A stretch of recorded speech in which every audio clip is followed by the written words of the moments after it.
and then you have the two. Yeah. That game, At the same time. if I saw a Galaga machine somewhere, I would probably stop and play it once. Well, this was like years ago, maybe like 15 years ago or something. I saw on eBay they had like an Atari 2600, and I was like, oh man, I'm gonna totally get this. And my friend, good friend at the time, business partner, he was like, dude, you're gonna get it. You're gonna play each game for like 5 minutes. And you're gonna be like, this sucks. And I'm like, man, you're totally like spoiling it. So anyway, so I got it, and I got like 8 games with it, and he was totally right. Like after like 5 minutes, I was like, this totally sucks. I mean, and these were games I used to play for hours when I was a kid. God. So everything is relative, to a degree. The first time I saw a video game was like 77, probably. My dad's oldest brother, he was an engineer with Philadelphia Electric, and he was always the dude that was like traveling around the world, and he was a single guy.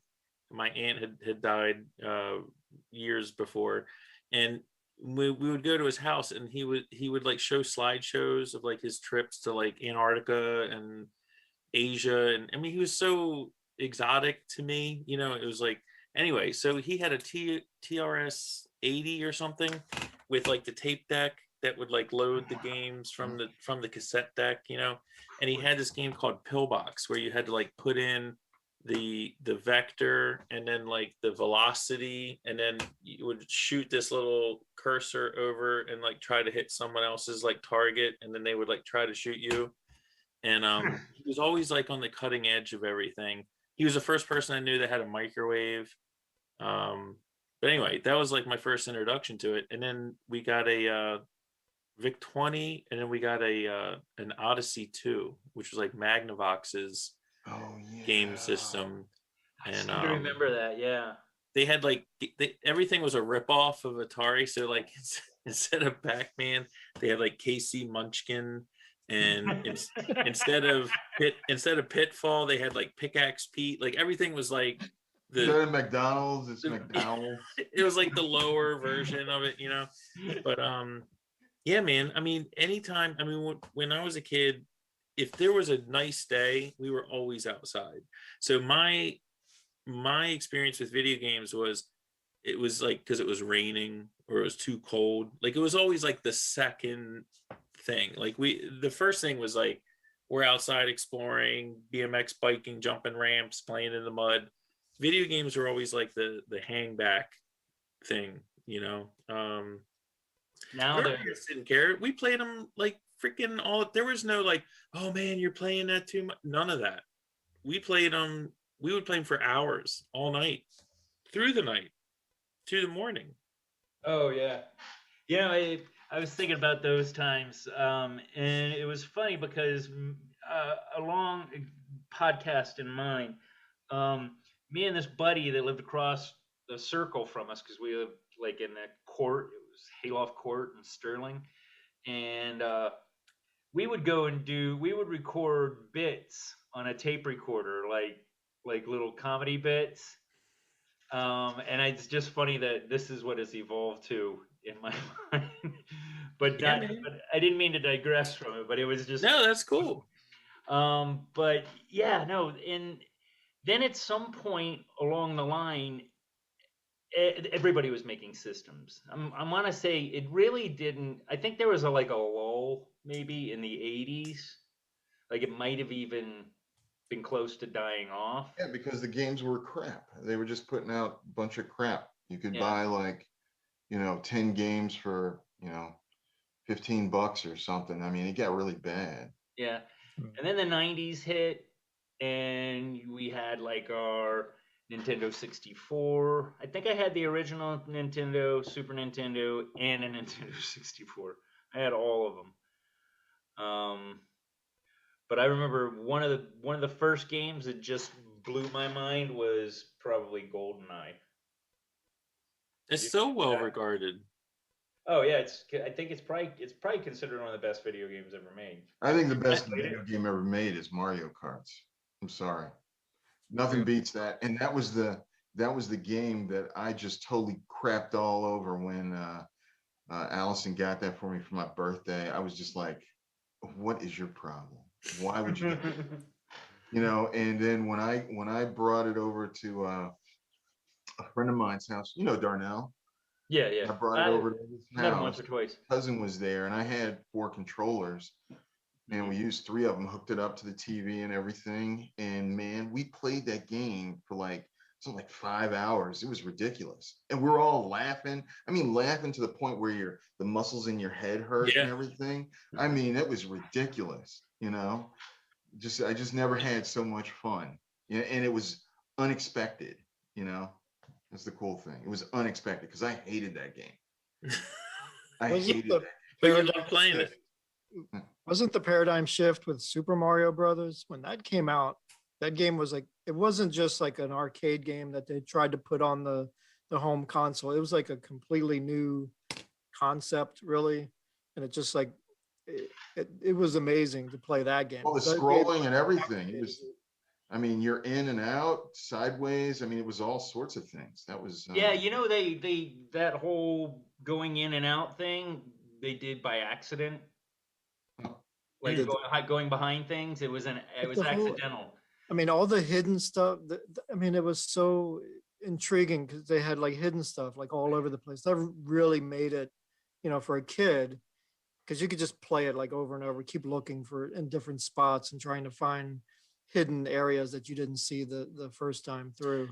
Like Easter eggs, I guess they call them Easter eggs now, but like I remember in like in the Odyssey 2, like trying to find glitches or whatever, like we thought it was more sophisticated than it was, but like I remember in television, in auto racing, there were certain tracks where you could like set your car up to go in a certain direction, and you could just like let go of the controller and it would just continue. Like it would have a clear cut and it would just go.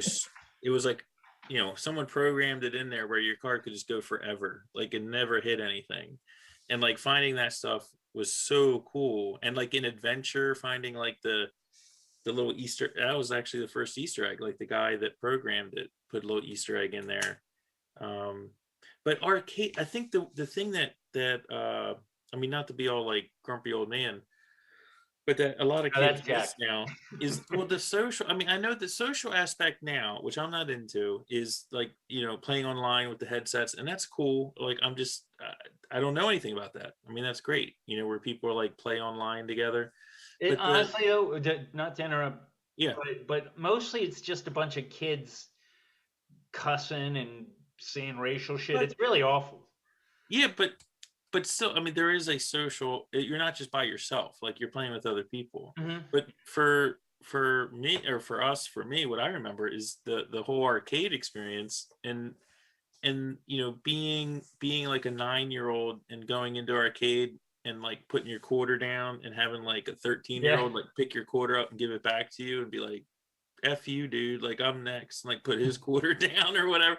And like the machines would have like the burn marks from like cigarettes. Like, later in the night, like they still allowed smoking in the mall. And like people like put their cigarette down while they're playing, and or like the machine was like in a bar 3 weeks ago and like, you know, had cigarette marks on it. Anyway, I mean, you would like get your score on there, and then on like a Friday, and like the next Friday it would be gone, and like you had no idea that they were like unplugging the machines at night. They'll just erase everything. You're like, man, I had the high score on here, you know, like what's going on? But like that whole social aspect of the arcade, you know, is kind of gone. You know, like like being excited when someone was doing something cool and like people would like gather around and things like that. I just that whole aspect of it's kind of gone now. Well, I mean, are there really even any arcades? I haven't seen one. I don't think so. I think the death of the arcade was when Super Mario came home. Yeah. Yeah. When one of the most popular games ever, like game changer, no pun intended, in the gaming industry, when you could play that at home and it was the exact same thing as one in the arcade. And I think like what Tom brought up on a previous episode with the malls, right? I mean, when the malls started dying, the arcades kind of went away with that. Well, I think the games surpassed the arcade. Yeah. Yeah. Oh, you mean I don't have to stand up? Yeah. My go-to game in the arcade, I love Battlezone. Like the Atari tank game, everything was like lines. Oh yeah. That's vector graphics. Vector graphics. That was like so awesome. And people would like.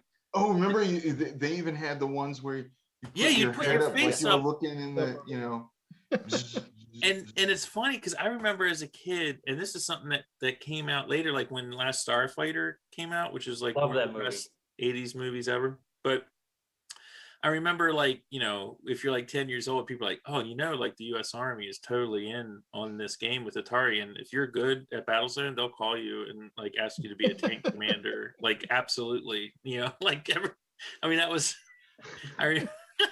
anyway, like, who knows? I mean, but you hear these stories now where they're like, yeah, man, they put these video games out and, drones flying, flying by dudes that are like Nebraska. Yeah, it is a video game. I don't know. It was like 20 years ahead of its time. I don't know. Yeah. I did. Yeah. Don't they use Flight Simulator for? I think so. Yeah. It is actually a pretty good simulator. Have you ever done one of the ones? It's more than pretty good, man. It's near perfect. I keep crashing every time I play. So. Hey, well, that's a sign that don't get behind a wheel. I shouldn't be a pilot. Yeah, don't be a pilot. Wait, let me write note to self. Not fly. Can anybody fly this plane? I played flight. Don't raise your hand. What score did you get? I'm good. Hey, you're like a terrorist. You're gonna take it off. Where's the alt button and the escape button? I can't fly this without a space bar. That's pretty funny. There's a documentary on, I think it's Netflix, called High Score. It's like a series, like, I don't know, maybe like 6 episodes or something, where they talk about the evolution of video games, arcade games, and things like that. It's pretty fascinating. If you guys have a chance to see it. Didn't they have one not too long ago about Donkey Kong? Yeah. I love that. King of Kong. King of Kong. That's it. I don't. For some reason. Billy Murphy. Yeah. Didn't he die? I don't think so. No. Who? Billy Murphy. One of them. I think one of them died. But it was all about the Twin Galaxies guy died. I think the guy that was keeping track of all the high school. Oh. That's so. Gotcha. Like the keeper of the scores. Yeah. He's dead. Yeah, that was a weird group of people too. Yeah, there was the Donkey Kong guy. I forget they had like one guy that was like an expert at each like video game. Mm-hmm. And then, talking about the game behind Mike, that was probably one of my favorite games on Atari. That was Atari, right? Mm-hmm. Well, they had it on different formats, but I was always an Activision guy, man. Like if Activision put something down, because those guys, I don't know enough about this, but I don't know if Atari was like the equivalent of like open source, but Activision was its own company of like ex-Atari programmers that did their own game development and released them on, Atari's system, right. But they weren't owned by Atari. Activision always had it was like the aluminum foil surface with like the rainbow banner on it, and they were like the best games. Pitfall was Activision. I don't know what the story of that is, but I want to say I heard on some podcast that Activision was like one of the worst places on the planet to work for. Their games were great. Yeah. They were just grueling schedules, and they were horrible to their employees, and the employees got that sounds like all programming houses. That's why I decided not to become a programmer. Because let's see, a bunch of guys that I was in with during the whole AOL era, those guys were writing code for different little I guess you call them apps now, that worked in AOL. And the way it usually started is you'd start off as like kind of like a sysop. I forget the name that they called it on AOL, and they would teach you how to code. And as you got better, you'd actually get a job. They'd hire you to maintain software and stuff or certain modules or whatever. Right. And a few of those guys, they're worth millions, because they got in with the options and all that stuff. Yeah, And some apparently of they them- were really good to their employees. and some of them got burnt out, and or like the way I thought that I might be. So Yeah, when I worked for Icon Office Solutions, this is like 20 years ago. AOL was still around, and they were out in Reston, remember? yeah, They're still oh, around they were in Tyson's Corner. And they Yeah, were in Tyson. Reston as well. They're still in business. What's Yeah. that? Are they? AOL is still in business. Where they're not in Reston anymore, are they? They still where have used to be- customers. where they used to be was where the I think now it's a Walmart in Huh. at Tyson's Corner. Yeah, I wonder what the death of them was. Amazon? Nah. I mean, people still have AOL email accounts. Jack has an AOL. It took forever to get rid of all those CDs, man. It was like every other week. I was 7,000 free minutes. I started using them as a coaster. I was doing all sorts of things with those things. Those man. in the CompuServe CDs, same thing. Yeah. You Yeah, know what's now- interesting with arcade games, and I don't know, and I don't know because I don't have kids that are like teenagers or whatever. But when we were growing up, arcade or video games were quote unquote arcade games, right? Like Pitfall, where you would start a certain thing, it was like, and then it would end, and you start at the beginning and keep going. Whereas now things are sort of like campaign videos or first-person shooters. I mean, Doom kind of changed everything, which Yeah. I think Doom was like a PC game originally. I don't know, Yeah, no, I think it was a PC before it ever got onto a console. but having like And that Duke first-person Nukem. shooter, or like, I'm just saying, video games now, do they still make quote unquote arcade video games, or is that like ancient history right now, where you have a character that's going through a maze, or like, in other words, like Donkey Kong, you could master Donkey Kong because it was the same play, like level 163 Right. was the same every time you played it. Like, do they still make games like that? I mean, I don't think they're more so. sophisticated now. Maybe on some. No, I think just on an there app. are lots of side scroller type games, 2D games. There's still a bunch of them, Yeah, and there are okay. new ones that come out all the time. Like, I think there's one, I want to say it was called Ink or something like that, or Shadow. And there are a few that are on the Apple, TV. what is that, Apple Arcade. There's some side scrolling type games. Yeah, and every But once those in a are- while you'll I get think like those are, a, certain people, a certain type of person loves those games, Yeah, and nostalgia. that's the only thing that they play, Like the arcade type, like the like yeah. me, as soon as what was that what was the first game that I could think of? Well, I guess, Leisure Suit Larry really wasn't, you kind of Police moved Squad. along. Huh? the Sierra games, like Police Yeah. Squad, Yeah. King's Quest. I like those. That was an games. RPG. It's a role playing game. I like Yeah. those, And How then about- once they had the role playing games where it was open world, I was like, this is like a dream come true. A GTA. I mean, I've that's never like played that, and yet everything. it seems so cool. It's like a whole universe unto itself. they call it Sandlot or something like that. Sandbox. Yeah, sandbox games.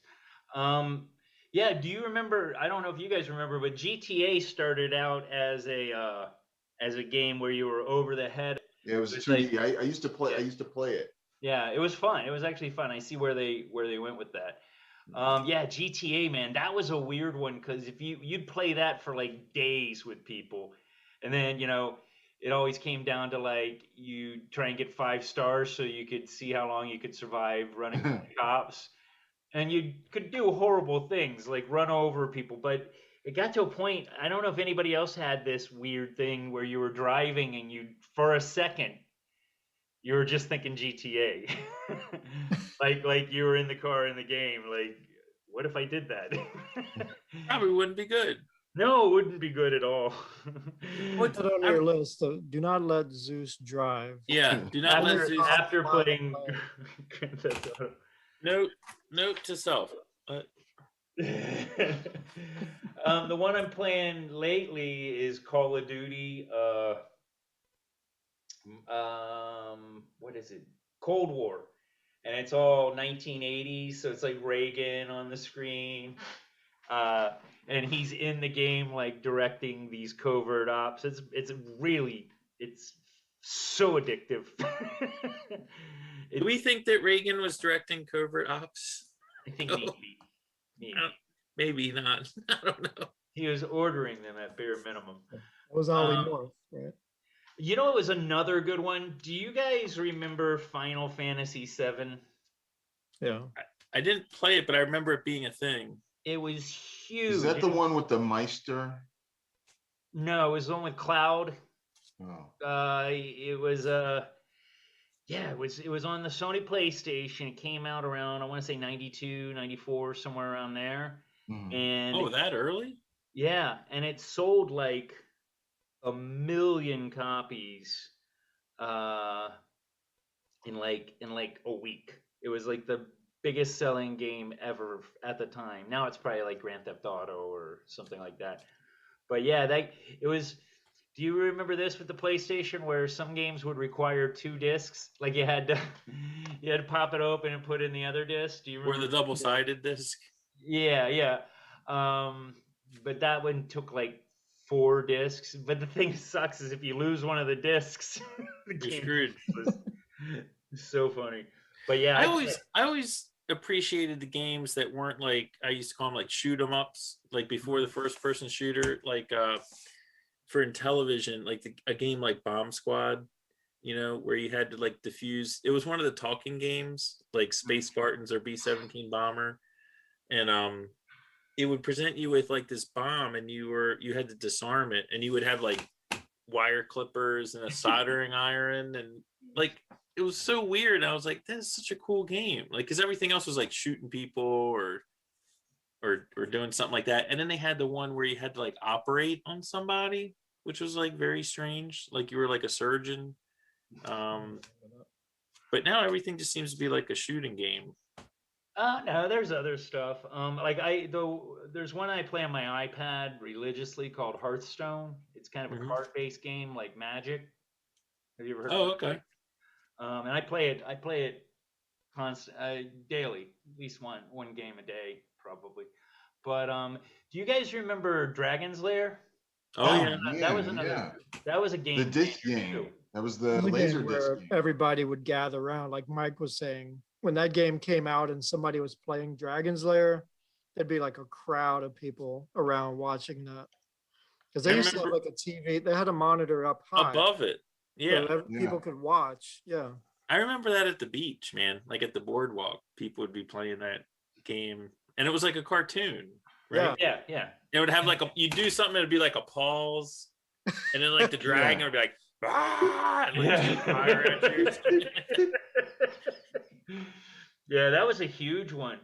And then Space Ace was after that. And there were a few others like that. But that one, man, I remember that when I lived in Sugarland Run in Sterling.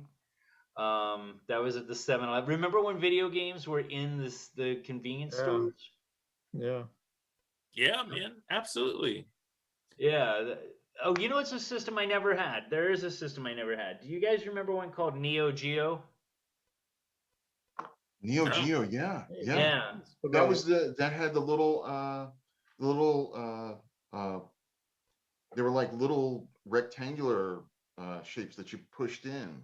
It was like a skinny cartridge. I remember that it had a big control, like it had all 6 buttons, so you could do all kinds of different stuff with it and program the buttons. That one I never had, and I always wanted that one. And then I got the Neo Geo when I was working at. No, I'm thinking of the TurboGrafx 16. I'm Oof. thinking of the TurboGrafx 16. So what was your favorite? And I'll start. What was your favorite like arcade game in the arcade? For me, it was Tron, like the stand-up Tron with like the spiders and the bikes and the tanks and the MCP cone. Yeah, I remember that. Yeah, for me, it was Street Fighter 2. Oh, Street Fighter 2 was like to movies, it was like Terminator 2. You know, it was Street Fighter 2 was the best video game. I mean, like, it was fantastic. and just being able to take on your friends, people that you didn't know, whatever, you know, and just hoo-yaka, hoo-yaka. Yeah, that's a pretty solid one. What about you, Tom? That's a tough question. Probably, I mean, I'm sure it changed as time went on. I remember Asteroids when early Oh, on, yeah. that was the go-to game. Joust was a game I always gravitated Oh to. yeah, Played that. I loved it. Yeah, I always played that one. Pac-Man it's classic, but it was a good go-to game. I don't know. Tempest was a good one. Oh yeah, man. Yeah. Galaga was probably Man. my go-to for years. Loved Galaga. Yeah, I used to be able to go to the what was it? It was called, oh, it was some bakery at Lake Ann in Reston. There's this area called Lake Ann. Yeah. And there was a bakery there, and I was friends with the kid. His dad owned the bakery, and they had an arcade in the back of it, right? And on Sunday mornings, after I finished my paper route, I'd go down there and he would flick the machine for me in the back, so I could, like, all the games I could play for free. Nice. About 2 or 3 hours early in the morning. But you, And yeah, that I was mean, cool. like, if you went to like a like I remember going to my cousin's place up in Jersey, and we would go to get the pizza place to pick up pizza, you know, because we get pizza for lunch. And like pizza places had like 1 or 2 video games in them, like Donkey Kong or something, you know, that you could play like while you're waiting. Yeah, I don't know if they, you know, I don't know if you really see that anymore. But that, I mean, there was a lot of video games that weren't in arcades. They were, you know, kind of one-offs, like pinball. Yeah, you Pinball's don't pretty awesome. see pinball anywhere anymore. There's actually, so if you see like King of Kong, that movie we were talking about, there's that place up in wherever, I don't know, that has all the old video games. And I know you guys are all over the place, but there is a place called Crabtown, USA, that is off exit 15 on 97 in Maryland, near Quarterfield Road, which is kind of a funny name, near BWI Airport. And it's a place where you can buy crabs, but they have an arcade with like 100 games, and they are all the games we're talking about, and they're all quarter, and you can go in there and play, and they have every game that we've already talked about in an arcade, they have them there, and it's like this little crab shack. There's a place in Bethesda that I don't know if they just opened up like 5 years ago. I don't know if they survived, but they had like all pinball machines. It was pizza and pinball. I don't remember the name. But it was in downtown Bethesda. But there's some of these places still around, you know. Well, Yeah. When I went out to visit Rebecca, there was a place out there, and it was an area called Schaumburg. It's a suburb of Chicago, and they had a vintage, video game place. So it looked like, well, it just looked like a normal arcade, but it was all these, all these stand-up arcades. They were arcade games. They were all, 30 years old, It was cool. It's very cool. You pay $15 and you can play like all day. I do take it back. There's a huge place, and I'm surprised none of us thought about it, but Dave and Buster's still in existence. Do they do the older games? I can't say that I saw any older games, but the games are, like I said, I have stuff that's more fun that I would play at home, and I've got beer. The games Obviously. nowadays, they're like more like attractions when you're in like a Great Wolf Lodge and they have like the arcades and those sorts of resorts. You have like the giant sized Connect Four, Yeah, yeah. things like that, The or the game room giant sized Pac-Man. or the big I mean, claw game. yeah, I mean they're just attractions now. I really think, and again, and Zeus knows it. I'm a theater guy, like so I'm like old theaters and stuff. But I really draw a parallel between like older theaters and arcades, and there's a difference, you know. And I have a friend; he's got some like old arcade games in his basement. You know, a couple of them. It's fun to play. But there's something about going to see a movie that's really awesome in a theater with 1,000 people, and we're going to play an arcade game in an arcade that has like 100 games and everything's rocking and the music's playing, versus watching a movie, you know, on your phone or at home or playing a video game at home alone. There's just like a different energy to it. And it's like, I think if people never experience that, like they don't know what they're missing. And I know I sound like an old fogey with that, but there's definitely a parallel. The social aspect of going to see a movie in a theater and playing an arcade game in an arcade is totally different than doing it at home by yourself. It's like drinking at home or going to a bar. It's shared experience. Yeah. Concerts, football games. Yes. It's like an aura of everybody around you is there for the same thing. And I'm not saying when we finally brought our video games home, we didn't know we were already preparing for a pandemic. right. We had foresight. Yeah.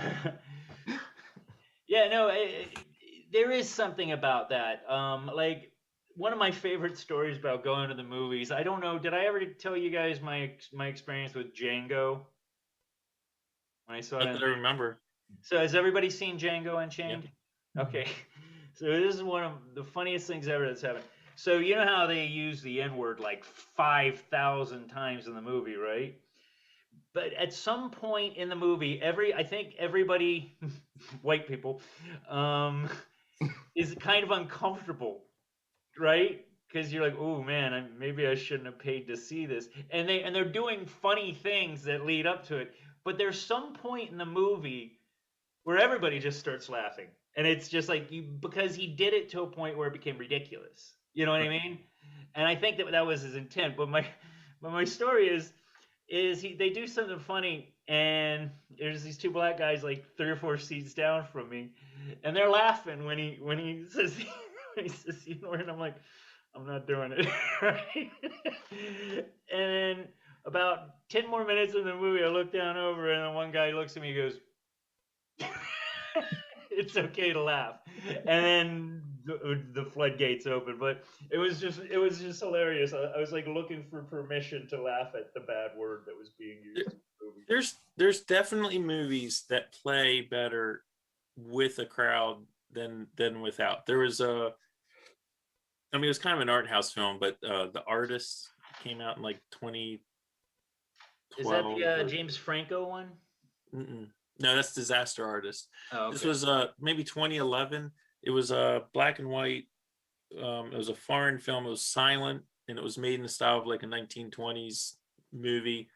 And I went to see it 3 times in like 3 weeks. And the first time I went to see it was with a full crowd in a movie theater, and everyone was reacting. Whoa, now I'm out of focus. Everyone was reacting to the punchlines, and it was like it brought a whole other element to the film. And then the next time I saw it, it was like me and like 7 other people, and there was no like people. There weren't people reacting to it, and it wasn't as good. You know what I mean? Like it just wasn't as good. And there's a lot of movies that are like that just play better with a crowd. Yeah, like so I went to see. Remember Independence Day? Oh my God, I love that movie. Remember, so in the DC area, I would assume they did this at places where they had big movie houses, but at the Uptown Theater, they played it 24/7 for like again and 4 again. days or some 5 days, something like that. And I went, I think it was like on January, I'm sorry, July 3rd or something like that. And I went to see it at like, it was like 2 o'clock in the morning, something ridiculous. And it was the most amazing movie. And I was like, wow, yeah. You Yeah. know, it was like, what is he punches him through the helmet? And he's like, Yeah. welcome to America or Earth or something like that or whatever. And everyone's like, yeah, you know, the whole. Oh, how about have you guys been to the that theater? speech at the end of the Yeah. movie? Yeah, man, and you don't get that when you're sitting in your basement looking at it on the best screen you can possibly see it on. It's just not the same. You know, there's another movie like that was Armageddon. Another movie I loved when it came out. Popcorn movie. Yeah. There was a series of movies that were like that. What was the Nick Nolte and Sean Connery, The Rock was like Oh that. yeah, man. No, Con Air. Nicolas Cage and Sean Connery. And that was a Michael Bay movie. Yeah. As well, which was totally absurd. Con Air. Air. Steve Buscemi is rolled onto the plane. He's like the most dangerous guy out of everybody there. Right. I love Buscemi. There's a Big great Range was video in there. online of the reaction. Have you ever seen the reaction video of I think it was Avengers Endgame, and the people are in the theater are just like When Cap screaming. catches the hammer. Yeah, God, they're I love just that going scene. nuts. I mean, I love I wasn't in the theater, but I love the video. So Yeah, I saw it in the theater. That was probably like the last movie that I saw before the pandemic, because I don't get to see movies much anyway. So that was who was choked up at the end. Oh, Was I very was. choked up. Like I was like, this is stupid. This is not even real. And I'm all And there people, was- the scene more where like, yeah. the scene where Peter Parker is gonna get dusted. That one was pretty. That was some pretty good acting. I was like, they can't kill Yeah. Spider-Man. You know. I love that. Yeah, that's one of my favorite movies to date. Endgame was such a good movie. So is Infinity War. like Independence Day, some of these movies, if they come along at just the right time, because I don't know if that movie would work like 10 years before or 10 years after, but it just hit a nerve like right then and there. It was like the perfect movie at the perfect time. well, I know it sucked watching it on HBO because I didn't feel anywhere near, because I was like all excited to watch it again. And I was like, this And the movie's sequel was terrible. awful as well. Well, like I'll always go back to that speech at the end with Bill Pullman. Yeah. Where he's like, and no, we're not just Americans or Japanese. We're people of Earth, and like this is Independence Day for everybody. It was so cheesy, and of course he was a pilot, Right. a really good pilot, because we've had so many pilots that are presidents. Other presidents. Happens all the time. And Randy Quaid flying up into the ship. Yeah. The movie, it had an inspirational vibe to it at the time.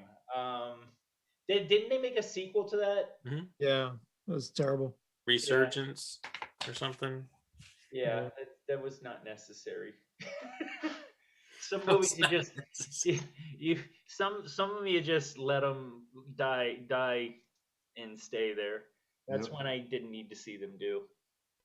Armageddon, I think they could do Armageddon again these days. That movie was packed with everybody. Steve Buscemi again. Everything with Steve Buscemi is good. Yeah, that was another Michael Bay, man. He popcorn movie, summer blockbuster, Leaving on a Jet Plane. You know, it was a good one. Liv Tyler was in. Oh God, I love her. Ben Affleck. But what was it? My sister worked on Bumblebee. If you guys haven't seen it, that's Michael Bay one also. Mm-hmm. It's actually really good for once. I haven't seen it. Yeah, I love that movie. Oh, the Transformers. It's all just Bumblebee. They show some of the other Transformers towards the end, but 99% of the movie it's all Bumblebee, and it's the time in between when the planet blew up, he got to Earth like 10 years before the rest of the Transformers. It was like a prequel. Is he a Volkswagen or a Camaro? He's the Volkswagen, but then he gets to become a Camaro later on. Oh, But yeah, no, it's a really good movie. it's quite an upgrade. Yeah, it's solid. Good acting, everything. But yeah, so back to video games. Let's we said what our favorites were. What is the worst game you've ever bought? Like the biggest disappointment? I mean, it's not one game, but when I bought the 2600 like a few years ago and went to play it, and it was very sad. It was very sad. Like, within 20 minutes, I was done with my $60 eBay purchase. I would say for me, it was remember the first Game Boy system where it was like that brick, that like gray brick. That was awesome. Game Boy, yeah. I played Tetris all the time. That's all I ever. Boom, boom, boom, boom, boom, boom. It was like, is there a better game than Tetris? Really? I mean, that game. It was everyone loves Tetris. Made for Tetris and nothing else, because every other game on it sucked. Yeah, there's certain games like Tetris, like when you play it too much and you start seeing like bricks. Yeah. Everywhere you walk around the house, there's like bricks falling. There's a couple of games like that, but Tetris is notorious. And they keep reinventing it, and it's still just Tetris. There's not like a whole lot you can do to change it. You know? Yeah. Oh no, I know what the worst game was. It was the last Command and Conquer game. Red. EA, EA had purchased Westwood, and Red Alert. No, Red Alert was still while they were good. I want to say it was Generals. This was after Generals 2. They had totally changed the format so that they limited the amount of whatever you could build. So you had this like pod that you would move around. You can make it mobile, and then you could sit it, and you could make some men or whatever. But you had a limit of like, I don't know, 5 men or 8 men or whatever. But it sucked. It was terrible. I spent like $70, and it was so bad that I went out and I warned all my friends. I was like, "Don't waste your money." It was almost like taking it, jumping on a grenade. That's how I felt. Taking one for the team. Yeah, that's hilarious. It's another good one that I failed to mention is several iterations of it, but Civ 6, I think is what they're now. Man. That game is I love it. Cool. I've got it on my iPad. I've got it on my Macs. I've got it on my Windows. I paid for it multiple times. Yeah. What's it called? Really.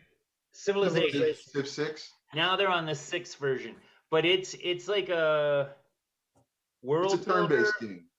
It's a turn-based strategy. Yeah, you build you start in prehistoric times, and you gather wood and other resources, and you advance, and like there's several different ways to win. One is like conquering the world. Think of like Risk on steroids.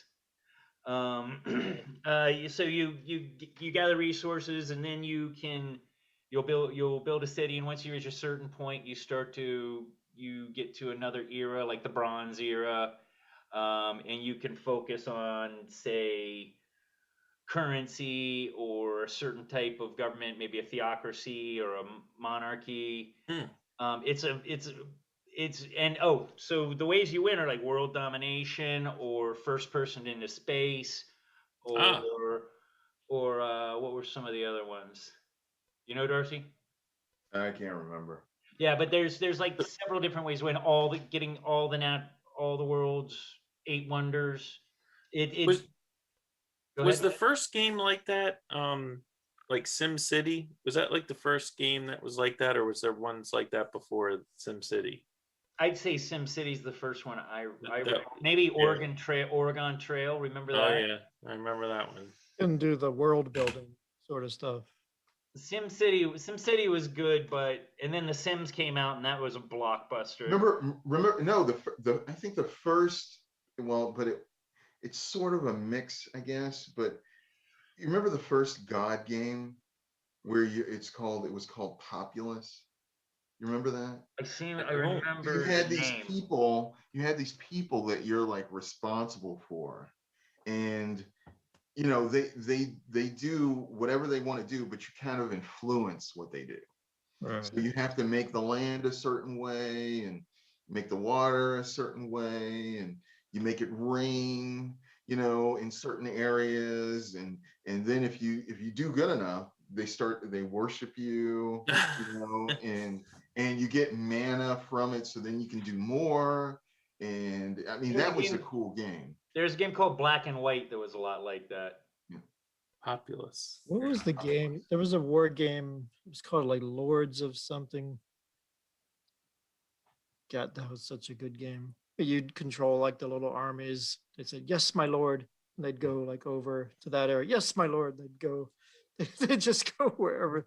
What about Blizzard, man? Blizzard makes nothing but hits. Remember Warcraft, the original Warcraft? I never got into that, but everyone I did know that To me, it was more like a CNC ripoff or whatever. But I still liked it. I bought that too. I had both CNC and Warcraft.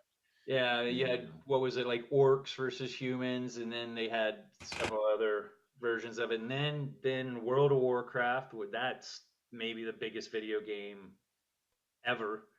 Talk about your crowd, your shared experience. That's like the MMORG that blew them up, that made everybody want to do it. And I played it for probably a couple years. It's gotten to the point where they'll even like make movies out of video games now. You know, like Doom had a movie, Warcraft had a movie made about it. I was trying to remember when you brought up Tron. So was Tron a movie first, or was it? Yeah, that's what I thought. So the video game was made concurrently in the development of the movie, which is why there's a part of the video game that doesn't really play in the movie. It didn't make the final cut of the movie, but they made the video game. Yeah, that's why the first Tron was actually a good movie, because it was an actual movie, as opposed to the second Tron, which just sucked. Promotional item. Yeah. Yeah, that was the best video game movie. I guess it might have been Tron then. Yeah, but that's not a video game movie. It was the movie first, and then the video game. And then the video game. Okay, so what's the best movie based on a video game? I don't think there is one. There's no good. The first Mortal Kombat. All right, I have to watch that. I know they have a new one out now, but the first one was horrible. It was 97 or 98. That was a great movie. That was the recent one was miserable. It was god awful. Yeah, because I can't think of any. Remember the Super Mario Brothers TV show? How about the movie? There was a movie. Was Teenage Mutant Ninja Turtles a game before it was a movie? It was a comic book. Well, yeah. No, that started as a comic book. But what about the games that, and I'm not really familiar with these, but the I don't know what to call them. I'll call them like kinetic games, like the Wii, where you're like physically doing stuff. Those always kind of reminded me of like pinball. I mean, like if you were a pinball player, like people don't know what like a hip check is now. Like like you like would like bump the game or whatever. Like no. But where you can like physically interact, like Dance Revolution, or again any of the Wii games where you have that like physical part to it. Those always intrigued me. I thought those were. I thought when I finally decided to shell out the money for Guitar Hero, I thought that was. Yes. Yeah. That was a good game. That Yeah, was I miss my guitar. My- I had And then they had one called Rock Band where you could get like drums and you Oh, could yeah. sing. yeah, man. I had my own axe with my stickers on it, and like, and And then like my friend who was a guitar player, he's like, "You realize that you were not a good guitar player if you're good at Guitar Hero." It's like, yeah, I know, but I mean, I can dream, you know. It's like, Have Well, you I've got the played Kinect. VR games? Anybody played VR games? I haven't. At like places like Sky Zone, they have the VR games there where you can play them. I have when I got my last phone, I got this VR kit with it, and it's actually it's a little disarming. I'm not ready for VR games yet. Yeah, the phone stuff. I mean, it's It's not bad. in there. I mean, but there are these. Man, I cannot think of the name of it, but you can get Oculus? these goggles, huh? Oculus Rift. Oculus. Yeah. That stuff looks pretty good, and I think I'm like a year or two off, and I'll the next gen I'll go on and get. Yeah. Once Hopefully, they'll have something that I can just plug into my iPad or something. That'd be cool. just tape the iPad to your head. There's a place in Tyson's Corner where you go like as a group. I guess they've been closed, I guess because of the pandemic, but you go as a group and you can play like a Star Wars VR game together. Yeah. Oh. Where you're like a team and you're on a mission and you're like shooting and everything. Apparently, there's like this lightsaber dueling game for Star Wars where you put I on. think Oculus, yeah. No, it's only it's just this. It's just the lightsabers, and you wear a helmet that looks similar to the one that Luke wore when he was covering his eyes in Star Wars. And yeah, it's just for the lightsabers. Well, I'm waiting for the holodeck, man. So Yeah, throw me right into it. Yeah. No need to go to Florida anymore. You just right, exactly. That was just for lazy writers, man. That's like the whole reason they put the holodeck in next gen, man. It was just like, hey, we got fuck it, we'll put a holodeck in and we can write stuff about dinosaurs and the old west like whenever we want to. yeah, I'm trying to think if they did. Oh, it's almost as like when they have those like the worst of any series when they do it is those dream type episodes. I hate those. Hate them with a passion. Don't do it. Hate them. Hate them all. It's a jump the shark. It's kind of a jump the shark kind of moment. It is. I'm trying, and there's always, every show that's got something like a holodeck that we can change reality kind of aspect. They always have a point where something's going wrong with it. Now it's deadly. It's out of control. Right. They turned it up to 10. Yeah. We turned it up to 11. Right, like the danger room. The danger room. Yeah, like X-Men. Yeah, there was another game I was just thinking about. God, one of my biggest duds recently was the Avengers game. I was expecting so much out of it, and it's not bad, but it's really just controlling a character from the movie. There's nothing original, nothing new. I think it's hard to make a really good like superhero game. The only ones that I like are the Spider-Man man games because it's fun to do the whole web slinging thing. And Well, then, Batman are some of the Batman. oh yeah, the Batman stuff is good. Those Yeah, are really yeah. good. Love the Anytime- Batman stuff. Yeah. Yeah, but yeah, like you can only have so many good characters on a game. You're gonna be like, why'd they put this? Like I did have. It's a Mortal Kombat kind of game. It's called. It's DC. It's all DC heroes. Gods Among Us. Is it Gods Among Us? That's the Yeah, I think that's what it is because they have. Oh, have you watched on YouTube? They have these. He gets so excited. He's adorable. It's cool. They have these I guess they've like kind of put all of the segues together for the Gods Among Us. So you can watch. It's like an hour long or something, but it's pretty interesting. So they fight, and then they'll have the segue of like whatever. But it's like kind of like watching a bad movie, but cool fight scenes. Yeah, and it's kind of cool how they do it because it's seamless. Like as they do the cut scenes, they'll just walk into the gameplay mode. Like it's hard to explain, but it like I said, it's seamless. They just all of a sudden you're in the game again. Here's one thing: has there been an Assassin's Creed movie? I think so. Yeah. Because I would imagine that would be probably a good movie.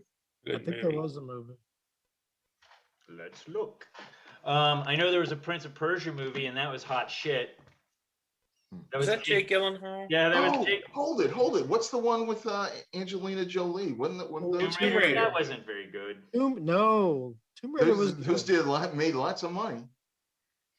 I'm not on board. I like the game more than the movie. I mean, is there a better video game made into a movie? We're still thinking about we're it. at Tomb Raider might be the champion. I mean, I guess, yeah. So I would say that like what's the video game with the little girl? She's with her dad, and it's the zombies and stuff. It's like Among Us or Among Us.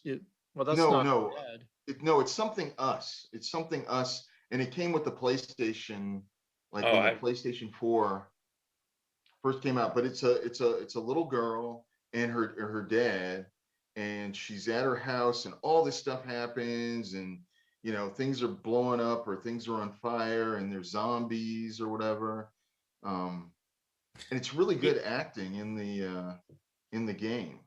So I think that could be probably a really good movie. So there was an Assassin's Creed movie, and it was in 2016, and I don't know anybody that was in it. The last video game I played that I was really impressed with was on my my daughter's I guess it's a Kindle, like a little Amazon Fire, for kids. And it's this game called Monument Valley. Yeah, and that's huge. Yeah. It was such a fun, cool game, man. Like you can just totally lose yourself in it. But it's a lot of fun. What's in that one? So it's basically like geometry puzzles that you need to solve to like advance your little character. Right. So there's it just takes the time it takes for you to figure it out. So the pace is whatever pace you want to do. And it has like a little story as you progress. And I mean, to play the whole thing takes hours. It's divided into little segments. But my daughter plays it. I can play it. Like you can enjoy it, like kids and adults. It's really fun. It's a cool little game. Speaking of geometry, my son plays a game called Geometry Dash. He's so good at it, and the skill, I guess, that the kids nowadays have, it's beyond what we used to have, because he can play this game and go through these levels and go just, and I tried to play it and I can't get like 5 seconds without crashing into something. But that game is Geometry Dash. Geometry Dash. It should be you can probably get it on your phone, but try to play it, and I dare you to try and have any sort of success at it if you're above the age of 12. It's not a zombie movie. It's not a zombie game. It's The Last of Us. The Last of Us. Okay. And it's like I can't remember what like an apocalypse. I think there was some kind of infection or something, and it makes people go crazy or it makes them change or something. But the acting in it is really good. So I think that could be a good movie. That could be because it's already pretty much a movie. When you're playing it, it's like you're just acting in a movie. It already feels like that. Yeah. So I found one that we overlooked, Resident Evil. Some of those were pretty good movies. I would actually put. What's this about the big woman? In the latest one, isn't there some like Resident Evil type game that has some woman that's really big and people have some kind of I don't know, attraction to this very tall woman. Like 50-foot woman, like Attack Attack of of the the. No, I think she's like 15 feet tall or something like that. But people, I've seen things like, oh, I wish she could, whatever. And and like she could kill me doing that, and I'd be happy or whatever. But I've seen that. And it was one of those Resident Evil type games or whatever that it is. Let's I see. like Resident Evil. I mean, you can't go wrong with, is it Mila Jovovich Yeah. from The Fifth Element? Oh yeah. Yeah, she's actually probably one of the better action stars. That's a woman. Better than Angel. I just didn't like Tomb Raider all that much. I didn't think it was very good. I know I'm poo-pooing something you guys liked. I think Resident Evil was much more my oh my god, I just noticed the gold bar on the Pitfall screen. I forgot about those. Oh yeah. Yeah, didn't you have to, you could go underneath, you could swing, and if you couldn't catch the vine, you could jump on the alligators' heads. Oh, Mike, don't Yeah. go away. No, I'm just showing you the screen. Oh, there's a scorpion too. And the You guys- snake.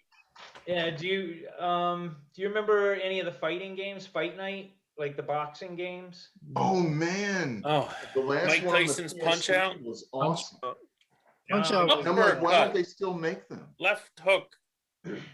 Uppercut. No, but no, Last you're Go, you're behind a little though, Mike. Gold Bowl. The ones that Darcy and I are talking about are like, It's amazing, dude. Yeah. It's like you feel like you're a boxer, and Yeah, they have the actual boxers, and it has their traits or whatever. It's so like you could have Mike Tyson fight Muhammad Ali, or Oh, yeah, wow. it's Yeah. crazy. It's crazy. You What could be system? Arturo. Is it PC? on everything. I think Oh. it's on everything. What's it yeah. called?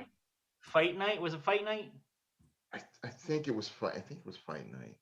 And then they had King of Fighters, I think. But I was so disappointed with the PS4 and how they didn't make anything. I was like, this sucks. Because I would spend hours getting that, those movements down and the block, And yeah, as and you're you going could choose along, like the type of blocks that your boxer used, whether it was like a clam, there were all these different types of blocking that you could set your boxer up for. and you could build your own boxer and work your way up to like Ali or whoever. Yeah, you can have a whole campaign. Yeah. As you go through, you start to have like cuts on your eyes, and you could upgrade your guy, not like the Mike Tysons. They were just pre-made, but you could get them different shorts, and would give them extra strength or extras. not like bizarre superhero level punching through walls, but just the hits landed better. But it was. Upgrade your strength with some new shorts. Okay. Well, no, I was just throwing out a random thing, probably gloves, whatever. But yeah, it was a fun game, and yeah, like I said, after a while, and if you didn't make it to like the top fighter by a certain time, they'd retire you because you started to get like punch drunk. Too old. Yeah, too old to fight. Yeah, it was a good game. Hang up your gloves. Yeah, it was pretty cool. I like that one a lot. And my father-in-law, he was a Golden Gloves boxer back in the day, and he would even watch it and be like, "Wow, that's pretty cool." Well, I don't remember any Rocky video games. Why was there never a Rocky? Maybe they didn't license it, I guess. How could they not do that? I don't know. Seems like a missed opportunity. Stallone probably wanted his cut. But it's funny you mention that, because on this Call of Duty game right now, they got 80s action stars. So there's like Die Hard Bruce Willis and Rambo. And they've like totally like, how do I put it? They've just made them a part of the game for like a month, and then they'll be gone, and then they'll put something else in, maybe Star Wars characters or something. It's kind of cool. For which game? Call of Duty. Oh, Yeah. but you can play them in the game? Yeah. And it's like Bruce Willis running around with his wife beater on. Yeah. And whenever he goes to get his gun, he pulls it from behind. And the Rambo, he's got a bow and arrow with dynamite on the end, and he's doing the M60. Or is it M60? Nah, it's a. Yeah, that was the big machine gun, the 50 cal. Yeah, it was an M60. Yeah, it was an M60. But yeah, it's a fun game. I'm probably gonna play it as soon as they get off. So. So how about like other games that are in arcades like air hockey? Oh yeah. Well, I'd love to have one of those at home. What I'd really like to have in my home though is a foosball table, like an old. Do you remember tornado tables? Mm-hmm. That was the Foosball? epitome. What? They're called Tornado. They were the best table for me at least. They were the one I liked to play on the most. I think there was another one called. Oh, dude, remember when we used to play foosball all the time? Oh yeah. We go out to Strange Ways. Dude, it was a great game. Yeah. Yeah, and remember there was one guy there that had one hand, Phil. really good. Yeah, we called him One Arm Phil because he had one arm. Man, He had one arm. That dude was good, man. He was really good. Yeah. Yeah, he was a nice guy too. Yeah. So how would he go back and forth between his two lines? Yeah, he had like a kind of like a stub or whatever. So he kind of used that for little To movements roll. or whatever. To But roll. man, when he set up for, going for a goal, oh man, he was always on. He was always on, man. He would set it up and he was always moving back and forth. He was doing a lot more work than you were. He Yeah. was doing it twice. Yeah. And he was showing it. And he was showing it. It was But that was like those good foosball guys. Like they would like get the ball set up and then they take their hands off and they go like, and they'd be like, wow, and like bang in the goal. Like there's no way you could stop it, That's where I was working towards. I could do all those special shots. I don't know. I remember being like drunk at like parties, like sitting on the floor with my hands up on the thing, like still controlling the thing, like not being able to see the table. I remember that. That's so random. I'm saying foosball, dude. Everyone last wants a week, foosball. right?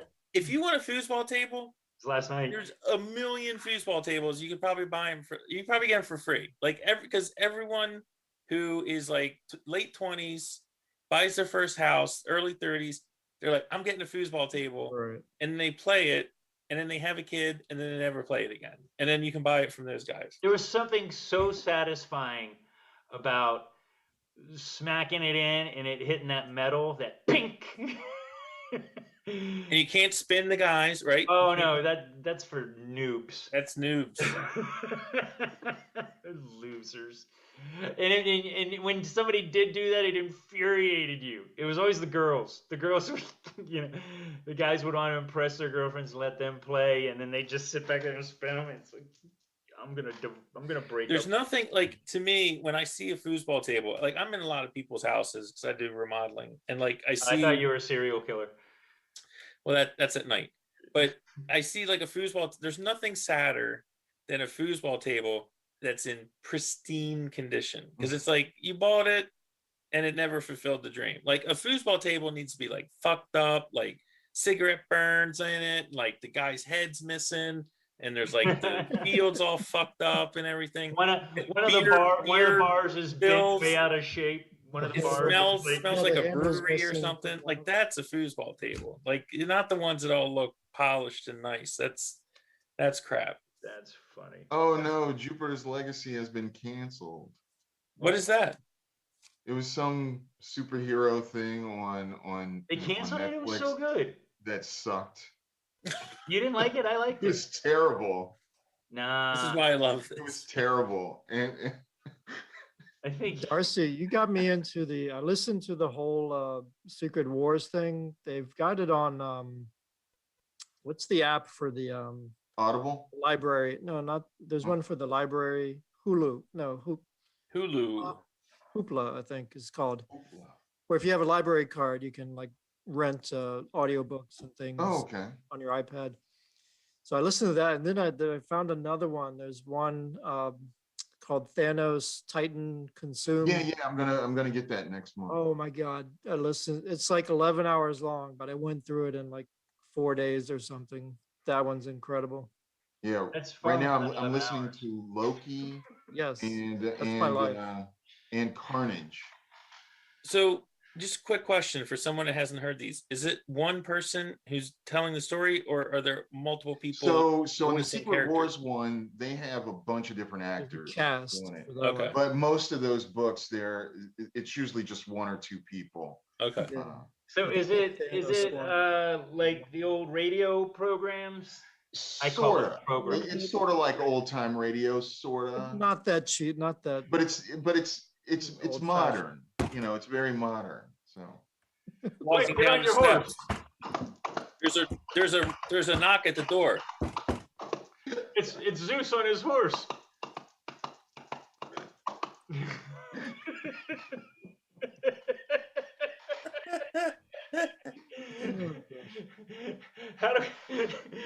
What's that called? Gaffing? Is that gaffing? Is that what gaffing is? Foley. They're the ones that Foley. make all the stupid noises. Foley artists. Yeah. Hilarious. That's Old so funny. yards. Somebody said I can make sounds that sound like other things from different things. Get the big piece of metal to make it sound like thunder. Like, oh yeah. that's so funny.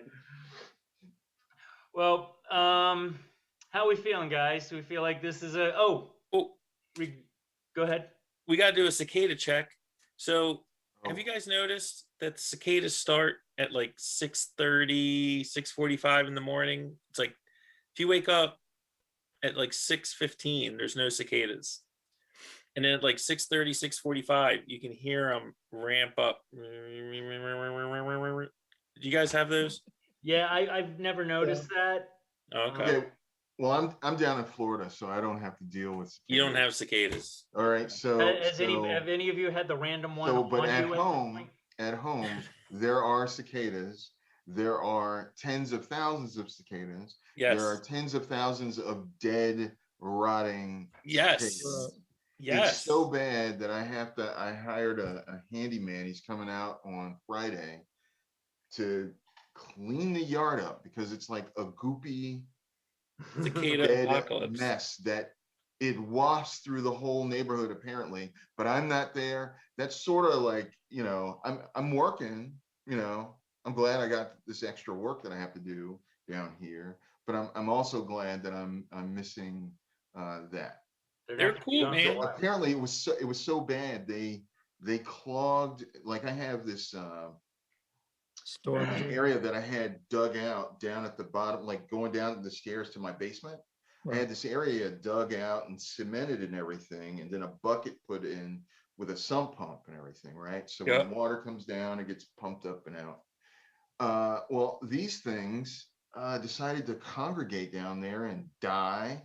And they, like, I ended up, and thank goodness I did it last year, because before I had 3 holes that were about this big each in my manhole or whatever. Yeah. So the water could rush in or whatever, and leaves and stuff would rush in, and I'd clean that stuff out every now and then. But these guys, I mean, there was a ton of them. But anyway, last year I decided to put in a screen. So I put in individual screens in each one. Yeah. That I made from a I don't know, this, you know, screen door stuff or whatever. And I'm glad I did that because it would have been even worse. Because apparently rain came in right behind that and was starting to flow into the basement, which was bad. Yeah. Yeah, they're not bad where I'm at. But I do get a random one. I'll be just like sitting there, and then all of a sudden I'll look down and one's on my leg, and they're creepy looking. But they're so cool, man. Apparently they taste like shrimp. I haven't eaten one. But they're like horrible flyers, man. They bump into stuff and bounce off. And it's like they're drunk. They're drunk, and they just like half of them just die. Like, I mean, I see bodies like missing heads missing bodies and the birds are loving it. Like every robin in my neighborhood is like as big as my head.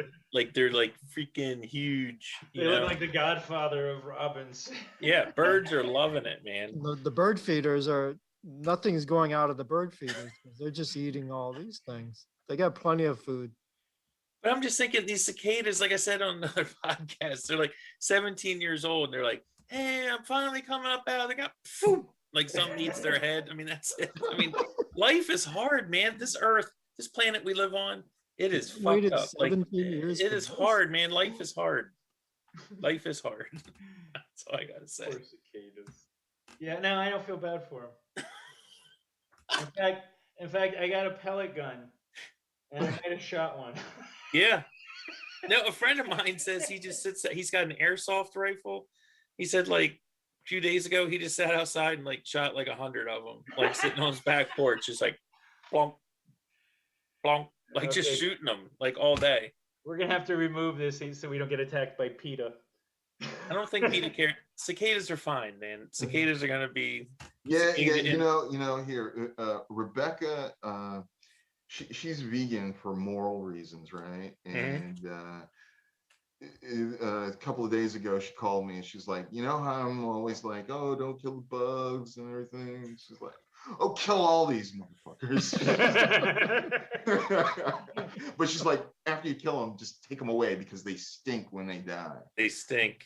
They Yeah. stink. That's funny. They're not that bad here over in Annandale. I mean, Yeah, well, in the areas that have been paved over, I mean, they've basically been snuffed out, you know. well, see, I was thinking where you live is a lot of old construction, so I think that they're probably more prone to like dig in there.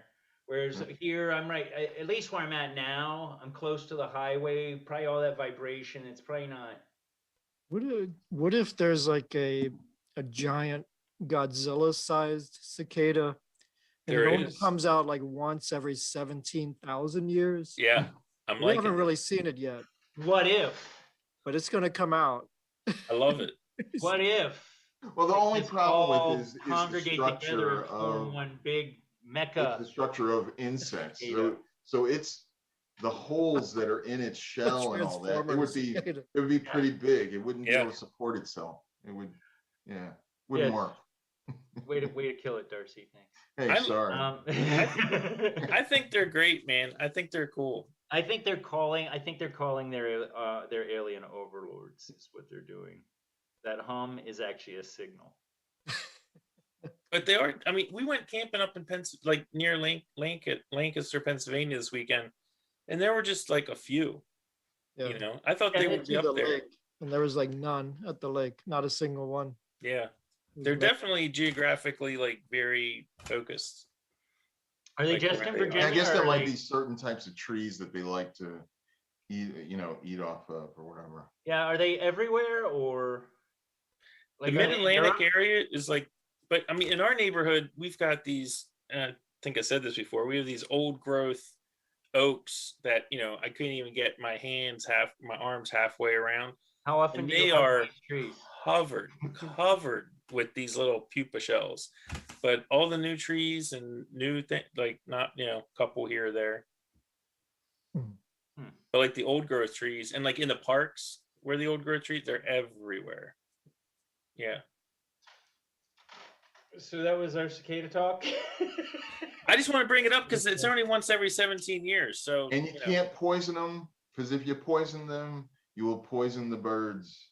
Yeah. So Well, I told you my cat ate a couple and threw up like 18 times, and now he just doesn't have anything to do with them. He learned his The- lesson. Dogs. the Oh, puppy so- next door spends all its time eating them. So by the time I left, they had vacuumed up their yard.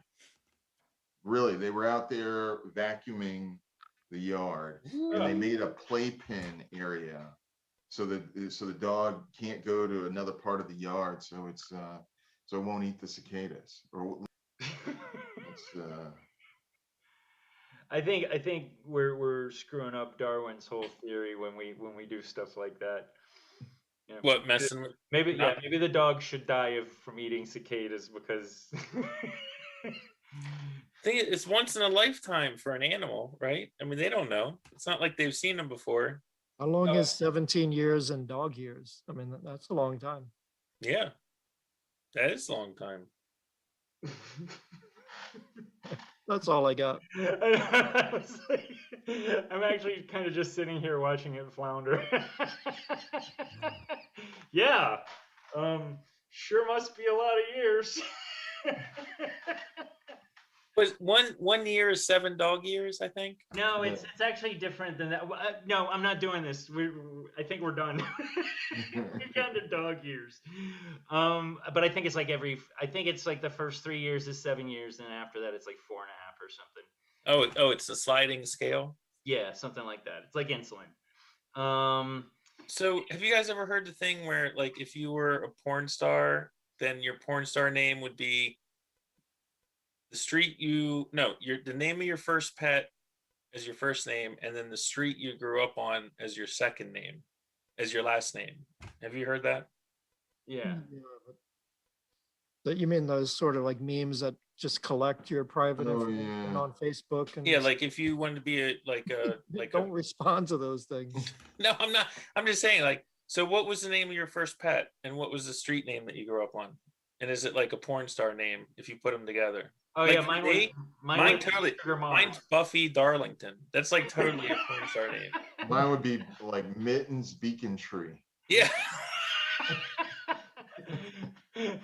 Mine would have been Sugar Mars. Yeah, there you go, man. It works. It's like nonstop. It's like perfect. What was yours, Tom?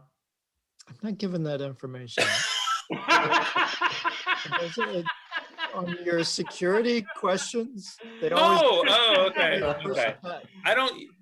Whoa, now I'm foggy again. Yeah, I don't use my first cat's name but people are just collecting that. They're just trying to hack into your. Hey man, well listen, I welcome those viewers to our doing podcast. that at all.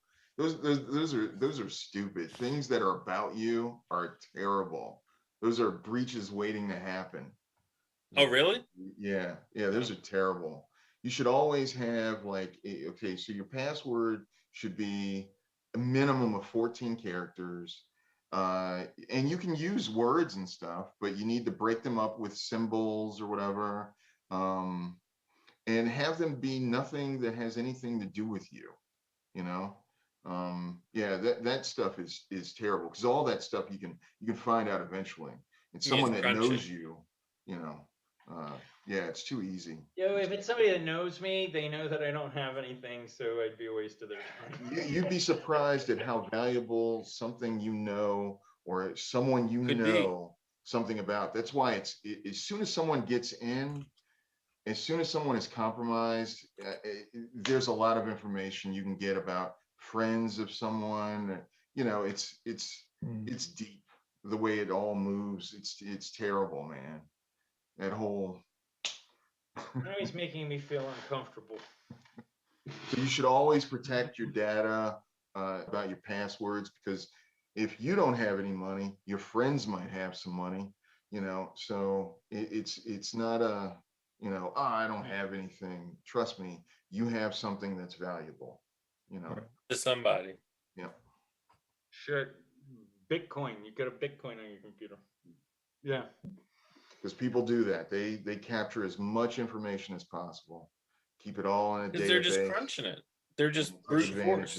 It may not be important now, but later on. Okay, so over the last month, I've had 6 clients, separate businesses, where they have received emails like it's from someone that they work with, asking them to do something. I even got an email from the president of my company asking me to purchase some gifts, and he said he wanted to keep it on the low because he wanted it to be a surprise. And at first I was like, I sent him back an email. I was like, oh yeah, sure, no problem, you know. And as it got more detailed, I was like, hold it, let me just call him, because even though we were talking, communicating, I didn't bring it up, you know, and I wasn't thinking anything of it because it seemed normal. Right. Right. There were certain things I was like, hey, did you send me a couple of emails talking about, getting some gifts for everyone? He's like, no. And wow. And I have control, authorization to do things. So wow. Yeah. So what about, real quick, I mean, what about this whole like Colonial Pipeline, and now they're talking like this JBS, like the meat supplier? Oh yeah, most of that stuff is probably from social engineering, tricking someone into clicking on something. You know, someone gets in, they get enough information, or they're able to get you to click on something thinking it's an application that's a benefit to you or something. And then they run encryption software on your profile, and it has like a time bomb date. And then it encrypts all your data, encrypts your saved data, and then you're just SOL unless they give you the key. Yeah, it's called Now, depending ransomware. on what type of stuff you do, it can be easy to just, okay, well, we can just blow that away and start everything all over, start reinstalling the servers, go back a couple of months or whatever. But some companies, the way they operate, that might just wipe you out. Imagine if you had, a couple of months of billing that was hundreds of thousands or millions of dollars, and it's all locked up. So you have no idea who owes you what. You're screwed. Isn't it something that we're going to be experiencing, like whether we like it or not, for a while to come? Yeah, because they're stupid people. They're very stupid people that aren't thinking. And I'm not saying like everyone has to be mindful. Don't click on anything that comes to you in email. Don't click on it. Don't trust the Nigerian guy is not going to send me. The Nigerian prince is not really sending me the one. Not real. But those are the good ones. At least you can have a laugh. These ones, you don't even know that you've been tricked, until, it comes up with we want $20 million. And they can send out hundreds of thousands or millions of these. They only need one or two to respond. Right. Right. And theirs is more malicious. The Nigerian prince thing, it's a money grab, and it's mostly aimed at older people that are going to fall for something like that. Like, probably the first time we've all gotten one where it's like, just send me your social security number and your bank account. Yeah, I just need this little bit of information. That's it. Just to make sure you are who you say you are. You want $1 million, but you need to pay me 500 so I can send you the 1 million. To pay the transfer fees. Right. Account. That's like, no, why don't you just take that out of the money that you owe me? And that's it doesn't work that way. We can't do that. Yeah, they caught like one of the big scammers that I watched. It was on like 48 Hours or something, or one of those. Is that still on? I don't remember. Oh no, not 48 Hours. That's the Crossfire. 2020. Like a 2020. I found one YouTuber. He is a security, he's in cybersecurity, and what he does is he hacks the hackers. So when they attempt to get him, he gets them, and he goes along with the whole thing while he's in their stuff, watching what they're doing. And I'll see if I can find some of those videos. And there was one where he turned their laptop camera on. He was watching them as they were like trying to scam him. Wow, cool. You've seen it too, Tom? Yeah. I'd like to see that. They're out there. Yeah. So what do you say we call it a wrap, guys? All right. But let's stay on for a second because I'm just gonna stop recording. All right, boys. Don't go anywhere. Good night, everybody. Don't go anywhere.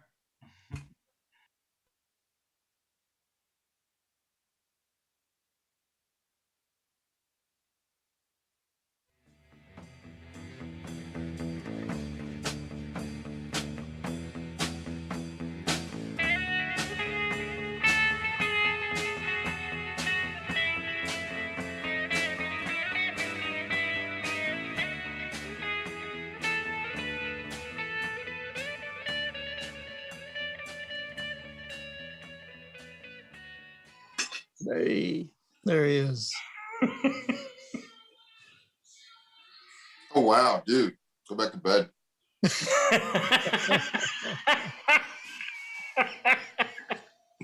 What I missed? Nothing. Darcy. You look great, Jack. Yeah, you don't look like shit at all. No, thanks. No, really, I mean it. No, it's like you'll be fine. You're good. You put him in the morgue thing. Like what was that? Like one of those he's like telling OJ, oh yeah, you're fine. He's zipping up the body bag. Fuck COVID. I don't want what you got. I'm just kidding, Skeletor. Where's Mike? Oh yeah, that. I don't know.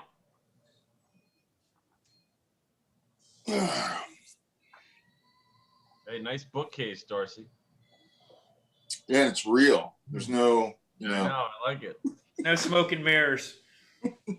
That flat Earth. Hey, look at this. Look at that monitor. Oh, wow.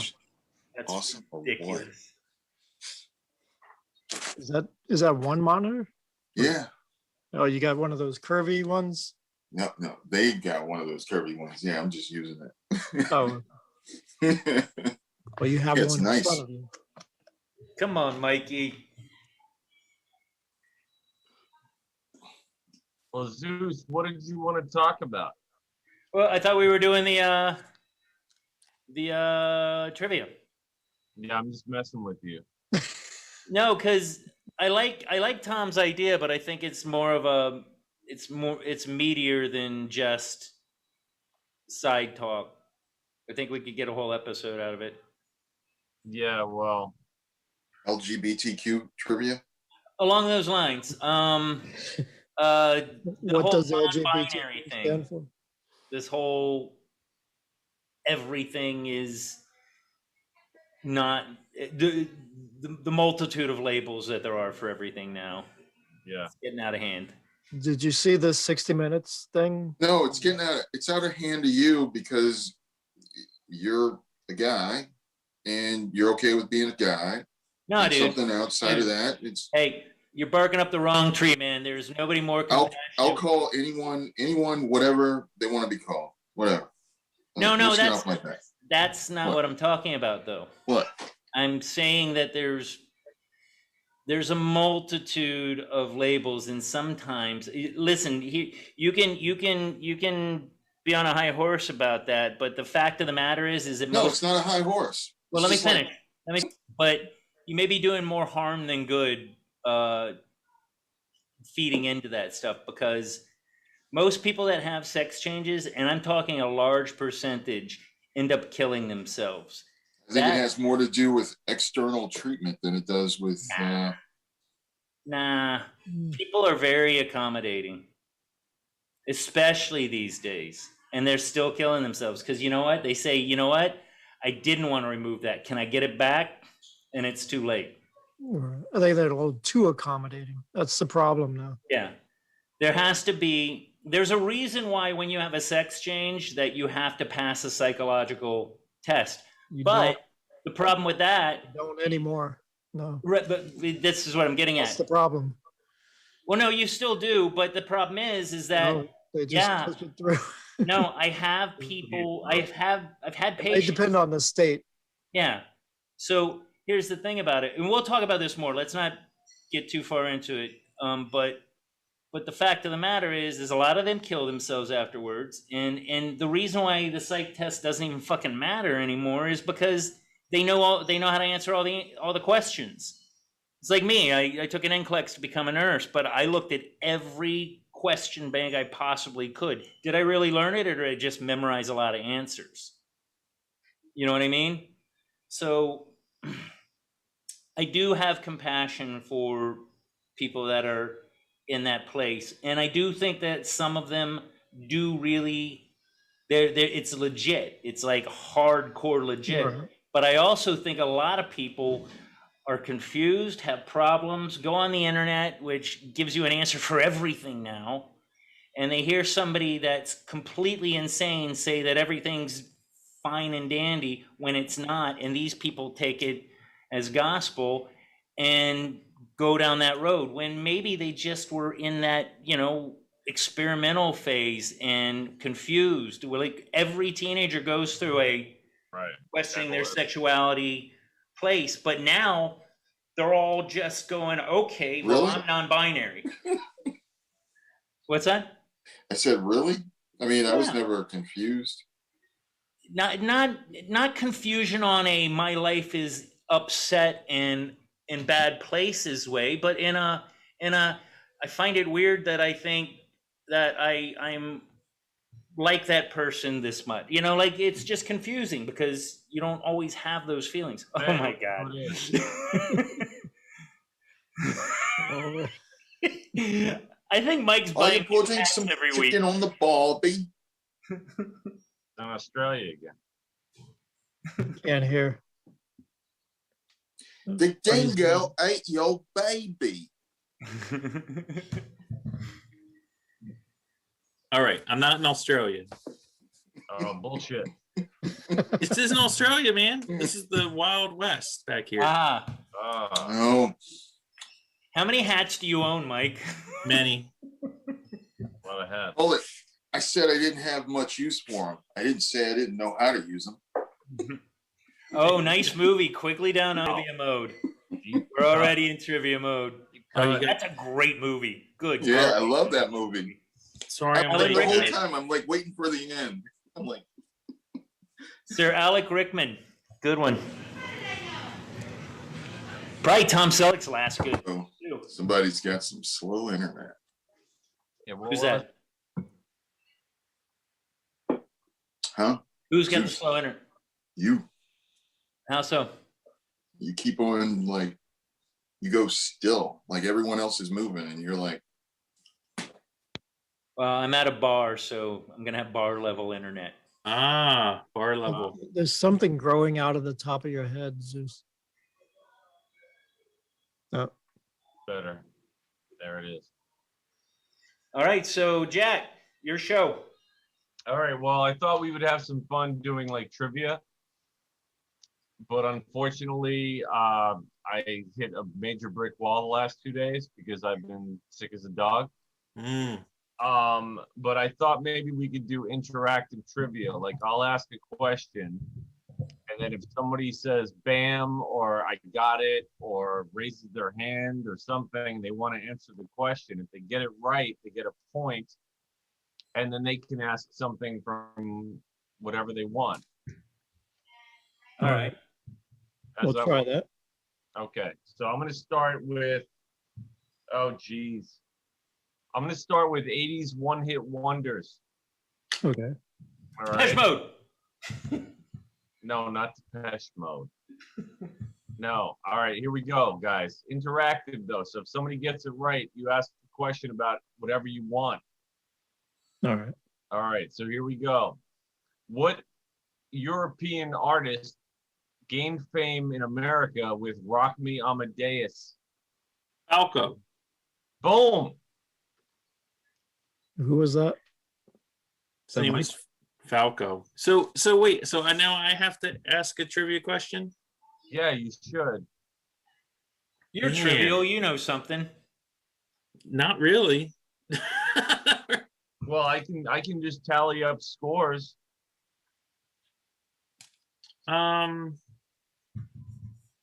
Yeah, I'm just drawing a blank a little bit. Let me All think right. here. Come on, Well, punk rock. You could save it. You could think about it. Let me save it. Ask one more. Okay, let's go with okay. What American artist penned and composed the song Funky Cold Medina? oh, That would be. Tone Loc. Shit. Hey, oh, Zeus had his darn. hand up. Come on, man. Nah, I didn't have it though. Not fast enough. Oh. Yeah, he was all like, oh. I don't know if I was like he that. would get that. He would get that. You know. Yeah, it was good shit. Doo, doo, doo. Yeah, and that was and speaking of trans people, that song would not be allowed to be released today. Probably not. Ain't no plan with a man. Well, shit. We could talk Adam Ant if we want to talk about that. Yeah, we could do that too. I hadn't gotten to him yet. Hey, you keep going. I don't have. I have nothing. Okay, all right. All the stuff. Most of the questions I would have, no one would be able to answer. So, All right. Well, let me see how far I can carry this without looking. Okay, what was the name of U2's first album in 1980? Boy. Damn. I'll take a stab at it. He already answered it. Boy. Oh, I did. Oh, okay, never mind. I was going to say Joshua Tree. But Hold it, this should be on. That was like, 87. This should be on SNL. Remember the SNL, like the Jeopardy skits from SNL? Yeah. Alec Trebek, you are an ass. Oh yeah. Man, it was so funny, man. Yeah, he says rough, just the way your mother likes it, Trebek. Fucking love Will Ferrell. Next. All right. What was the name of Metallica's first album? Oh shit. It wasn't Master Puppets. Nope. Oh shit. I'll Was say it self-titled? Metallica? That wasn't until later. that was No. later. Okay. Kill 'em all. Boom! Damn, Mike. I know my music, man. You do know your music. Or he's looking at the internet. I'm not dude. I'm out in the middle of nowhere. What are you talking about? Right. I don't even have internet service here. Out in the outback. I'm on the satellite phone right now. All he's got is the phone. All right, let me see here. I'm gonna go with movies. Actually, no. I'll go one more music. What British rock band released the album Physical Graffiti? Oh, Def Leppard. Wrong. No, wait. No. I'm just holding AC/DC. back. Was AC/DC? No. Hold it. I know. Physical. Led Zeppelin. Led Zeppelin. Bang. Ah, Wow. I'm like, I know that. All right, Mike's kicking your ass. He's got 4-0 now. For what? No, I've got one. Okay, I was deducting, but you know what? I won't punish you for being bold. This All right. isn't a punitive game show. No, it's not. Okay, fine. So Zeus has one. Darcy's got one. Let's see if Which I one can. do I have? I don't have any, I think. I thought you had one. Nah. Thank you, though. All right. Yeah. Well, Darcy's Scratched got. his head. Yeah, Darcy's got one. All right. We'll go 80s again. No, we'll go 90s. We'll go 90s. What 90s rock grunge band had the song Glycerine? What is Bush? What is Bush is correct. I wouldn't know. All right, let's see if I can. You want to stick with the 90s, Zeus? Sure. Okay. All right, let me see here. What was the name of the singer who died, who's performed with Alice in Chains? Lane Staley. Bang. Nice. Wow. I really liked Alice in Chains. Yeah, I did too. Fucking shame. So you got any science and nature questions? Do you have any questions related to the Old West or Outback or anything like that? No, I Any really hat questions? I really don't. I told you. Questions. Nice. No, I really. Yeah, I was always the science guy on the trivia stuff. Trivial Pursuit. Yeah. Yeah, that was the green pie. Ah, yeah. Yeah, that was the green pie. All right, how about this?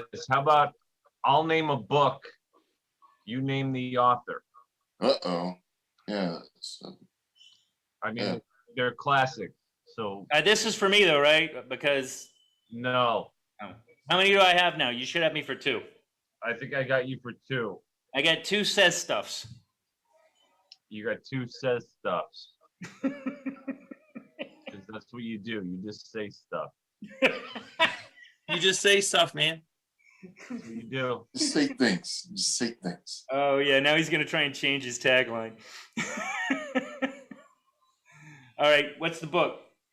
I don't know. I think we should probably skip to transgenderism.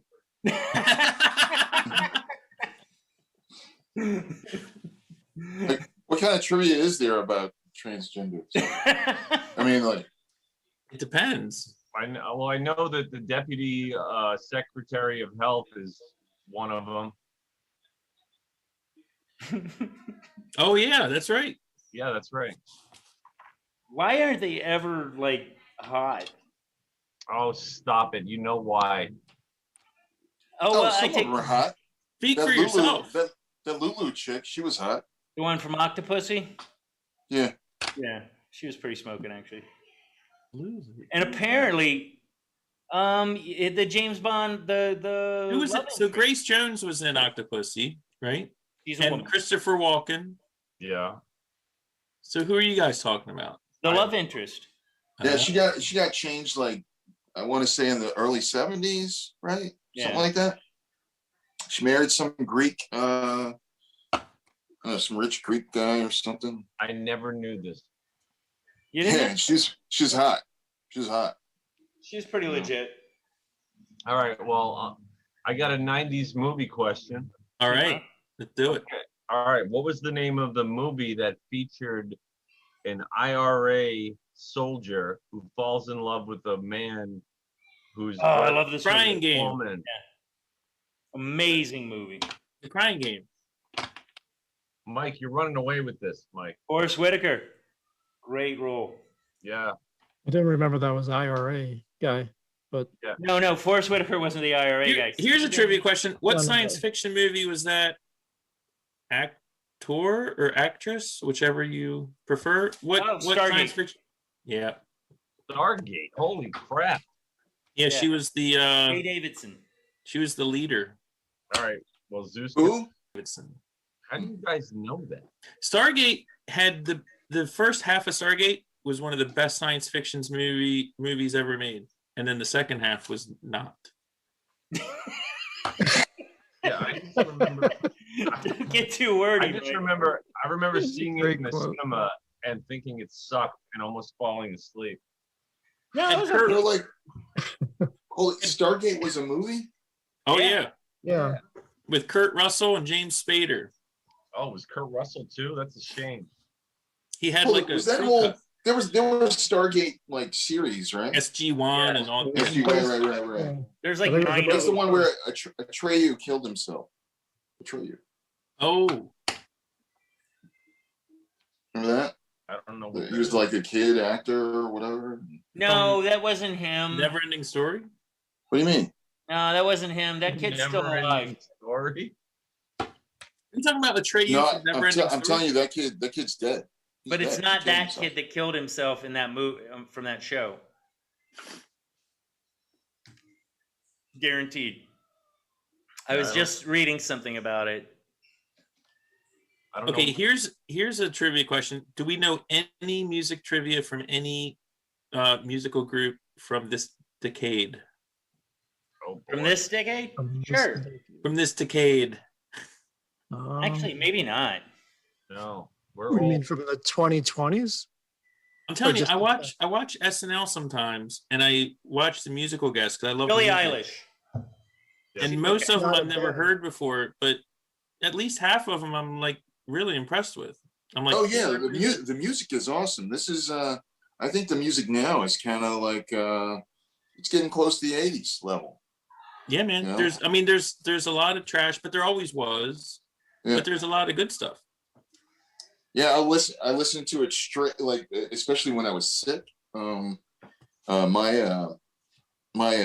noticed that my phone, I never really use my phone other than make a phone call. Every now and then I'll do something with it, but for the most part, I'm on my iPad, right? But while I was sick, it was just hard to hold that thing up, while I'm lying down and everything. And I was like, wow, man, it's got a lot of definition, and I was looking at all these music videos, and I was like, wow, this is really awesome. I was like, oh, it's worth the $1,100 or $1,200 or $1,300, whatever that I paid for this thing. But I was like really impressed. I was like, wow. I think the last band that I kind of liked that was new and Nickelback. What's that? Nickelback. That one goes without saying. No, I was gonna say the Killers.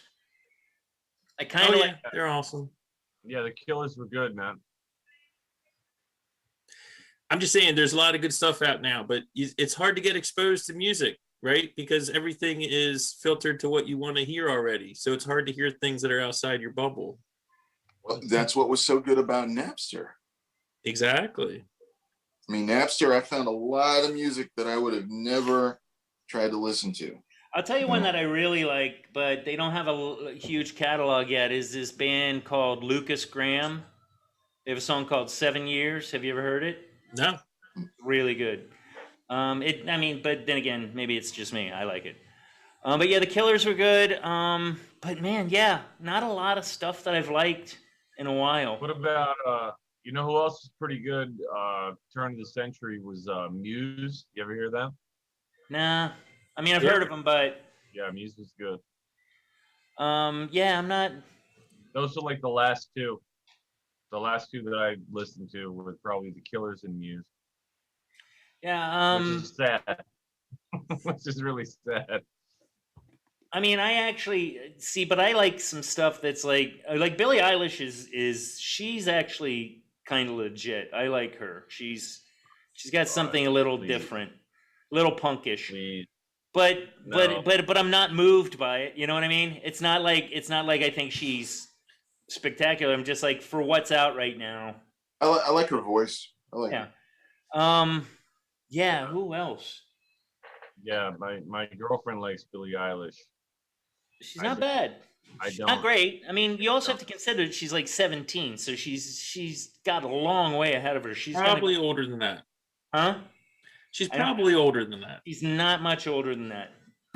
Well, her brother like put the shit together anyway, supposedly. Yeah, but there's a lot that I like that or don't like that everybody else like Jack White and White Stripes. I really Black Keys, White Stripes. I don't really get it. I like the White Stripes. I like the White Stripes. I forgot about So there's a couple stations out there that you can stream, like on TuneIn or some other places. There's one out of Baltimore that we listen to in this house a lot. WTMD 89.7. You can stream it for free, but it's actually like DJ curated radio where like the DJs actually like give a crap about the music and can talk about it, and they play. It's all contemporary. I mean, they do play some older stuff. But yeah, you got to work at it. The thing is, when you get older, you're not exposed to this stuff as much. You don't hear it. They're still doing it. People that are like, man, music sucks these days. It's because they're not listening. They're not listening to stuff. There's good stuff out there. I mean, there's a lot of trash, like there always has been, but there's a lot of good music out there still. Here's a piece of trivia. How old is Billie Eilish? 20. I'm going to say 17. No, not 20. 19. Yes, she's 19. Born December 18th, 2001. Wow. How old is? She was young. When did she start? Because she's been around a few years already. Well, I think that's what it was. When she started, she was like 17. I think she was like 6 years old when she started. Here's the crazy thing. What is her? Must have been. What is her real name? This is crazy. William Samuel Taylor. No, Billie Eilish Pirate Baird O'Connell. Oh, she's had like parents like you. So she comes from Republicans. More like Kiefer Sutherland. Kiefer Sutherland's got like 17 names. Yeah, well, Donald was a wackadoo. Yeah, Donald was the smoking pot with the students in what you call it Animal House. House. Yeah. Imagine if like the whole universe was in the tip of a pen. Remember that? Right. Yeah, he was a wackadoo. Yeah, he was. But good actor. So next bit of trivia. I've asked a couple. All right. So the artist formerly known as Prince released an album for his featured movie Purple Rain. He also released a concept album for which blockbuster 80s film? Batman. Oh my God, Mike's crushing. That's impressive. I mean, The Bat Dance. The Bat Dance, The man. Bat Who didn't do the Bat Dance. The Bat Dance. Yeah. bad. You know, guys, while While Jack's asking these questions, we can be pulling up websites with other questions so that we can contribute. Could do Yeah, that. but that's not as fun. Yeah. Okay. It's like cooking your own food. I do find it ironic that Jack troubles us consistently about being prepared for the show, and then we're floundering at best right now. He was sick. Hey, I warned Give him, you. I warned you. I warned you. It's all right. All right, let's go with authors and books. I'm gonna name a novel. Stephen King. No, Here's where it goes off the cliff. no, it doesn't. These are classic pieces of literature. Dr. Seuss. No, Supertramp. that's a band. Beverly Cleary.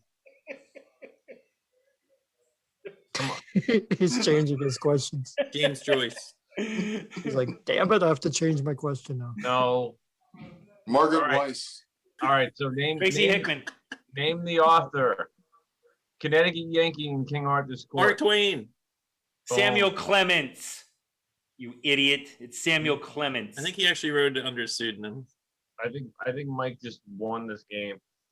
All right, what I about get a half a point. I what said Samuel about- Clemens. That's digging. Well, deep. yeah, because he's the only one out there with that one internet connection out in Australia. It's not Australia. This is a background to Pat Garrett and Billy the Kid.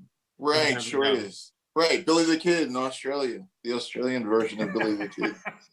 Shut up quickly and answer another question. Okay, The Prince and the Pauper. Oh, damn. Oh, I should know this. Is that Charles Dickens? No. Yes, it is.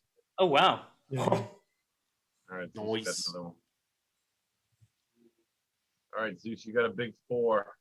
You're hanging tough with Mike and his 6, or rather his 7. All right, what about Rushing. all right, what about of Mice and Men? Ooh. Oh, fuck. Another one I should know. Oh. That is Steinbeck. Bam, bam. Nice. All right, Zeus has got 5. Mike's got 7. He's coming up on you, Mike. Mm-hmm. All right. Okay, Lord of the Flies. Oh, Jesus. Orwell? No. No. Oh. Is it Vonnegut? No. Damn it. It's Vonnegut-like. It is. Damn, that's a good Sure. one. Okay, well, I believe the answer is Rudyard Kipling. Yeah, I would never guess that. All right, so nobody gets that one. What about this one's a layup, so get it out there. Animal Farm. Orwell. Orwell. We got to cut this part out. What? We got All a the couple books section. Uh, We're gonna lose viewers. All right, Oh, well, yeah. We can't afford that. I'll skip books. That was a lot. What was the name of Oliver Stone's Vietnam opus film?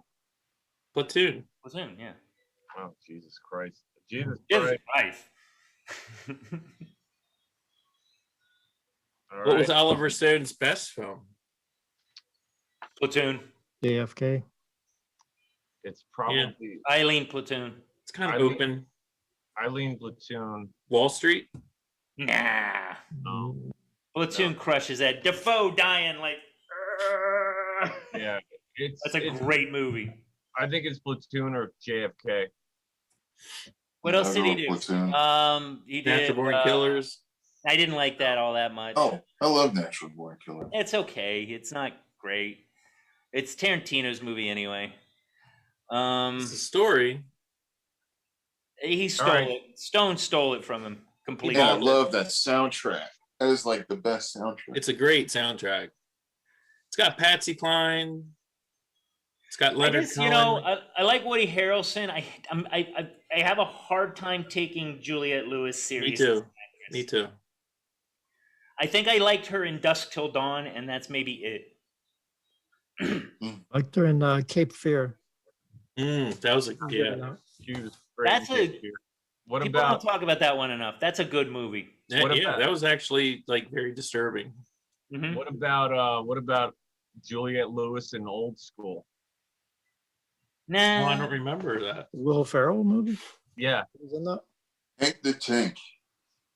I love it. You can taste it on your lips. That was Drinking one the of the beer. funniest scenes ever. We're storming the quad. And then he's climbing in the car naked, and he's like, "Hey, you think Taco Bell's still open?" Yeah. no, we're all streaking. Yeah, that's it. Doing Yeah, freak- all of us. We're all. No, Juliette Lewis was his was the girlfriend of the guy that moves on to college campus, and she's having threesomes. She's got people in the closet. Like, you don't remember that? No, she's Oh. very not memorable for me. The only reason I remember her in in Dusk Till Dawn is that scene with Tarantino where he's imagining what she's saying, and she's like, "Would you like to eat?" And Right. he's like, "We'll talk later." Right. You Remember know what this- was a great scene in Natural Born Killers though? It was like very disturbing but good. Was it was like a sitcom with Rodney Dangerfield Rodney as a Dangerfield. dad. Oh, it's awful. That's you don't like it? No, it was so disturbing. Just that one little part of that movie was so weird. Like Dangerfield doing this dramatic, like bad guy heavy Yeah, role was just like, Yeah, it didn't sit well with me to see Rodney doing that. Like, yeah, no, very- It was weird. very weird. it was. But he very- was good. I mean, he was very good. Yeah, it was He disturbing. nailed it. Yeah, that is an upsetting scene. For me, most let's see, we're going off on a tangent anyway. Most upsetting scene you've seen in a movie. Oh boy, That's not it. no. You know, when it happened, I would go as far as to say that the scene where Marcellus Wallace is just getting pounded by the gimp. That was a very bizarre and just punch in the nowhere. gut kind of scene. What? Out of nowhere. Yeah, it was weird and Well, upsetting. it wasn't the gimp. It was Zed. Oh, that's right. It was the Yeah. cop. It was That's Zed. right. Yeah. But You know- no, you know what? That scene didn't bother me that much because Tarantino knows how to use the music and the camera, and it was almost comical. It wasn't yeah, maybe it's not that upsetting, but it was just so didn't see this coming. Oh kinda. yeah, no, there's no way you saw that coming. Yeah, not a bit. No way. Tarantino's Yeah, that was say what you will. You ask me, one of the most iconic directors ever. It's got to be Tarantino, yeah, I agree hands with that. down. I agree with that. I mean, I'm even putting him up against Hitchcock. yeah, He changed. People mimic Tarantino's movies now.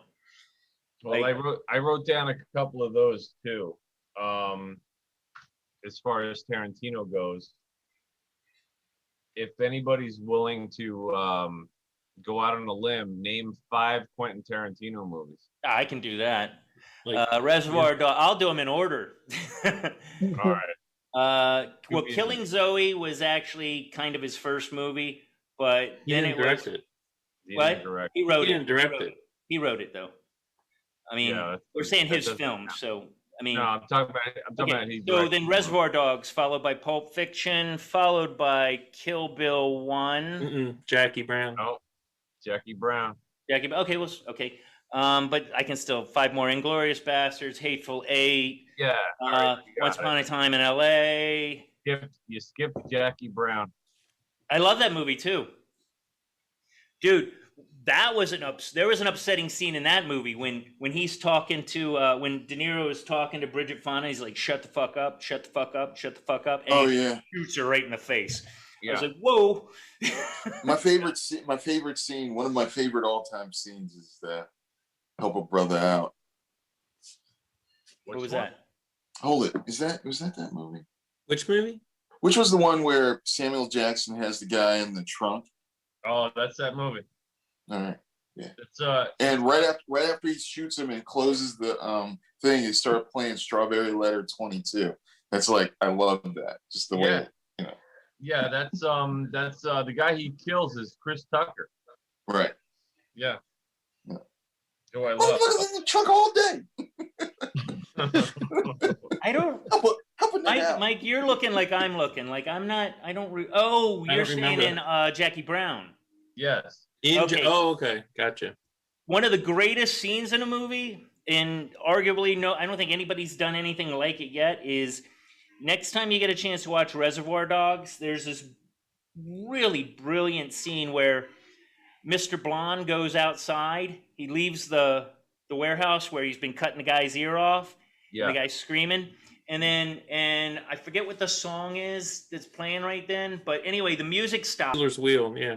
He walks out to the car. Up in the middle He with gets, you. like all his torture tools, gasoline and stuff. And you're hearing all the aesthetic noises, like kids in the playground and like neighborhood noises.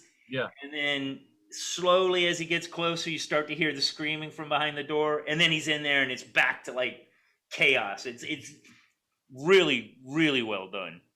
I mean, the most fact that disturbing scene in a movie for me, I think it was a movie called like, it was like Pan's Forest or something Pan's like that. Labyrinth. Pan's Labyrinth. It's when he beats that guy in the face with a gun and it gets all deformed or something.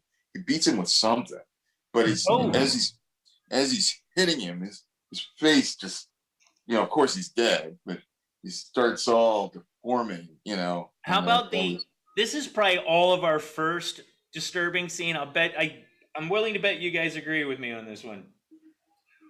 As a child, one of the freakiest looking scenes was the dude peeling his face off in Poltergeist. Poltergeist, yeah. That's what it reminded me of as well when he started saying that. And there was maggots. Oh, that's or the so corpses dropping coming up into out the of the sink, yeah. pool in Poltergeist. that didn't bother me nearly as much as the guy peeling his face off. Yeah. You kind of close. saw that. It got me much more. It? Yeah. The original one? Yeah, that was a pretty or was that Thing? But it was the thing where The Thing. That was head- disturbing the whole way the head through. is like walking That and then guy. it sprouts legs and Yeah. yeah, that like really got me. That's the thing. Yeah. Yeah, I don't know. I've watched a lot of effed up movies, but I remember there was a movie called it's a European movie called Irreversible, which I don't recommend to anybody because of how effed up it is. And the movie basically takes place in reverse. So they go scene to scene, but backwards in the chronology of the story. And there's a scene where a woman is like brutally beaten and raped. And I watched it and I couldn't believe it was filmed. Like it was absolutely horrific. I'm sure you can find it. I don't recommend it. And then also the movie Train Spotting. You guys remember that movie? Oh yeah, that was very upsetting. Yeah, the dead baby. Oh yeah. Yeah, the dead baby. Do you guys remember in the 80s like a VHS tape? There was like 3 of them, like Faces of Death. The Faces of Death, the many Faces Yeah. of Death. Yeah. Like the guy getting eaten by the alligator. Oh, how about when was they ate the cult member? They just ripped into her, kind of. Yeah. No, that was on Gorgon Video, and they also released horror movies on. And how about the couple that ate the monkey? The like monkey? The monkey brain. They just hit it. And Yeah. So was that stuff faked, or was that like who has the 411 on that? Was that real? I think some of it was stock footage that was real, and some of it was staged. I just remember those being kind of like outlawed videos, you know, like well before the internet. But Yeah. Remember one in that vein? Do you remember the movie Creep Show? oh yeah, Yeah. oh That yeah. scene with I think it was Leslie Nielsen, where they buried him in the sand, like right on the beach, and the waves started coming in. It's like, you better hold your breath. Oh Yeah. yeah. Hold my breath a long Great. time. And then the water's Yeah, that's exactly right, Tom. That's exactly right. Which scene was this? and Creep Show. Creep Show. Oh, when he bites the half of her face off is the one. Actually, that whole movie was disturbing. Well, what movie is the one where like it had this one scene where this kid, he like kind of controls his family? That's And Twilight Zone. Okay. Oh yeah. So do you guys remember and I'm sorry if I talked about this in the earlier podcast, but do you guys remember the Creep Show cartoon that was on for? No. There was one, you can still find it on YouTube, where this guy who's a fisherman, he goes to a lake with his kid, and he's like a real like ass. Like he's like really hard on his son. He's trying to teach him how to fish. And all the people in the village, they look like people, but it's just a facade. They're actually fish, right? That are like humanoid, and they have like human skins that they wear, and they fish for people. So like in the lake, the fish in the lake like throw fishing rods with wallets on hooks, like and like dollar bills and stuff like that. And like when people grab them, they like grab them, like bring them down into the lake and eat them. Was it a cartoon? It's a cartoon, and it's like so screwed up. It's so weird. It's like bloody and like violent, but it's a cartoon. Like Goosebumps or something. No, that's this had to be an adult cartoon, like on HBO. I don't know. It's normal now. You got to find it on YouTube. It was definitely from the 80s. I don't know where they. I remember a friend of mine. He had these old Creep Show comics, and they were these big books. Yeah, they were like big format. That's where the movie. They were large format. Yeah. Yeah. It's they had them at the library. It's funny you guys. This was like when I was in like 4th or 5th grade. Let me show you something that's here at the bar. This is interesting. Yes, Darcy, I remember they were at the library. They were like large format, like the old Look magazines. They were like really big. Giant size. Yeah. Look at this. Can you guys? No, you have to turn off your fake background. Where? What? It's heavy. Oh, there we go. Heavy metal. Oh, yeah. Heavy metal. Oh, okay. I saw these here. You know, another movie, and like I brought up that one Behind the Door before, but there's this movie with Alan Rickman and Madeline. There you go. All right. There's this movie with Alan Rickman and Madeline Stowe from like the late 80s called Closet Land, where it takes place in some dystopian future where she's a political prisoner and he is an interrogator, and you don't even know, there's no context. It's just the two of them in a room, and he's interrogating her for an hour and a half. And it is crazy. And like, I can't find it anywhere. I'll tell you a great movie. What's it called? Closet Land. Okay. But you would think with Alan Rickman and Madeline Stowe, it would be At what point did she show her breasts? Because she shows her breasts in every. No, I don't think she does in that movie. No, she doesn't. But it's a great movie. Lovely. There's a movie. It's so good. I love this movie. I can't remember the name of it. Equilibrium. It's Christian Bale, Sean Bean, Taye Diggs, believe it or not.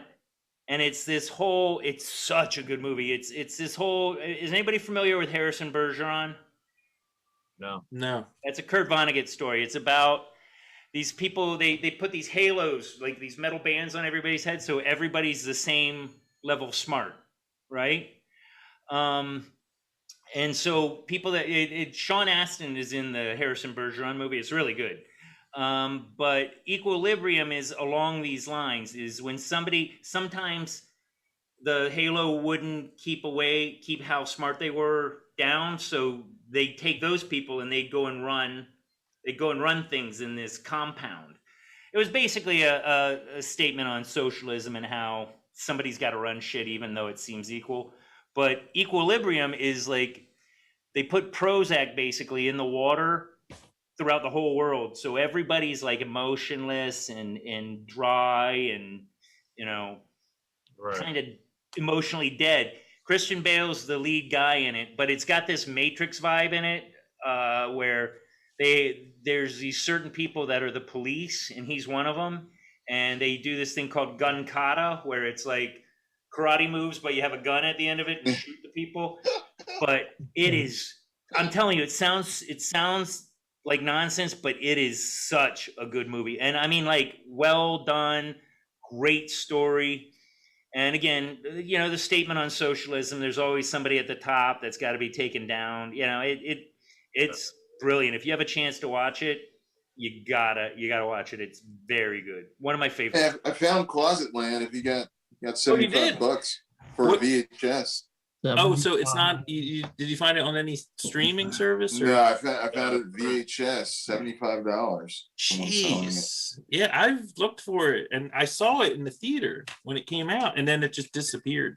It must be something like what Spinal Tap went through, where it's in some sort of legal limbo. It only made $259,000. Well, I'm like $6 of that. Yeah, man, it's funny. Just to go back on Bale for a second, that guy has done movies like, except for Newsies, he's done some really good, like Reign of Fire. We talked about that before, so we won't delve too far into it. The Machinist is amazing. It's crazy. He was in Empire. Was it Empire of the Sun? Empire of the Sun. I think he got the Oscar for that. Hold it. Closet Land is full length on YouTube. Oh, really? Yep. Oh. Yeah, no, man. Bale is Google. pivotal in so many movies. I haven't looked in a while. American Hustle. Yeah, it's a great movie. He's great in that. Great movie. He's one of my favorite. I think he's probably one of my. You know, my sister. I told you guys my sister worked with him, right? Yeah. For a movie called Rescue Dawn, which isn't. It's what's his name? Werner Herzog did it. It's Oh, awesome. And it's great. It's about this guy that he's one of the only POWs to actually escape a POW camp and live. It's got Steve Zahn in it, and believe it or not, Steve Zahn made me cry in this movie. He's so good in it. You know who Steve Zahn is, right? Beverly Hills. Steve Zahn was in That Thing You Do, Saving Silverman. He's like this weird little blonde-haired guy. He gets some really mostly he does comedy roles, but this movie was serious and it was heartbreaking. What's it? Rescue Dawn? Yeah. Probably if we saw a picture of him, we'd probably recognize him. Yeah. But that's it with my Bale love. I've got a quick question, and we can get back to the movies. So, anyone have any cicada reports to report? Oh boy. They're all over my yard. Cicadas, yeah. Thousands of them. Not My that kid's many. collecting them. I haven't seen one. They're everywhere. Like, here's the thing. We open the windows at night, and in the morning, there's this dull roar in the back. It sounds like it's miles away. It's so creepy. They're so loud.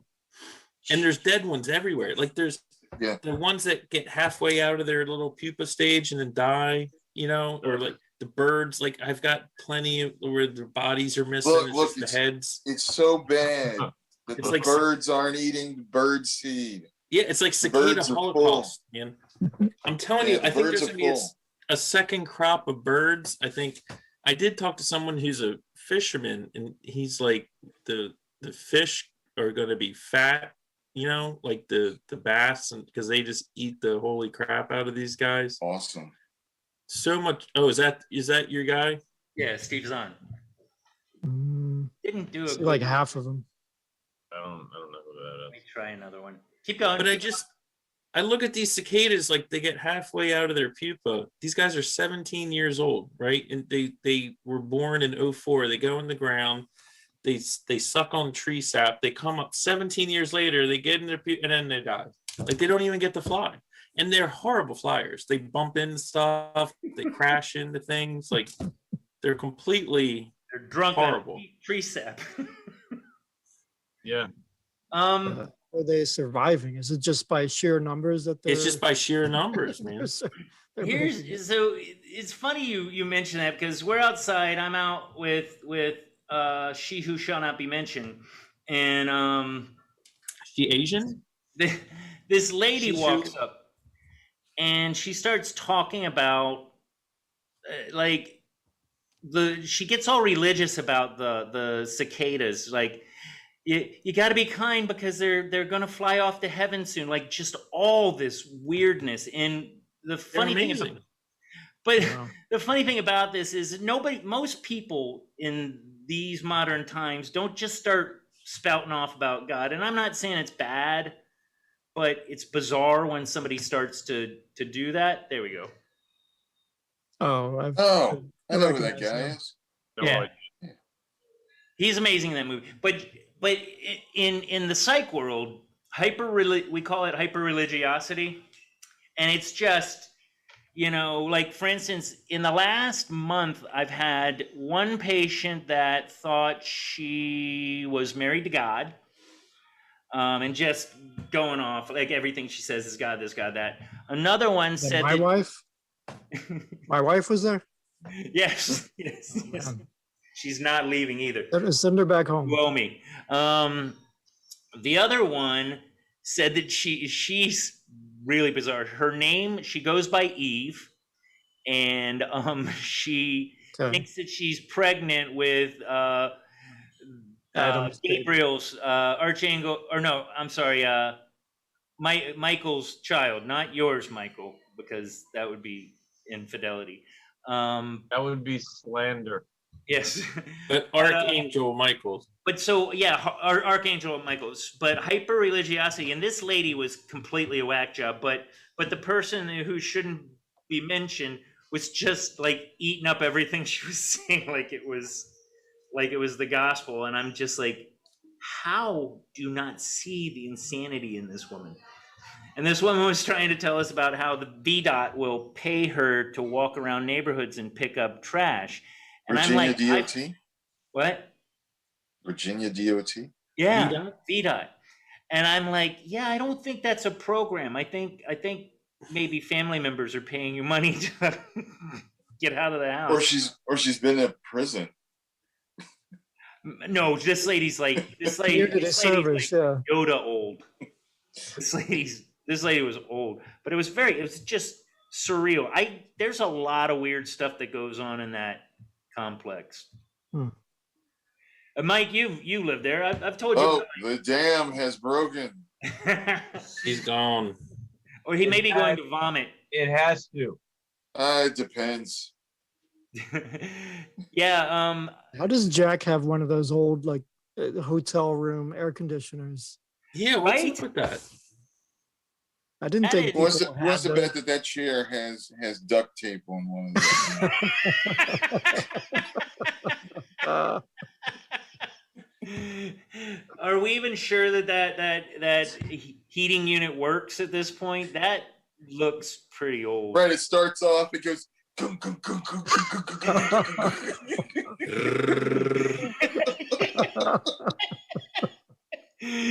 Tell it doesn't work because the window is open because I can see the curtains are. Pull it from a $20 hotel.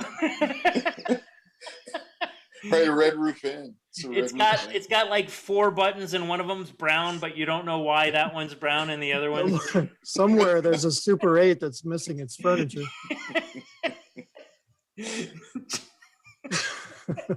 I'm telling you though, it's like you're overlooking everything. Jack just lives in a Motel 8.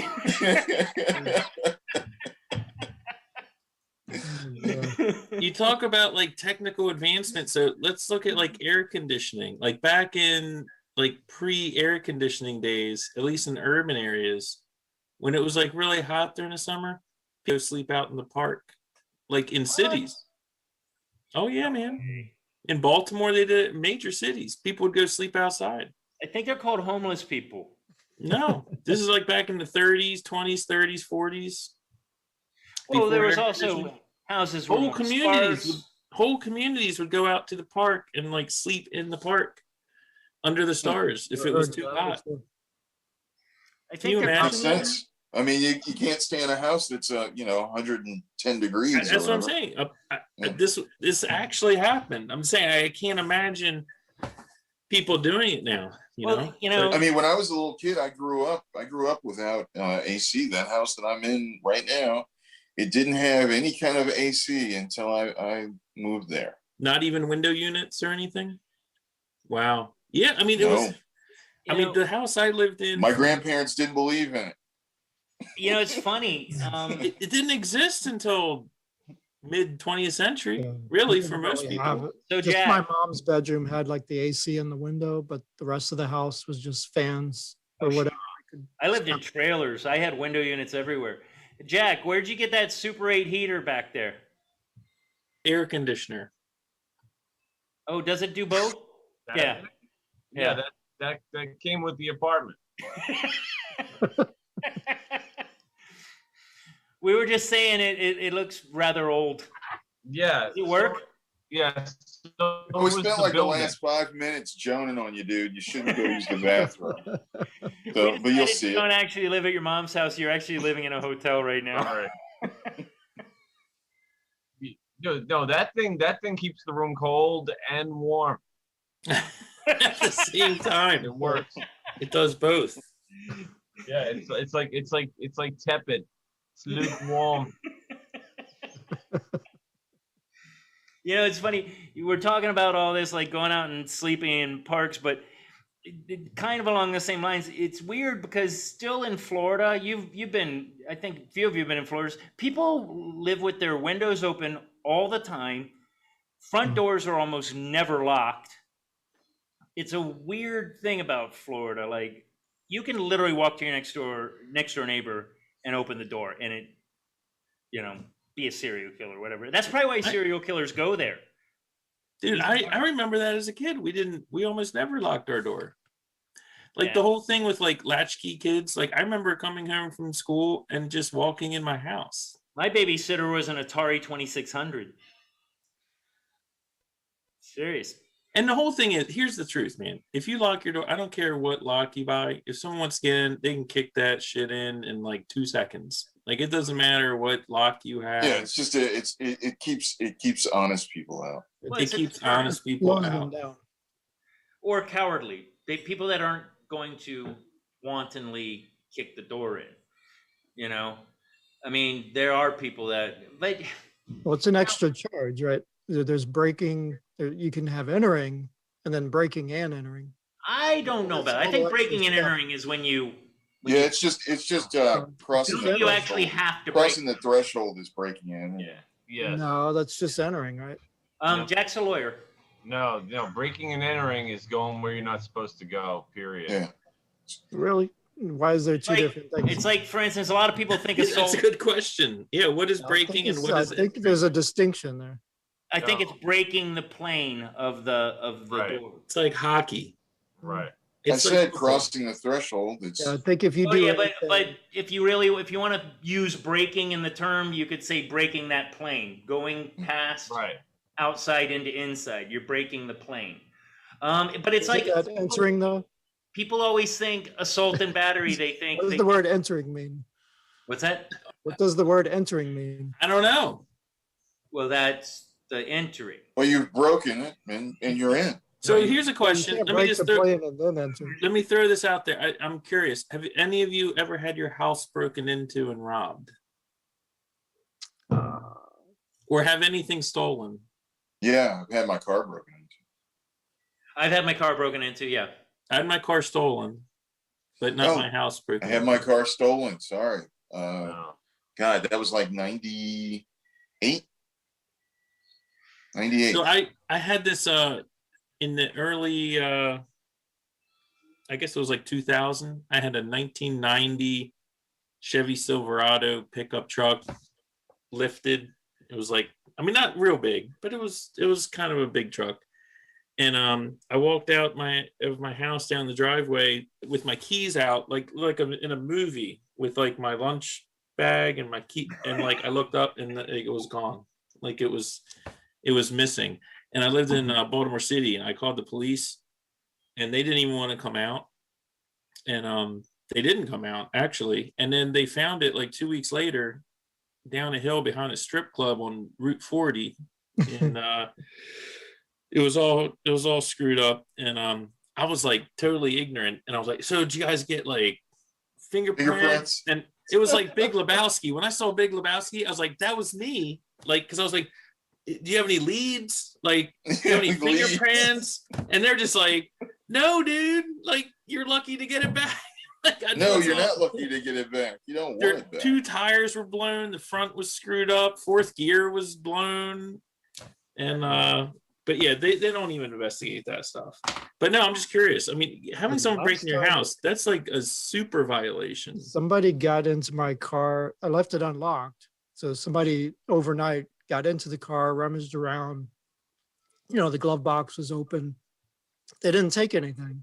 And the funny part, I had like a $25 Cracker Barrel gift card there, like setting out. They left. They didn't take that. They left. I don't know what they were looking for, but they didn't want the Cracker Barrel. They did not want that. Well, there is the point that they may not have known if there was any money left on it.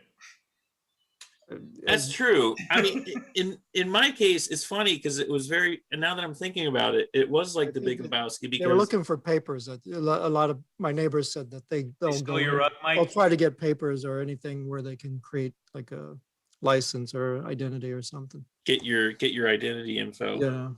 Well, this was like a week before Christmas, and I had hidden Christmas presents behind my back seat, and they were all gone.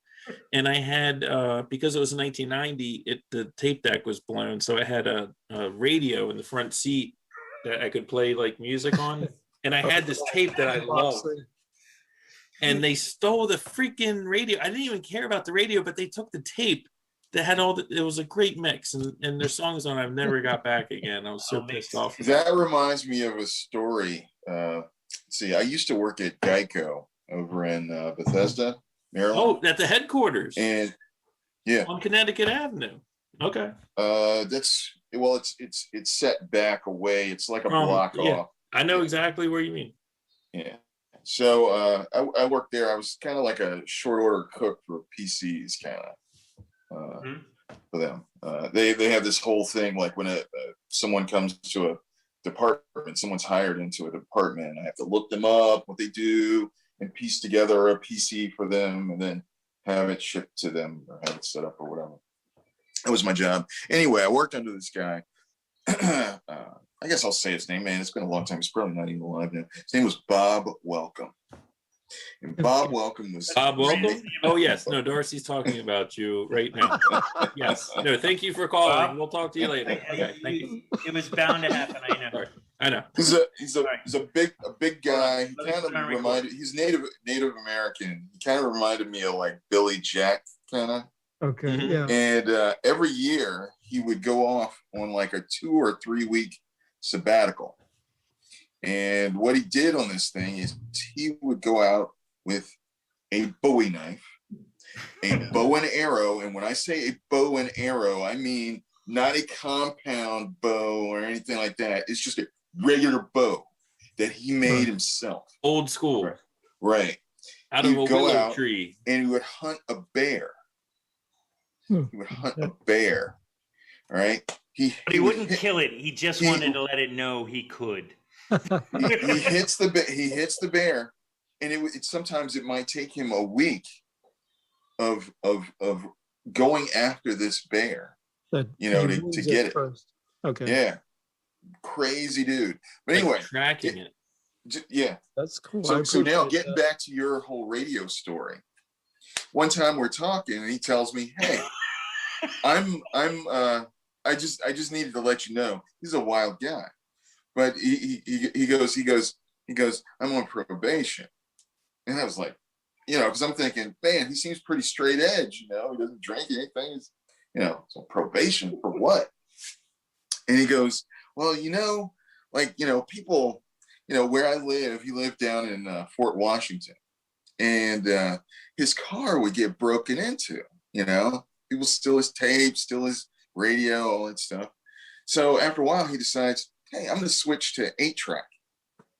So he gets all these 8-track tapes and gets the 8-track player, all that. Still, someone breaks in his car and steals that. He's like, I've had it. So what he does is he rigs his car handles, the door handles, to his battery. Right? Nice. So one morning, one morning he's woken up by, That's hilarious. goes out. This guy's attached to his car door. He hits him with a shovel to knock him off. And then when the cops come, they arrest him. That's hilarious. The guy couldn't get off the hand. He was like, Yeah, he couldn't let it stuck go. to it. Wow. Couldn't let it go, man. He got like 2 years probation. See, and that's why, like, if somebody breaks into your house, you can pretty much shoot them in the face and you're going to get away with it. Maybe. That's it's a pretty, I mean, yeah, I know what you're saying, maybe, but it's pretty hard to get prison time for shooting somebody that breaks into your house. There's the bear. The thing is, and Bob was a scary dude. Like there was he that was one manager that never had to worry about me being like, you know what, man, it just wasn't gonna happen. Fuck me, fuck you. Stabbed you. I'll take on pretty much anybody, but that wasn't taking on that. So I think we lost Jack. he's been texting. Let me look here on my satellite phone. Hold on. My Wi-Fi keeps shitting the bed. In waiting room, question mark. His wife is shitting the bed. Wi-Fi. Oh, okay. We have a senior citizen as the. I don't see him. He says he's trying to get on. That's okay. I think we've gone off on enough of a tangent for the show. What does Jack say when we shut it down? Oh, are we done? We've already been on for an hour. Have we? Yeah. I'm fine with going more. But I got nothing. So here's a question. And is there anything else anyone wants to talk about? Is there anything topical events this week or? Oh man, we could talk about these vaccines. I don't even know what's going on this week. I've been working on getting systems together all week. We can talk about vaccine I have no passports, idea but I don't know if that's vaccine passports. I just don't think it's good. I mean, In what situation? I think they're bad in general. I think mandatory anything like that's bad, but whatever. I On mean, a cruise ship, maybe. But here's the thing: In a confined space, maybe. It's an Occam's razor situation. The first thing that came to my mind when I heard about vaccine passports was fascism. No, you're free to stay exactly where you are, dude. What? You don't have to go anywhere. You're free to. I mean, but guess what?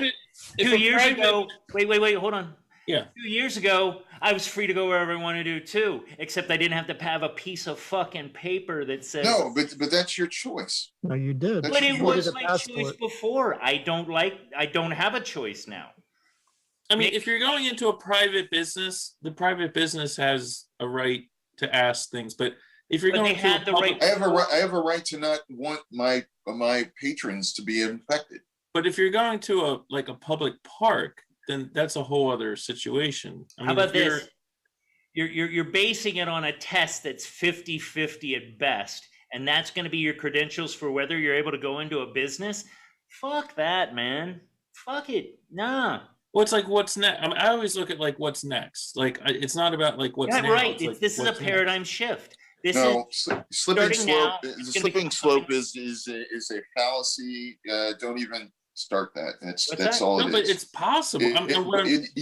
Anything's possible. We could get hit by a rogue black hole tomorrow. But what about a flu? But until then, I'd like to have my rights. What about a flu shot passport? Yeah. Sounds good. Okay, it sounds good, but what if people can't get it or don't want to get it or have some objection to it? How about this? Freedom's not free. Okay, how about this? What if we have COVID water fountains in COVID bathrooms? You see my point? It's just a matter of segregating. Dude, if you end up having leprosy, I'm putting you right in a leper colony. I mean, it's just, I'm sorry. I don't like, it's an unseen, it's fascist. Jews, nobody knew what a Jew looked like unless they said they were Jew in 1939 Germany. But what did separate them was papers. That it was an unseen enemy. What is COVID? An unseen enemy. You can place whatever you want on it. It's the same thing with Jews, man. They were vilified. No, it's not the same. Exactly the same. It's not the same. You can't. It's not the same. Look at you I can't have this kind of conversation. Hold on. Here's another. Allow me this. I can't look at you and tell if you've got COVID. I can't look at you and tell if you're Jewish. I can make assumptions, but I cannot tell. It's a slippery motherfucking slope. No, it's not. That's a fallacy, straw man. I mean, we can go down the, no. Here, let me ask this, or let me bring this up, because I think this is an interesting point. So this week, it's been in the news that it's very possible that that this virus escaped a lab in Wuhan, or at least there's a possibility of that. Yeah. Now, that's something that, I mean, personally, and again, I'm not making any broad point. I'm just saying, me personally, I had posts that were banned, and I was suspended from Twitter last April for posting evidence to that end. And now it's like, oh yeah, maybe it did escape the lab, maybe that's. But was it actual evidence, or were you just repeating something that someone else said? It was questioning. Yeah, but no. So there are different types of questioning. So there's but it's true. I was right. I was correct. Questioning.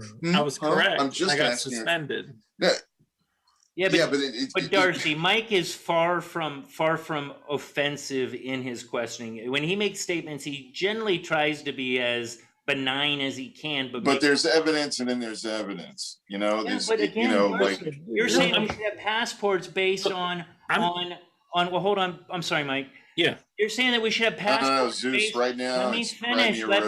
Let me finish what I'm saying. I'd like to say stuff. Say it. What I'm saying is, you're saying that we should base our admittance into certain places on a test that is 50%. No, what I'm saying is that you're free to do whatever you want to do, except for where you can't. Yeah, but they're setting it on flimsy evidence. Okay. And this is McCarthyism, dude. This person's got COVID. All it's going to take, if we go down this road, that's all I'm saying. If we go down this road, it's going to. And you're never going to get me with the slippery paradigm shift. If we let this happen, then next time the other thing that they try and pull off is going to be worse. Look at Patriot Act. The Patriot Act. Nobody turned. Democrats fought the Patriot Act left and right, all over the place, fought it. You know what, though? As soon as Obama came into the White House, he didn't say, let's get rid of the fucking Patriot Act. He said, no, we can use that. And I love Obama. But to even consider the fact that they can't take something like a vaccine passport and turn it into, well, Mike and Zeus went to this restaurant. Mike is a known dissident, and Zeus is there, so we'll make Zeus a dissident because we can track them on their phones via their vaccine passport. The back door on this thing is open to all kinds of shit. Look into it before you just say you should do it. That's all I'm saying. I'm not saying you're wrong. Anyone that wants to track me can already track me with my phone. Yes, what are you but talking this gives about? them the permission. This is, if you have your they can associate you with Mike and go much further. I'm just saying, don't just blindly. Okay, thanks for the warning, Zeus. Thanks. Wow. I mean, for me, wait. What was the term that Darcy used with incredulous? I'm not being incredulous. I just said thanks for the warning, Zeus. Thanks. Snarky. I'm not being. This doesn't come from. Dude, right now the way you're going, I could have you saying those same words and have a little cartoon of someone running back and forth in a room. I mean, it's just. Look, I think passports are the vaccine passports are bad, but I don't think we're that close to I don't think it's going to happen now. This is a paradigm shift. It I starts don't think now. it's going It's there. us wearing masks. Listen, 2 years ago, if you were caught wearing a mask in public, it was against the fucking law. The Now more we're wearing concerning, masks. but no, What's next? the more concerning thing is what Mike's talking about, where you can't even ask a question or have a reasonable debate about think these something that's things are logical, mutually and exclusive, makes though? sense, and turns Well, out no, to that be was true. that was a private organization that did not want that on their I don't platform. know. I But- disagree because Twitter Mm. is a public I don't know. forum. man. No, That's you where a lot of can say social it as much as you want, but someone's so someone's why paying didn't for they those. want it? Someone's Why paying for didn't- those servers. Why did Someone's paying for those servers. Someone's making the investment. But they've Right. become So a why place wouldn't they public want that forum. on their like? What's If it was who's public getting forum, harmed? the federal government would be paying for it, or tax money would be So paying who's for getting it. harmed by that, and why are they being They're still protected making money. by Section We're supposed to have 230? freedom of speech, Darcy. Why are they being No, protected? freedom of speech is a government thing. It's not private. But Well, why is hear big stuff tech on being it. protected? Why is big tech being protected by Section 230, where they can't be sued when they exercise this right? Where something that I said a year ago and I got suspended for, now all of a sudden is coming out and it's true. I mean, Well, it's not about me. There are lots of. Okay, Darcy, so it is pretty if disturbing. They didn't have the evidence. So anytime a Well, then they shouldn't have conspiracy theorist suspended him. happens to be right, that means he's not a conspiracy theorist. it wasn't a conspiracy. There were journalists in China that were getting silenced and shut down and disappeared who were saying that this escaped from a lab. There were actually Chinese scientists who were trying to get the word out, and they were disappeared. And let's And make this clear. Mike is not talking about the Chinese people. He's not talking about like 95%. I'm not talking about the of Chinese people. I'm talking about the population. Chinese government. I'm talking about the government. And I'm saying they were able to put the kibosh on this information. And it's, look, I go back to March 27th of last year. There was a lady who was like the head of a nursing home in New York. And she came out, and this was publicly known. She was Where gay she- too. What? She came out. She came out and she said that the Not that there's governor anything of New York had signed an order saying that COVID positive patients that were released from hospitals that were recovering but still testing positive had to be admitted to nursing homes that receive state funding in New York against the advice of people that were running these nursing homes. And it turned out to be a disastrous policy that, in conservative estimates, has caused the death of 11 to 15,000 people. Not Now, to this was mention- known. This was Well, it's known gotta be more than March of last year. But if you tried to post about it, like I did, your posts got suspended or your account got suspended. And now all of a sudden, this is common knowledge and it's okay to talk about. What I'm saying is the larger picture of who is controlling the distribution of information and the free flow of information. Well, it's a judgment call, Mike, and that happens. I mean, at the same time, I was arguing with people that were trying to say that 5G was the cause of COVID, But and I'm like, this come who's on, harmed? you know. But who is harmed by talking about whether policies by the state of New York by a governor who is praised by the media, who gets massively positive coverage, like, and then we're supposed to believe. I mean, I'm not politicizing it. It's getting politicized. I mean, if you can't even ask the question without getting Well, no, shut down. that's not politics. That's just saving your ass. Yeah, Yeah, but why? I mean, just why in was I case, I would for not, asking I a would not question? want that on my platform. I'm just saying, like, when people were talking about, oh, Fauci has, Fauci, whatever, has Fauci. bought a billion doses of such and such. He's going to be like one of the richest men in the world after the vaccines. You know, I would not have that on my platform if I had my own thing. I Right, just but wouldn't. I'm not Not arguing what that. Mike But if I'm was- just asking a question of like, is this policy good? And then I get shut down, and a year later, now it's like common knowledge, and people are acting like it's brand new information. I knew this a year ago, and I got suspended for mentioning it. Here's what I'd like. I'm just saying, I don't think that's a good thing. That's all I'm saying. It's not. Here's yeah. here's what I'd like to say about it.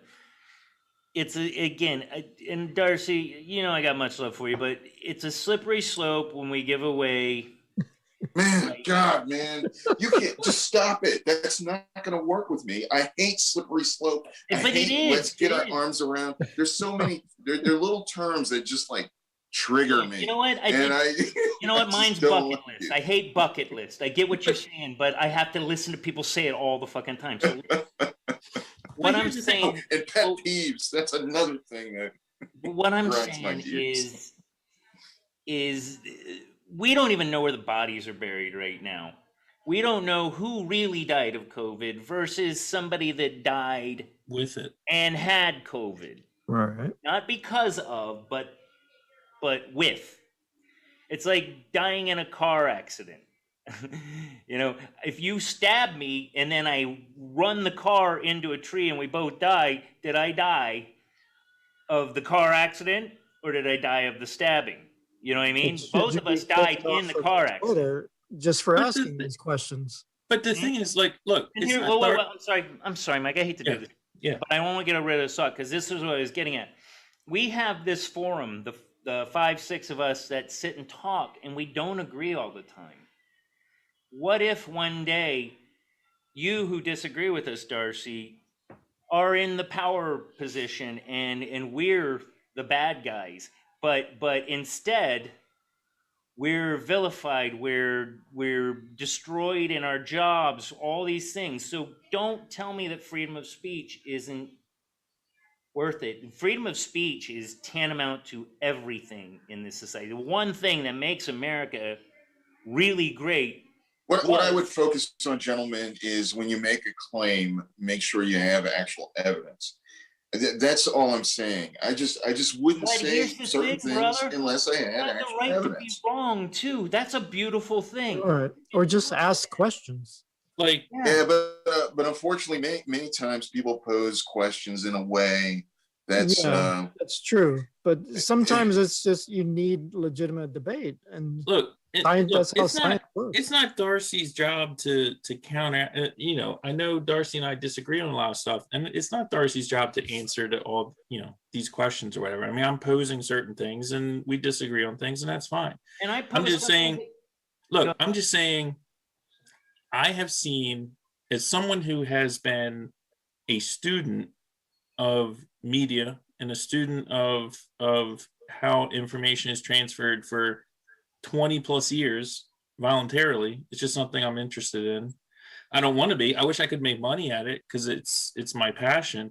But there has been a paradigm shift in recent years where things are not debated, they are shut down. It's not even a paradigm shift, though, dude. It's an abrupt change of everything. Paradigm. I'm saying within the last few years.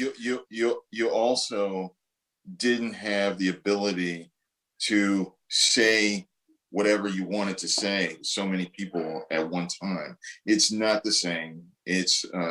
But so, what evidence did people have that, say, Cuomo's policies or New York's policies?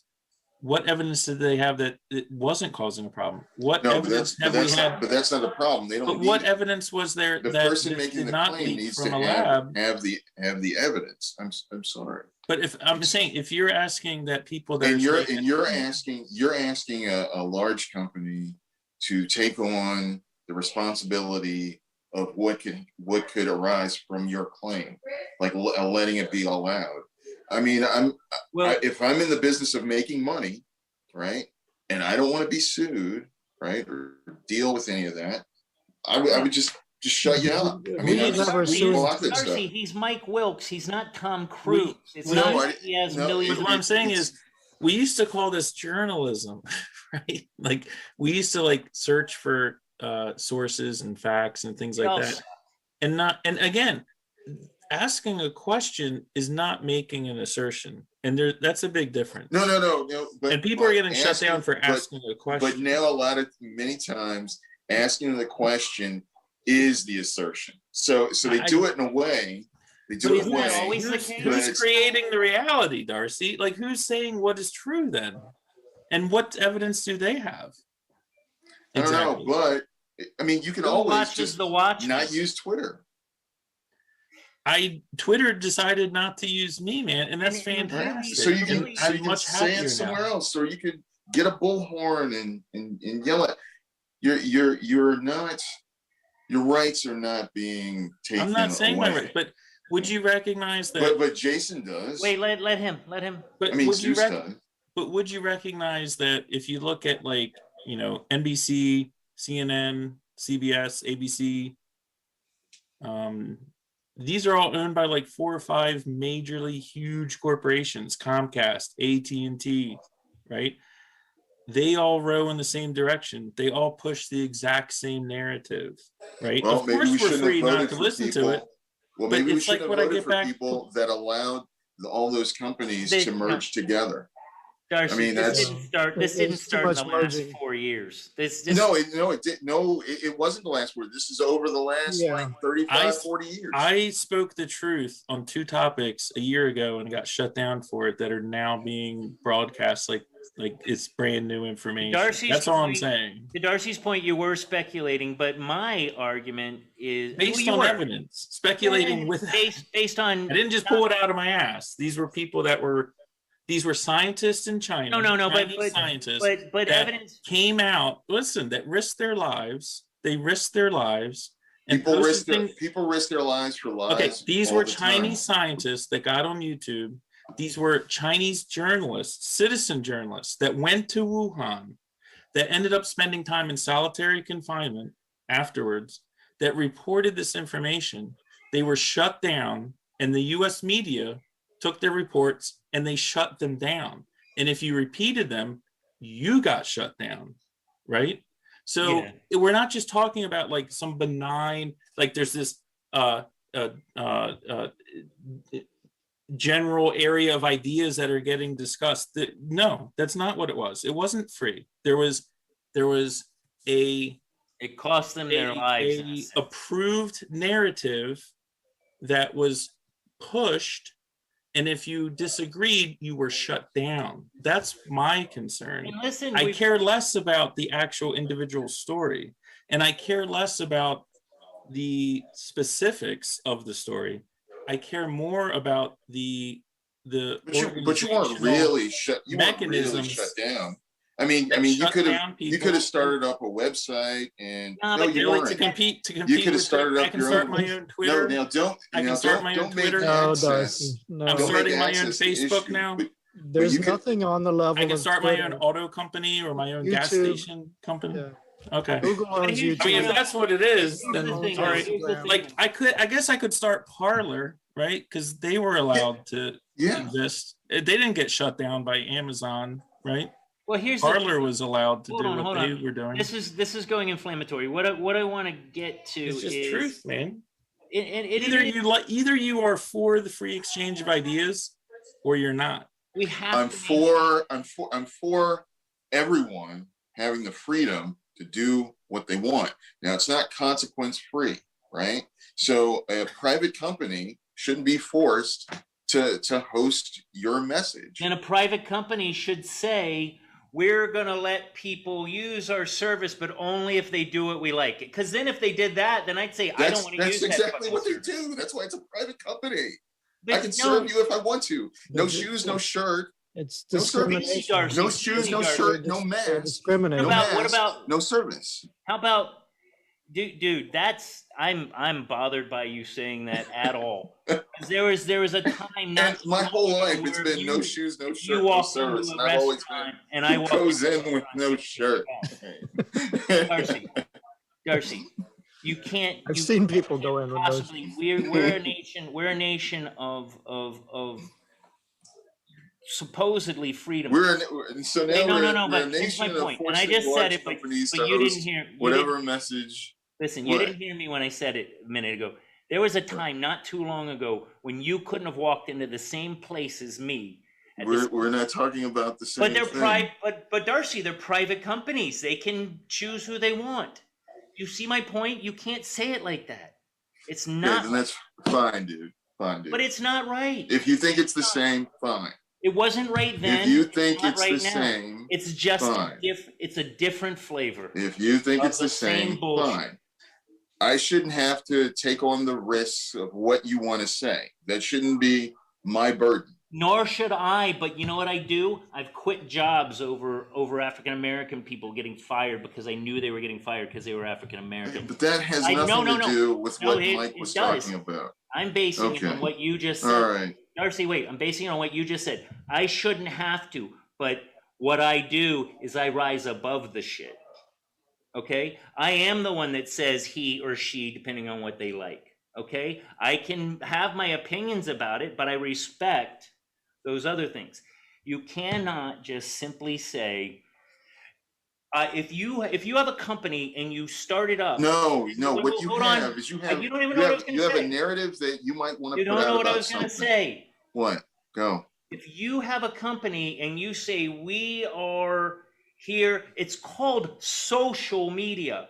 Literally, it means it's supposed to be for everybody. Now, if they say we're not going to be social for everybody, then that's different. I'm fine with that. But they don't. We're not for everybody social media. Yes. So Twitter in its name, it should be the we're not for everybody Twitter. No, but do they consider them do okay. they consider themselves social media? Do they? So here's a question. I mean, you can be social and exclude. See what I'm saying? They say they're social media, but they're only social for certain people. But listen. Here's that has nothing to do with anything. Look, if I open my restaurant and I say certain people can't come in, why is Trump not allowed on Twitter?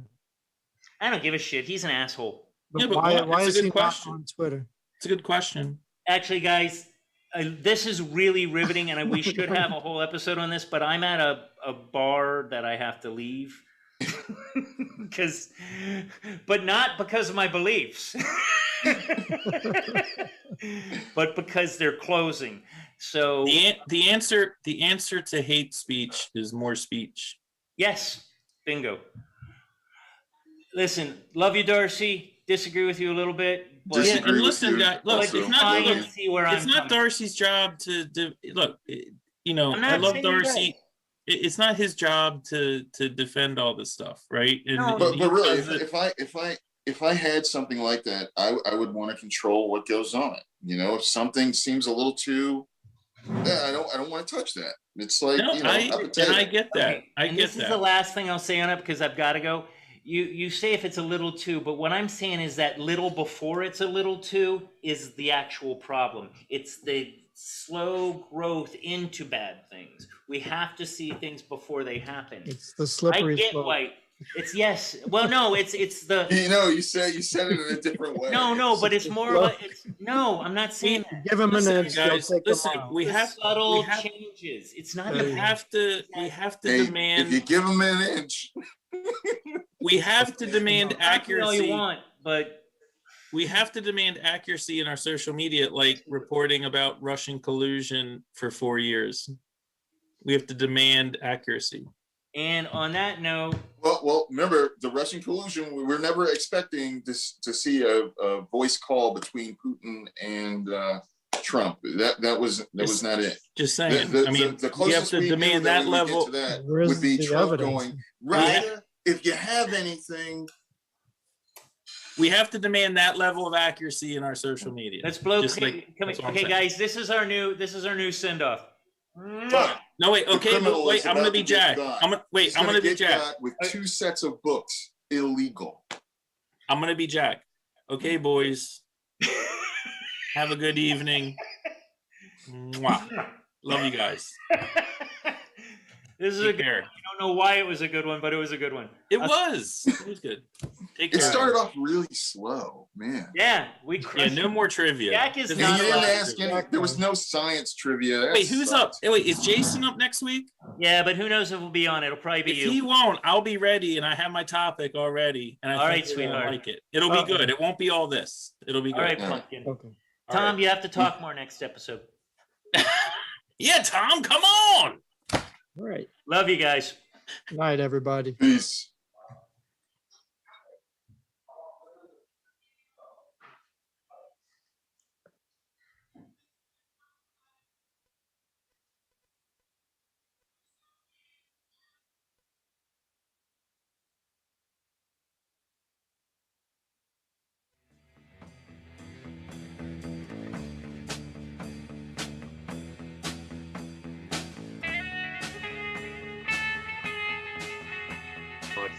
But So okay, baseball's good. We've done that every episode. It's not bad. that's true. Okay, guys, I didn't do my homework, so All right, man. You're the first one. It's like you gotta jump in with both feet. There we go. There's Henry. Very nice. We're Sorry. inviting him. Hey, Zeus, be sure to invite Henry on the next episode, please. Can you put that on your to-do list, please? Oh, how You great guys would won't that be invited. We would have Jason back. We would have Jason back like that. Hi, Henry. I'm sorry. I had to. That's my production value. There you go. I like it, man. Love is strong. So Darcy, tell us Darcy, about floor is yours. Floor is yours. well, the whole idea was I wanted to talk about like shortages and how countries and communities helped each other or avoided helping each other. So, the thought came up when, all of a sudden we didn't even have a shortage of gas, No shit. but there was no shortage of gas. They were just like, hey, we had a little hiccup here. We're basically rebooting the system and it's going to take a little, like a few days. Don't go crazy on the gas, just be normal. And so people went out and bought more gas than they've ever bought in their lives. I wouldn't go as far as to say I did that, but I did go. I happened to get gas that day, and then somebody who will not be named wanted me to go fill their tank with gas too. So I got to stand in line for that, and then I talked to Mike later, and he was doing the same thing. But I actually needed it. I did need the gas. I had like a 1/16 of a tank. I needed But it. listen, but about a day and a half before it became a thing, I told Rebecca, I said, this is going to be a thing. So please just go in and get some gas. And she like laughed at me. It was the same as with the mask thing. I was like, hey, we need to go get some masks. We're not going to need masks. I was like, they're going to get expensive and there's going to be a shortage of masks at first because people are going to they're going to buy a gazillion masks. I blame this all on weathermen. Yeah, why not? Experiment. I said I blame it all on weathermen. I said, yeah, why not? Exactly. Hey, first of all, that's not a real science. Second of all, toilet paper and fucking milk, man. This is where it's gotten us. Who here didn't buy duct tape and plastic wrapping back around 9/11 when we were gonna get attacked by terror? I was on vacation. I didn't buy any crap like that. What? I mean, unless I'm trying to kill somebody. Neither did I. I mean, I'm expecting people to give me like weird looks if I buy that kind of stuff. No. We got to Duct talk tape, about. rope. That's like a whole other episode, like what we were doing on 9/11. But I got good stories for that. I got some good stories. Well, we can go backwards.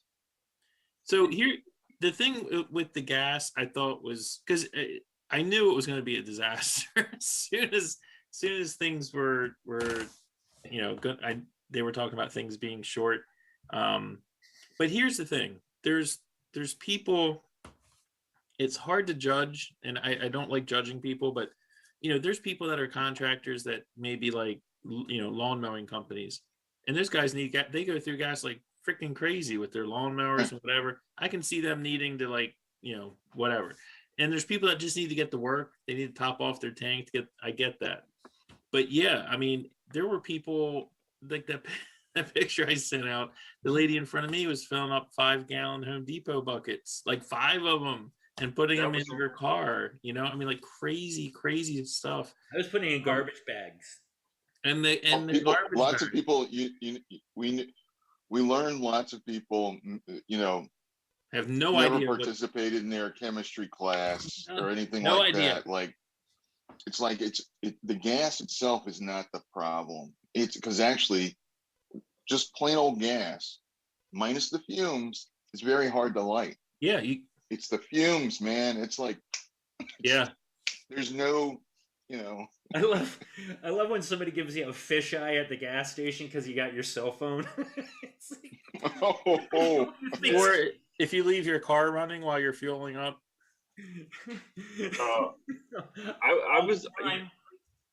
When I was a kid, I was afraid of being electrocuted. Like if I touched the car. Yeah, static. Oh man, I had this. The first car I ever bought was that. Remember when I had that M3? Yeah. It had this little. Rubber thing on the door, on either door. And I never bothered to look to see what it was, but I did notice, like, all the time I would always shock myself. And then one time I decided, let me pay attention, let me see what's all in this car. And so I looked down, and on the little rubber thing it says touch. And so I look it up, and it's to De-static yourself. You could have right. killed innocent people.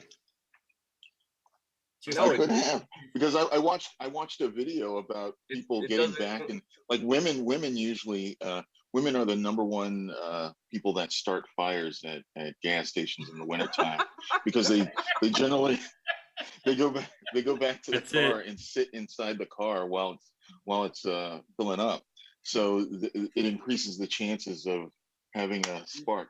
Okay, so I was afraid for a reason. Oh yeah, that's real. And you shouldn't talk on your cell phone. I mean, it says right there, like, don't use your cell phone. It has a big thing with a thing through it. So if you're on your cell phone, that's a bad idea. I'll take the risk. Why? It's like, why? Yeah. About it. Okay, here's allow me to retort. Wait a minute. Wait a minute. I got to retort. How many times have we heard about gas stations blowing up because people were on cell phones? Done. Not very often. No, not very often is a lie. Never have we heard of a gas station blowing up from somebody being on their cell phone. So on what day was this? Friday, we went camping, and so I had every gas station in my area was closed, and I need to get some gas because I'm like towing this trailer over to the Eastern Shore, and I'm like looking at my car, and it's got like 250-mile range, and it's like 70 miles one way. I'm like, okay, it's gonna be more than that because I'm towing the trailer, so I don't need gas. Like 200 miles, I'll probably get back with like 60-70 miles left or whatever. So I go to the gas station because I had to get some air in my tire, and I go in, everything's closed, like signs on the pumps, like, you know. And so I go in, and I talked to the guy, because I was just curious. I'm like, when are you getting gas next? And he's like, well, we just got 3,000 gallons this morning, but we sold out in 20 minutes. So at like 6 a.m., he was like, listen. I was like, how did everyone know? He's like, the cars were already lined up. People parked their cars overnight and then came back when they knew that the delivery was supposed to be coming. He's like, they were already pulled like down the street. Meanwhile, they were they were sitting there with their engine running, waiting. But I'm like, where are they going? Like, who needs? I don't know, man. The thing is, scarcity makes people freak out. My whole thing is like, gas is that scarce. I'm telling my boss I'm not coming into the office, and fuck it. Like, I'm not coming in the office. Like, I don't have gas. Like, why freak out about it? We can, if COVID taught us anything, it's that we can work from our homes, you know? Well, scarcity though, Mike, it's perceived scarcity. It's perceived scarcity. Well, wait a minute. There was gas going. Wait a minute. How many people are storing gas in their sheds and garages and basements right now? Absolutely, dude. There's already been stories about cars blowing up and stuff like that. Oh yeah, have you seen that on the highway? Let's let Darwin. A friend of mine, she sends me this picture of this car blowing up, and she's got a frown, and I was like, no. I was like, don't be upset. This is Darwinism. This is great. Wait a minute, Darcy. According to you, those are women. And they were. But here's they were. Let me throw a monkey wrench into this, and I'm agreeing with Darcy, but let me just throw a rhetorical. Whoa. Mark this one on the calendar. No, but listen. So what if? Because by Friday or Saturday, they were like, the pipeline was reopened Wednesday afternoon, I think, so it takes some time, whatever. But what if it wasn't? What if we were still like, it was still shut off? Because it could be, who knows? Like, what happens at that point? I mean, in other words, I look at people like that lady who was like filling up 5 buckets of gasoline in front of me in line. My first reaction was like, man, what an asshole. That is crazy. And then I was thinking, if this doesn't open up again, maybe she's smart. Like, I don't know. I mean, what if it did continue? Wow, great. She's got 3 days of doing something more than everybody else. Woo-hoo. But what if it went on for like a month? What if it went on for 2 months? Wait a second, though. Then she's still screwed with her. No, you're right. Yeah, because she would run out eventually. Right. Of Okay. No, that's a great point, Darcy. Yeah, because she would get 3 extra days of normalcy, right? Hey, I got all the steak. It's rotting, but I got it all. No, that's a good point. I didn't even look at it that way. No, you're right. I wanted to point out this picture behind me, just since Darcy inspired. Has anyone ever tried to keep gas for like 3 or 4 months? Well, no. Well, in my lawnmower, you wouldn't want to put it in your car. No, I've tried to fill a lawnmower with gas that was sitting in there for a while, and it doesn't run. I mean, I know for a fact. It just putters, like the water putters. Yeah, it creates a little moisture. And you put the oil mixture in it, Jack? I did whatever I knew how to do, which was nothing. How? Do you move lawns? Generally with lawnmowers. No, I tipped out the gas and I put new gas in it. That's what I did. It depends. Because you can push a John Deere. You can push a John Deere over. Oh yeah. Yeah. Or if you have like a push mower. I tell you, I had a 65 Chrysler and I had to add lead in it like whenever I went to the gas station. Oh wow. And that was like super exciting. Like I really liked that a lot. But that thing, I got like 10 miles a gallon. Yeah. I remember a friend of mine when I was a kid, his car was one of those muscle cars, and he always had to go to this racetrack or whatever to get the fuel. Yeah. And it was super expensive. I was like, dude, how can you afford this? It's like, 114 octane. Yeah, but those cars with the special like diesels, you can get a lot more power out of them. Anything where you've got a special fuel setup is going to usually do that. Well, yeah, I do. Yeah, sorry. Well, 2 things. First of all, to address the shortage thing that Darcy was talking about, I did want to point out that this line that you're seeing behind me is actually for the Popeyes chicken sandwich that people were fighting in the streets. The people don't know that. That was one of the main causes of World War II was Popeyes chicken sandwich. Dude, that'll do it. I've never had one. I mean, it's now that they're free and easy to get to, I didn't get one. Don't want one. Hate it.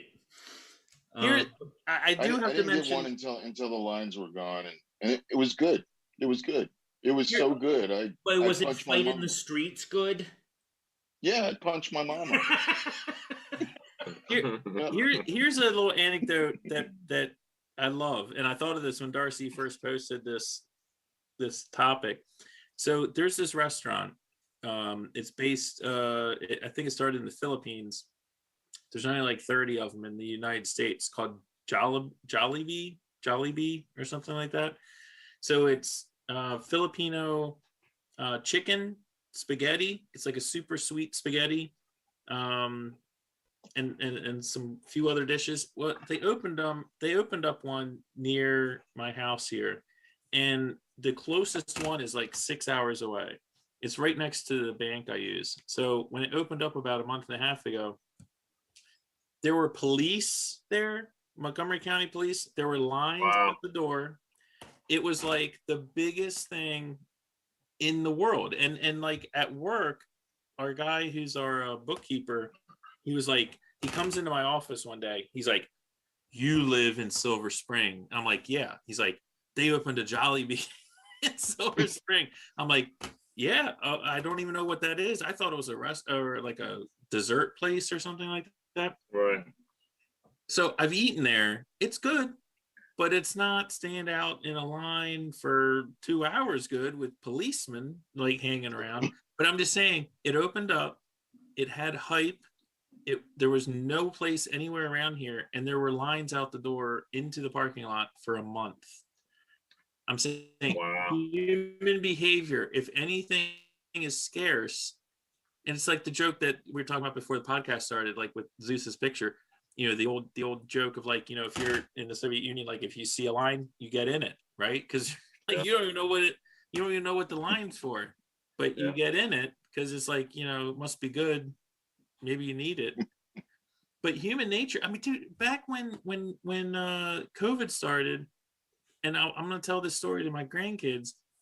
In last week of March, I go, and I'm not like a prepper, I'm not like a paranoid person. I'm not, you know, I'm definitely not prepared for the apocalypse. But I was like, man, I better get some food, right? Because everyone's like, the grocery stores are emptying out.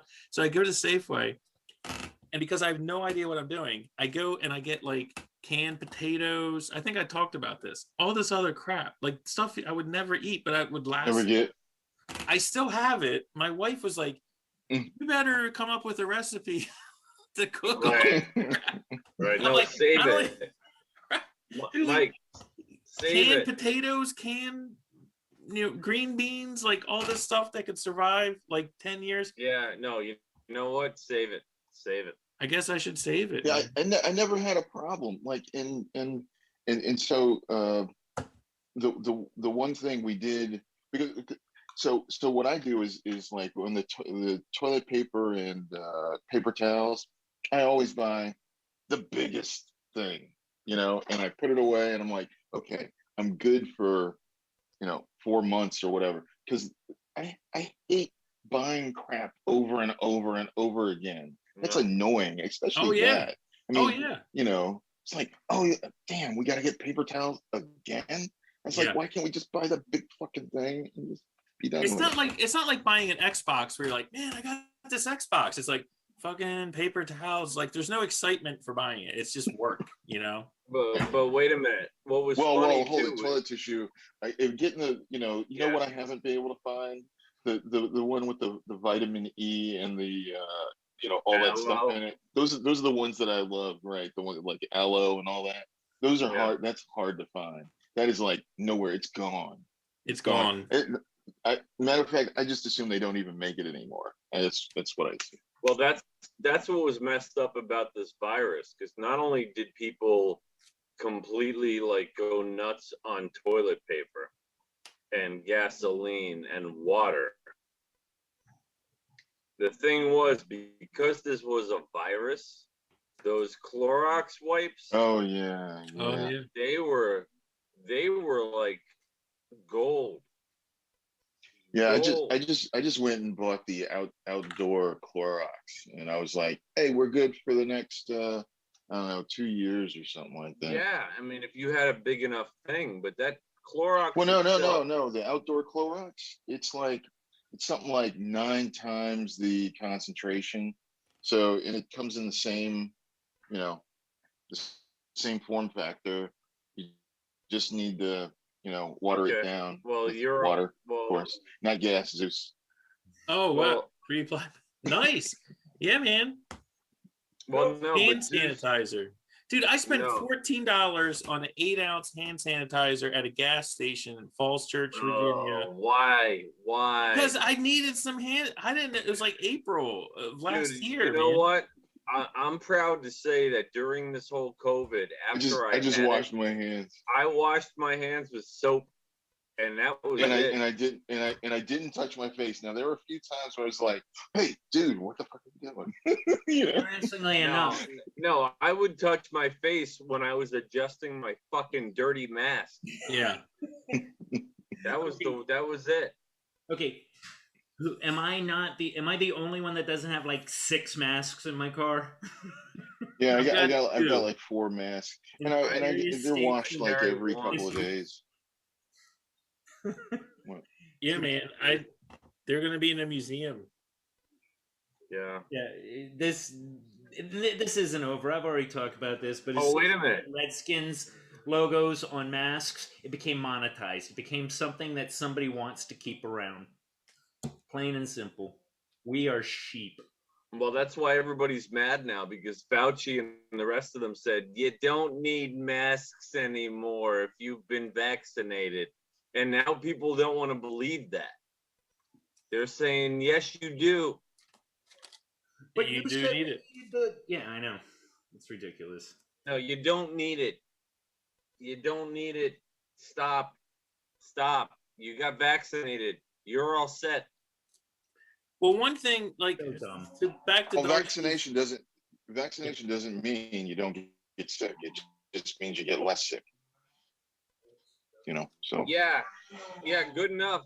well, enough. it depends on what your surroundings are. If your house is full of other people that decide not to get vaccinated, Darcy, it depends on who you are. It depends on who you are. This disease still has a 99.8999 survival rate. It really does. Yeah, I survived. I survived, but the 3 weeks I went through was bullshit. That was not good. Me too, which means your antibodies were probably through the roof when you got the vaccination. Did you have this too, Jack? I had it. Yeah. Oh, I didn't know he had that. it at the beginning. I knew Darcy did. Yeah, I did. So I know because Darcy had mentioned. So what was your story? Like, what happened? How did you have it? How long did you have it? When did you have it? I got it. I got it in February of 20.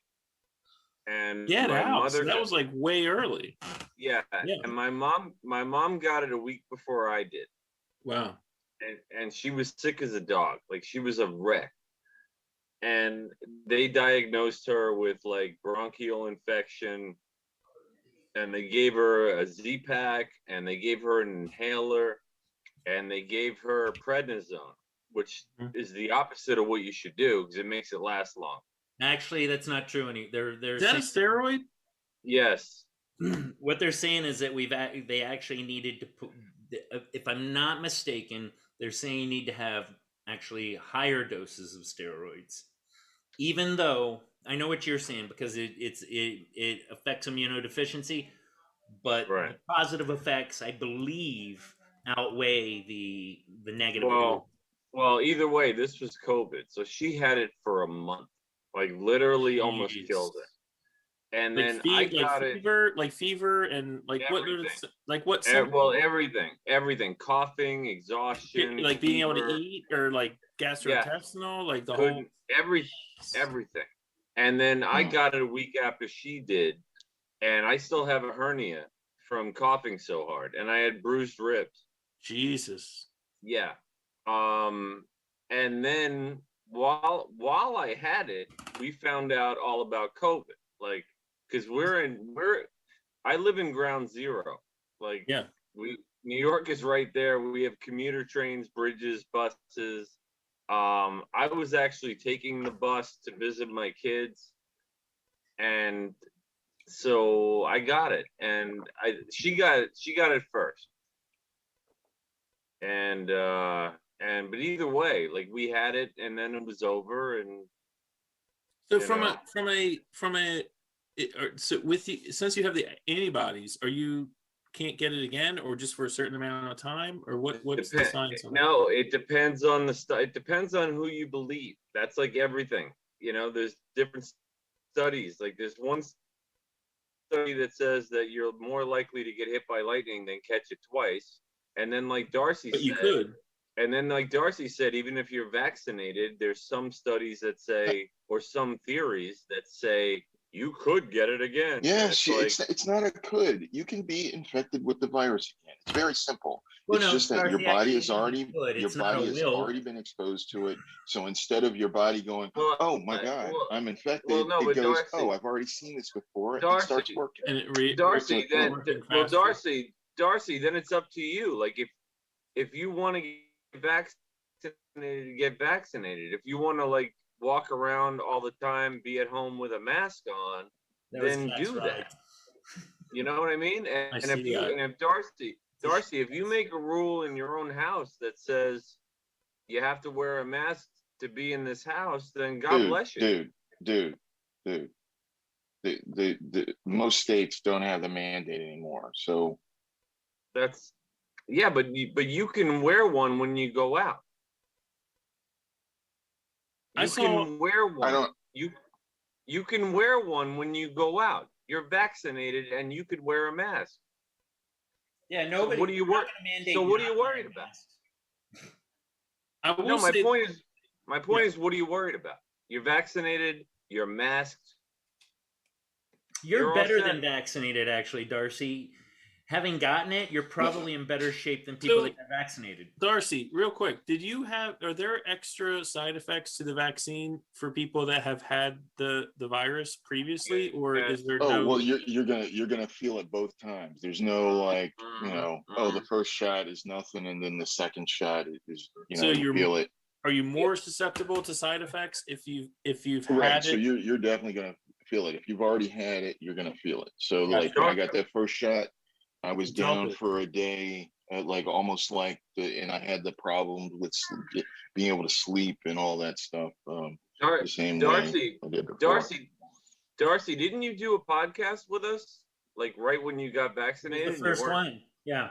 I think it was the first one. Yeah. You're so badass, Darcy. I will say this, man. I mean, and kudos to you guys. I mean, I've had bad flu before. Hey, are you playing solitaire while we're doing a podcast? No, I'm just shuffling. So, but for like 2 or 3 days, he always does that. I got him here on my desk, man. Every episode he does it. It's the first time I've noticed. So, but I'm saying I've had the bad flu for like. When'd you get here? 2 days. I get the tarot. That's what I'm doing. Maybe 2 or 3 days, and I'm done, dude. Like I'm spent. So if you guys had this for like 2, 3, I can't even imagine that. I can't even imagine that. And then Darcy got sick again when he got vaccinated. Yeah. But only for about a day or so each time. I got my second shot is this Saturday. How did you feel after the first one? I didn't feel bad at all. So I've got arthritis, just congenital arthritis, and it definitely flared up. I don't know if that's causal or just coincidental. I don't know, but I was definitely like congenital arthritis. Well, I just have it, dude. I have it in my shoulders, my knees, my hips. Like I thought it was your balls. No, I got it, Zeus. I got it. But it definitely was aggravated, but I don't know if that's because of the shot. I don't know if that's because of the shot or not, but I think that's just gonorrhea. Possibly. Right. Syphilis, something. But we'll see. No, to Darcy's point with his topic on this podcast, I mean, looking at, you guys have heard of Tragedy of the Commons, right? I mean, I don't know if that's where Darcy was going with this, as far as like the whole thing of like, you have the village that, is burning wood for fuel and heat and cooking. And then like, as the village expands, they start cutting down trees further and further away from the village center, right? Because everyone's like, no one's conserving. And then eventually the wood is completely gone and you have to walk like a day to get to it. I mean, when Darcy was talking about like, conserving. Yeah. So I don't know if that's where he was going with it, but no, me, I was more about like different cultures, like whether they, when there's crisis, do they help each other, or do they, I'm an individual, I'm fending for myself, Darcy, I don't think so. I think the human condition is that it's the 4 F's: food, fight, fuck, flee. Right? So if we want to survive, we got, we're gonna. Why would you be in a line if you can just go grab a bow and some arrows and hunt your own food? We'd rather fight others and stomp on their heads to get those things. Then you add and then you add women and children, you add your families to it, Yeah. and it's worse.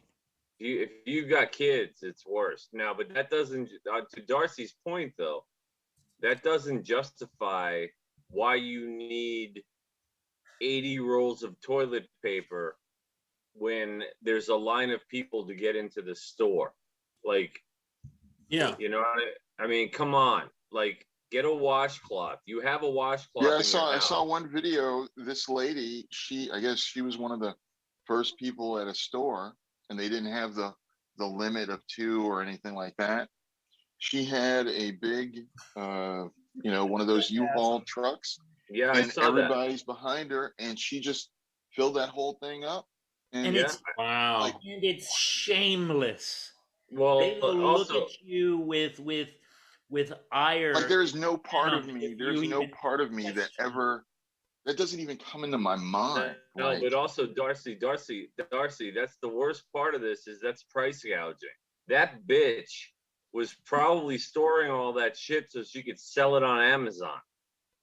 Or she had anxiety issues. My Well, big tough shit. I know. I'm just saying. I mean, who knows?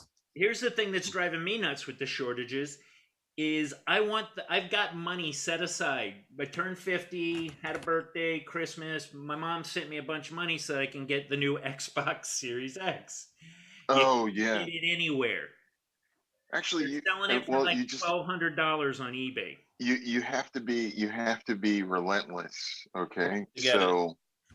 I'm not going to So, pay a like- cent more than the base cost. I refuse. Oh, then, How much is the face then, cost? then you won't see that $5.99. until 2023. Okay, then It'll be then like you don't- 2023. Then I'll wait. then I'm you not wait. gonna pay- maybe Yeah. I pay $600. So I got my GPU, and I'd seen people selling the card that I bought for like $1,800, at one time, and then the normal cost is around $800. That's the normal price of this card. And when I saw a guy selling it for $500 over MSRP, I was like, sucker. And I was like, let me go in and get it. But hey, if you see me calling you a sucker, I really don't mean you're a sucker.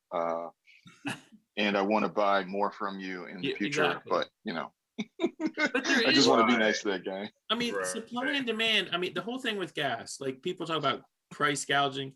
If as soon as that pipeline went down, if gas stations raised their prices to $8 a gallon or whatever, I'd be totally fine with that, because it's like, you know what? No, but what I'm saying is it would control, like that lady wouldn't be filling five gallon buckets of gas, and the guy that needs the gas, he needs like 8 gallons because he needs to get to work tomorrow. He'd be able to get the gas. Now he'd be spending more, Yeah, but at least he'd be able to get to his work, Yeah, well, I mean, that's just it. I suppose like Zeus had those background pictures, right, from the shortages, and he had one where they said gasoline limit $10 per person or something. Yeah, in the 70s it would be like $5. Now that would get you like 7 gallons. Right. Yeah, as a matter of fact, the gas station that I went to get gas, because Rebecca, she was like, the day, I think it was like a day before, after I had this conversation with her that there was going to be an issue with the gas, she got like $15 of gas. And so I don't know this yet, but then the next day she goes, hey, I want to let you know something kind of funny. She's coming back the next day from working out. She's like, well, I was like, what? She's like, well, I guess you were kind of right. I was like, right about what? And she's like, well, there's a problem with the gas. I was like, what? I was like, you didn't just. She's like, yeah, well, when I came back, it was all closed. So it's like, I was like, I told you, Yeah, but like, it was easy before. But Darcy, look at the bright side. What? Look at she told you were right about something. Yeah, I don't like to be right in those situations. I'd rather. No, just, I know. But you gotta take it where you can get it, man. You gotta take it where you can get it. You gotta take it, yeah. So the funny thing about this whole thing is then I had to go out and go get gas because we were less than a quarter of a tank of gas. And I needed to get my shot in 2 days. So I was like, well, if worse comes to worse, I will just walk to go get, which is, I don't know, it's, I don't know, 5 mile walk or something like that. Oh my God. So I was like, I'll just do it, no matter what. But anyway, the place where I went to go get the gas was the same place that I would go with my grandfather when it was the even day for his plate back in the 70s to go get gas. So then I was in a line. I was like, this is funny. Wow, that's awesome. Yeah, the same exact gas station. Yeah. That's amazing, man.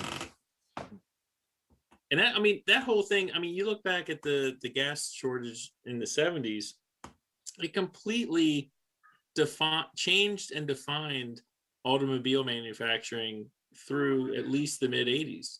It jump started the Japanese import market, Honda, Nissan. Because people are like, I don't care. I just want something that doesn't take a lot of gas. If it wasn't for that, Honda and Nissan, they wouldn't have gotten a head start like they did. But do you remember that movie? What was that movie in the 80s with Michael Keaton? He works for like a American automobile manufacturer. Gung Ho. Gung Ho. Hell yeah, man. Gung Ho. That was it. Yeah. And the company ships him off to Asia. Yeah.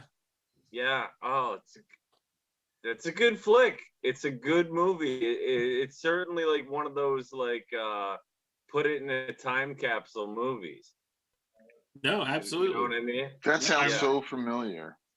It's Michael Keaton, and he ends up bringing like Japanese manufacturing processes. Oh, Gung Ho. Yes. Hey, look at you guys. Welcome back. How is Gay Paris?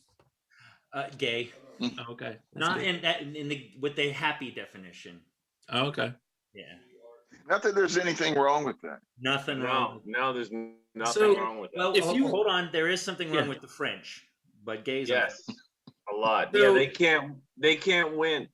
So one thought I had, like going back to Darcy's topic here, where you will see people get along no matter what else is going on. If you're at any sort of event and there is limited toilet facilities, people will naturally be in the streets. Well, no, that'll happen, but I'm saying I don't need a shortage for that. People will naturally default into very orderly, self-regulated processes for this, right?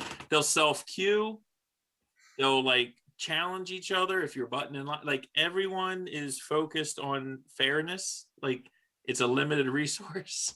Everyone needs it. Yeah, I'm just saying you'll never see a more polite group of people than when you have like 10 porta potties and like 500 people waiting to use them. Okay, well, on that note, I'm gonna go find my porta potty. Okay.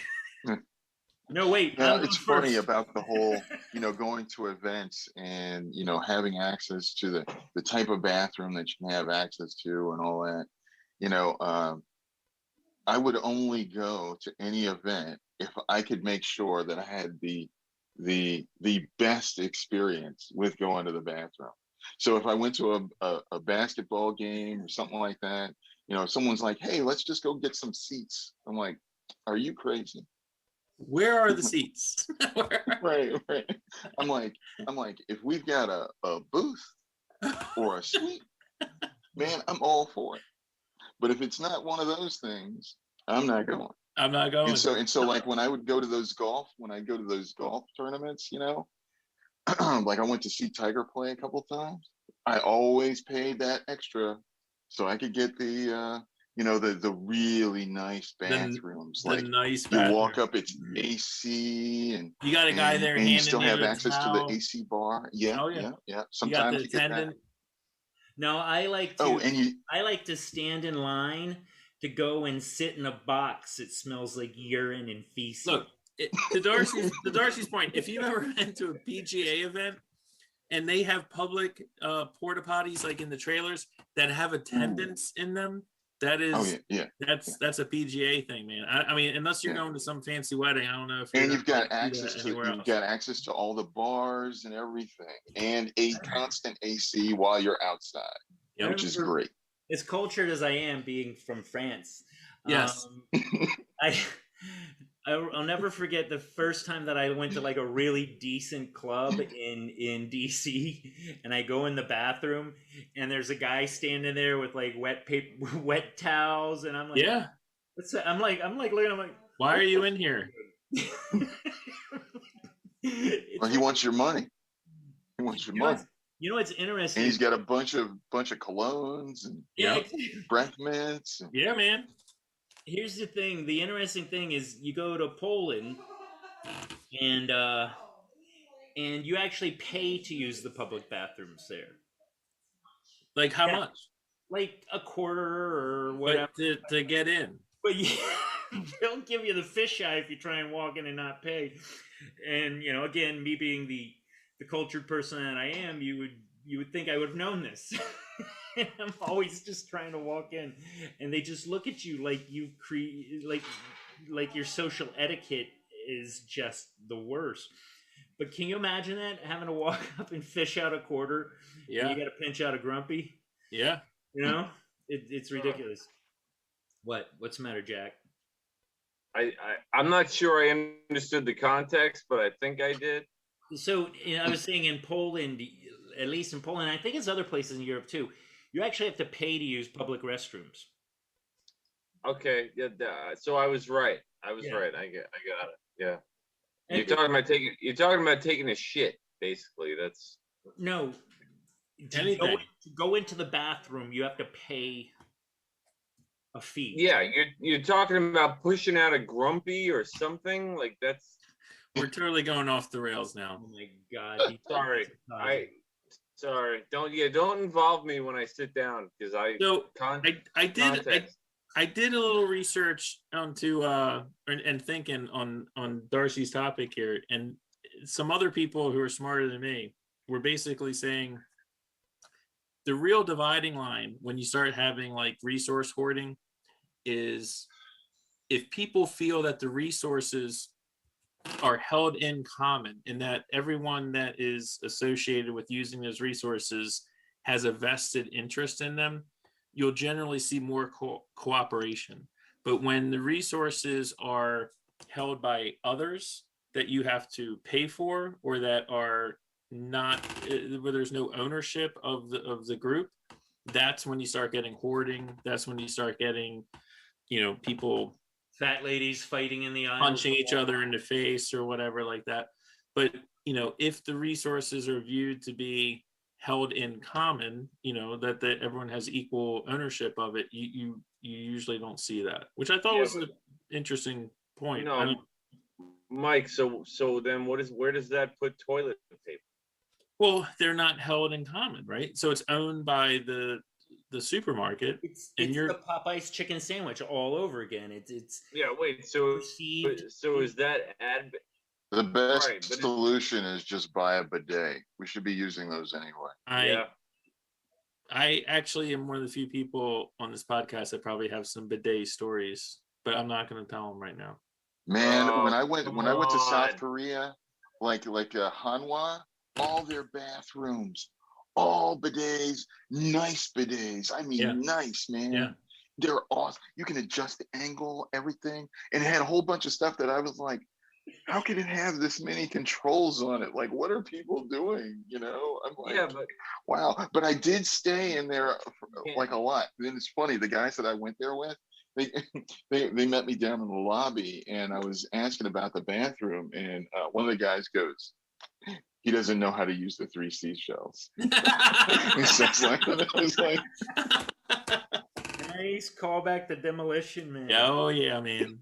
I have actually, I'm with Darcy. I've been looking at him online because I'm like, I'm tired of it. the whole racing to the store. Yeah. Definitely get one with a dryer. The first one I had didn't have a dryer. Dryer. Yeah. This is why we need to have an For episode where Dyson we to come out with one. This is like Larry David with the urinal with the sliding door on it. yeah. Yes. I hated Yeah. it. So it was a So bad idea. This is why we need to have an episode where we talk about like our professions one time. I think that would be good. I'll save my bidet stories for that time. Okay. Okay. Yeah. We don't have a bidet at work. I can tell you that. So for a bidet drain, for a bidet, Okay. you need an inch and three Well, quarter when I say you're going bidet, inside. I don't mean You're going inside baseball right now. I don't know. There's a big difference, man. And you can't use a bidet the way you use a toilet, or you're gonna have a big problem. Yeah, well, I don't mean a bidet proper. I mean like a toilet seat with all the where it has all features. like the $6,000 Japanese toilet. Yeah. Right. The So like a good one, without getting too much into it, you can get a really nice one with a dryer Get and into all it, that man. for about $400. Let's About get into $400, and it's worth it. A really good bidet. Okay. Here's my favorite toilet story of all time. So I work in remodeling, okay, and construction. Okay. I can't wait to write this up. So, I know you gotta put toilet. So listen, this is a great story. So this is in Alexandria, Virginia. We're doing this remodel, and I'm showing up. I'm like the PM. I show up. I'm like looking around. There's a painter, and he's painting the wall inside a toilet chamber in a master bathroom. It's like a 140 square foot master bathroom, has its own toilet chamber. And he's like up on a ladder, a little short ladder, and he's painting, and his leg is against the toilet in the toilet chamber. This toilet's like really hot. Do they have like a heated toilet? And I'm like, I don't think so. And so I put my hand on the bowl, and it's like freaking super hot. And I'm like, what the hell? So I go downstairs. The plumber hooked up the hot water to the toilet. So the whole toilet is super hot, and so I had to have him fix it. But then I was thinking, what a great freaking idea, man! Like, just have hot water going to your toilet all the time. It would be fantastic, right? Yeah. Anyway. Because I had both lines going. No, it's a horrible idea. I think it would be a fantastic. Dude, I already sit in the bathroom for like 20 minutes with my phone. No, it's awesome, dude. I think it's great. Awesome. I think it's great. You give it a couple flushes. You got hot water. The bowl warms up. Everything's cozy. No, look on that cold morning.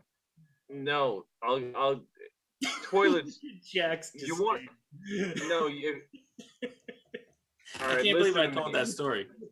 Listen to me. If you clog a toilet with your BM, yes, let's call it a BM. I got another story. Yeah. No, if you clog a toilet, one of the best ways to unclog the toilet. One of the best ways to unclog the toilet is with boiling water. Gasoline. Not gasoline. I thought you were gonna. Don't use your cell phone. Boiling water. Really? You put boiling water in there? You pour the boiling water into the toilet. No, you let it sit for a while. Oh. And the bathroom will smell like horrible. A porta potty at Woodstock. What are you going to tell us on the next episode of Jack's Handyman Corner? Oh, listen, I got one more. I use that heat stuff. I just pour that right down. It's nice and heavy. It heats as soon as it's exposed to the water, it starts to heat up. Yeah. So I got to tell you the story, and I told Zeus this. So okay, a couple years ago, I had a hip replacement. Okay, so when you go in for an operation like that, they give you one. What? Only one, right? Only one. So I can't believe I'm telling the story, but it's hilarious. So when you go in, they give you all these things because right. So go until Tuesday the following week. So it was like 6 days later, right? So I got to poop. It happens. Flush toilet clogs, backs up. Like the whole system in the house backs up. Call the plumber.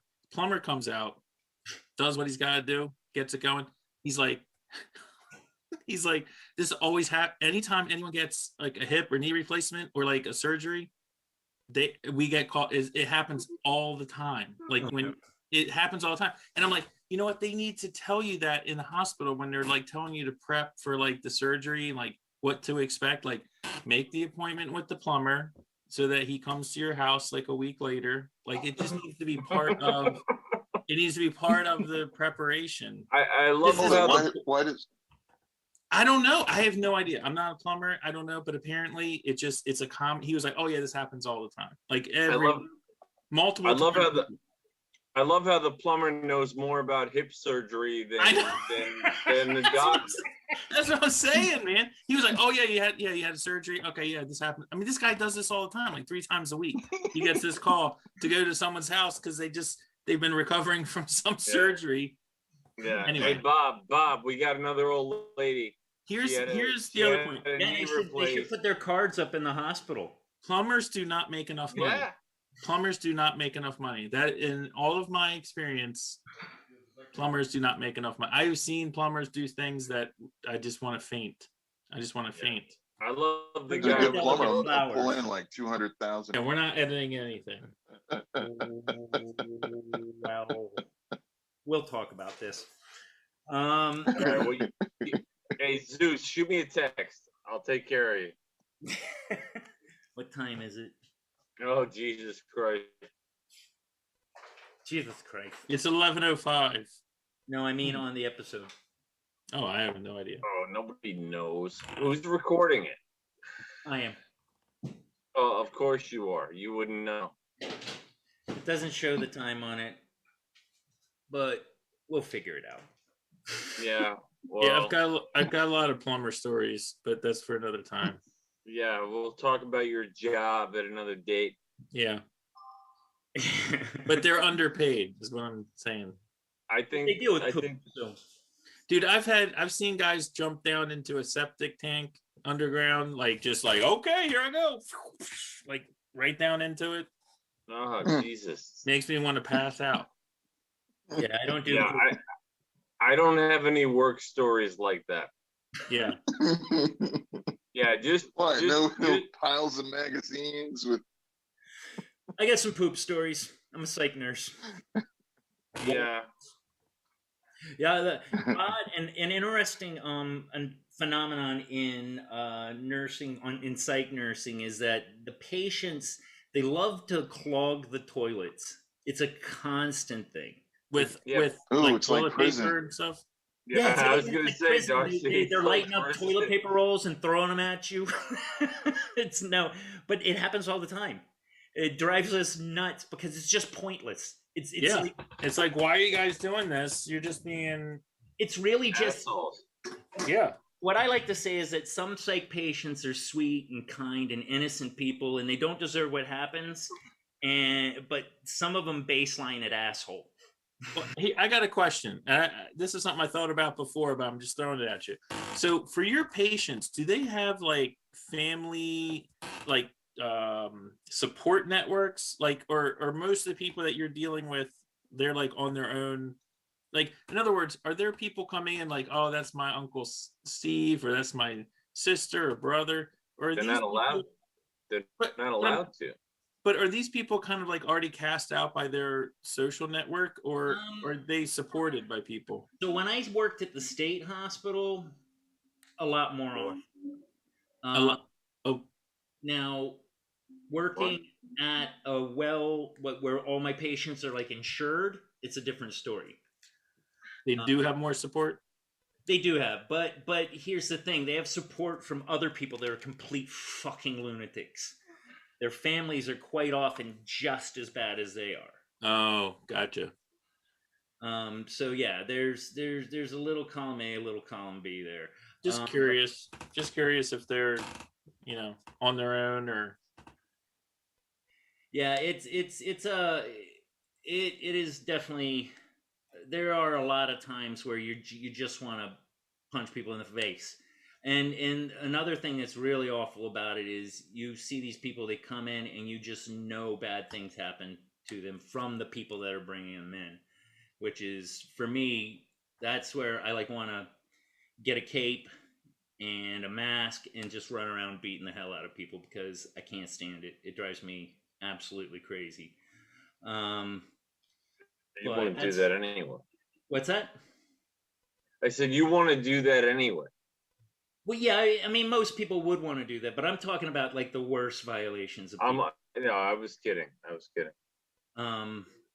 Yeah, it's that part. That part is one of the parts I don't particularly like about my job. But that's that we could talk about that for. That's I'm just curious. I just didn't know if there's just people coming in to see them, or if they're all alone or what. The majority of people. No, it's not a majority of them, I wouldn't say. Oh man, nice. What are you shot, dude? This one was under Japanese super toilet. I think all toilets are super toilets, though. I don't separate them by race or religion.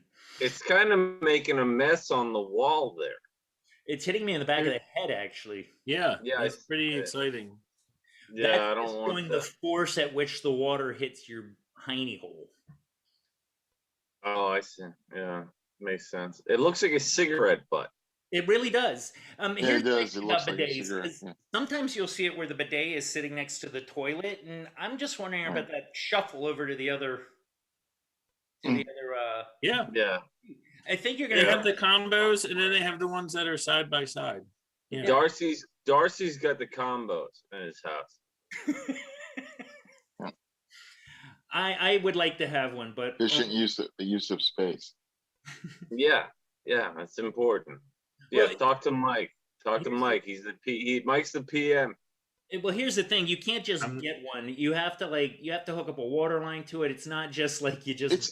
You need a drain line. It's very easy. It's very easy. It's a standard sink drain line. You don't need there's no extra water line. Stupid.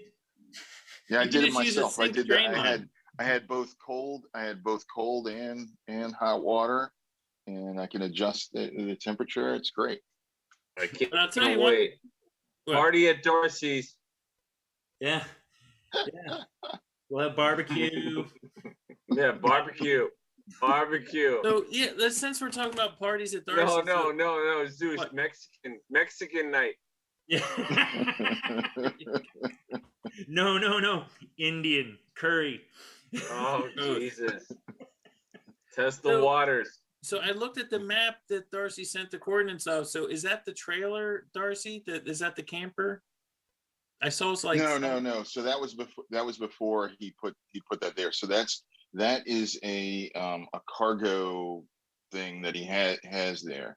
Okay. But the camper is in front of it, but it's it's not on the thing. Because it looked like a road coming into a parking pad or something like that. That's what I saw. Okay. Yeah. So he has these tiers or whatever. That's what I call them. The first tier is that's not his property. It's you have to drive through one property for about, I don't know, probably about 150, 200 yards. And then you get onto his property. You go up, wind through these trees and stuff for probably another, I don't know, maybe about 500 yards, 400 or 500 yards. And then you get to his gate, and that's where you see that where you're right there where that little clearing is. And then from there, if you go to the left of that, that's more of his property where you go on to the left for I don't know how long. Because I know I haven't walked the whole property, but it's pretty big. Well, wait a minute. More importantly, when are we doing this? Yeah, man, let's throw some. I don't know. I'll have a good idea once I get back from Kennedy Space Center. So how about this, Jack? Why don't you say the word? All right, Doris. Why don't you say the words and then I'll end it here. Whoa. All really? right. Oh, okay. Yeah, no, we've been on for a long time, boys. A lot of It might be bidet time to talk. wrap it up. A lot I of think it's poop in time. this episode. I think A lot it's of time shit to wrap talk. it up. All right. But everybody stay on. All right. Okay, Zeus. Okay. Oh, stop recording.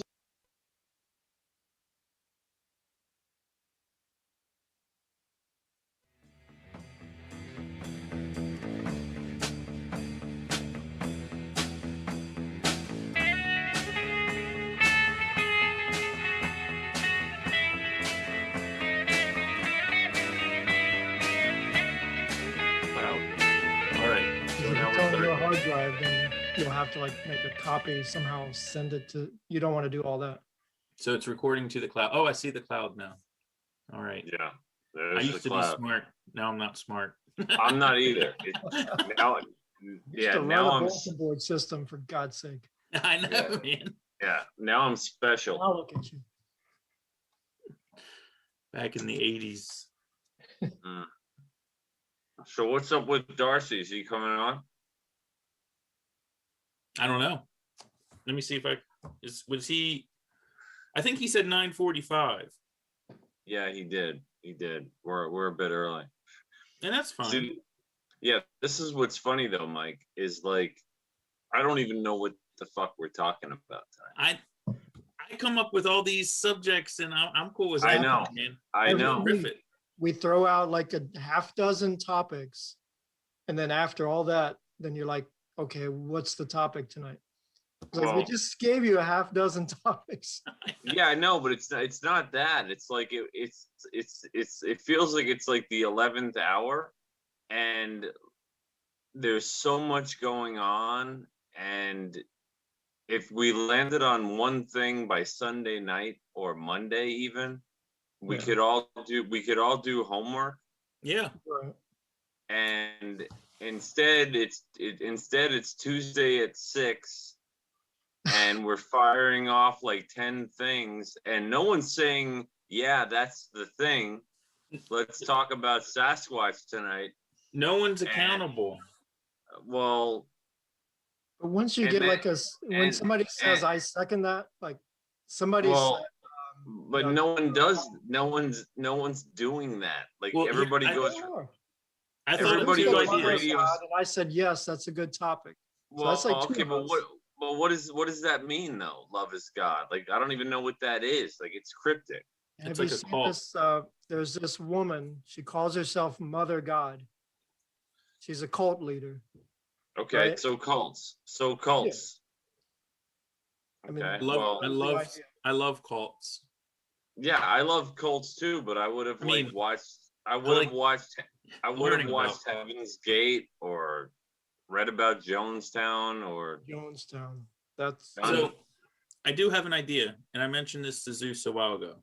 I think there's two ways we can do this. One is we assign someone as like creative director, and they come up with the topic by Sunday night, and that's what it is. Or Yeah. we take turns and we do a And round robin where each person takes a turn and they have to have it assigned by Sunday night. And if you don't like the topic, tough shit. Like that's going to be Well, the topic. Well, I think they're both good. In other words, having somebody be in charge for the week I is think it's not a good. bad thing, but having it rotate is not a bad thing either. I like the rotating. because it's like- too much work for one person. It's too much work. Yes. And that way, Yeah. whoever's week it is, they have to do like the little 5-minute intro. Like they have to like introduce a topic Yeah. to the people that are watching, give it some context, give some parameters of what we're trying to, get to. Because lately a lot of times between John being on here with the book and Dana being on here a couple of times with Zeus, the psych nursing and the tarot, like we've already had it. Someone has done the intro. Like someone said, okay, we're going to talk about psych nursing today and Right. psychology, or we have a guest here named John McKeel, who's going to talk about his book, and we're going to dissect what we know about him and whatever. Or Dana's going to come on and do our tarot, or Florida Mike is on to talk about conspiracies or whatever. Like having somebody say, hey, guess what? We're talking about immigration on Tuesday. And that's what we're fucking doing. So do your homework. That's not a bad idea. I love it. And then whoever's week it is, if they want to have a guest on, like I've thought of a few guests that, you know, people I think would be interesting, you know, maybe not right away. But why don't we Mike, do this? even without a guest, Mike, if it was your turn and you said on Sunday, we're talking about 70s movies with Burt Reynolds.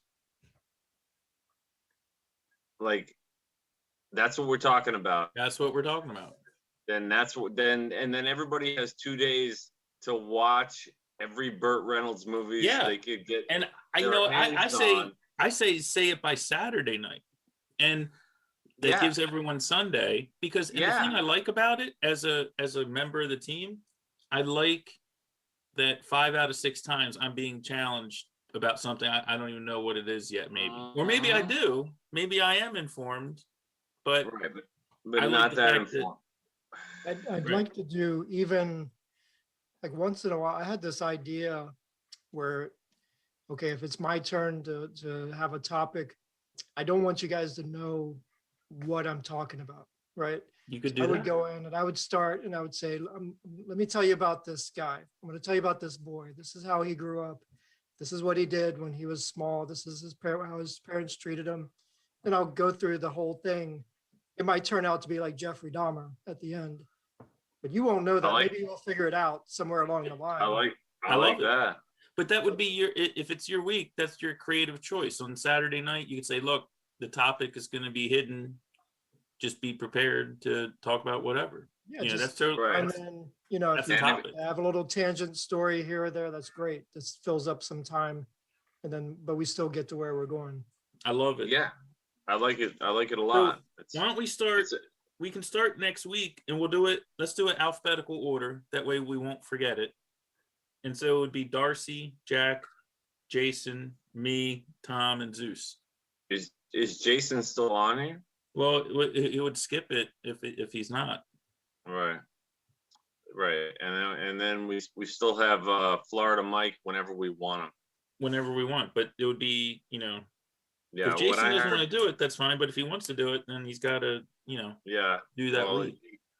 Well, he was kind of not there last week. He like disappeared. He's like, He's very quiet.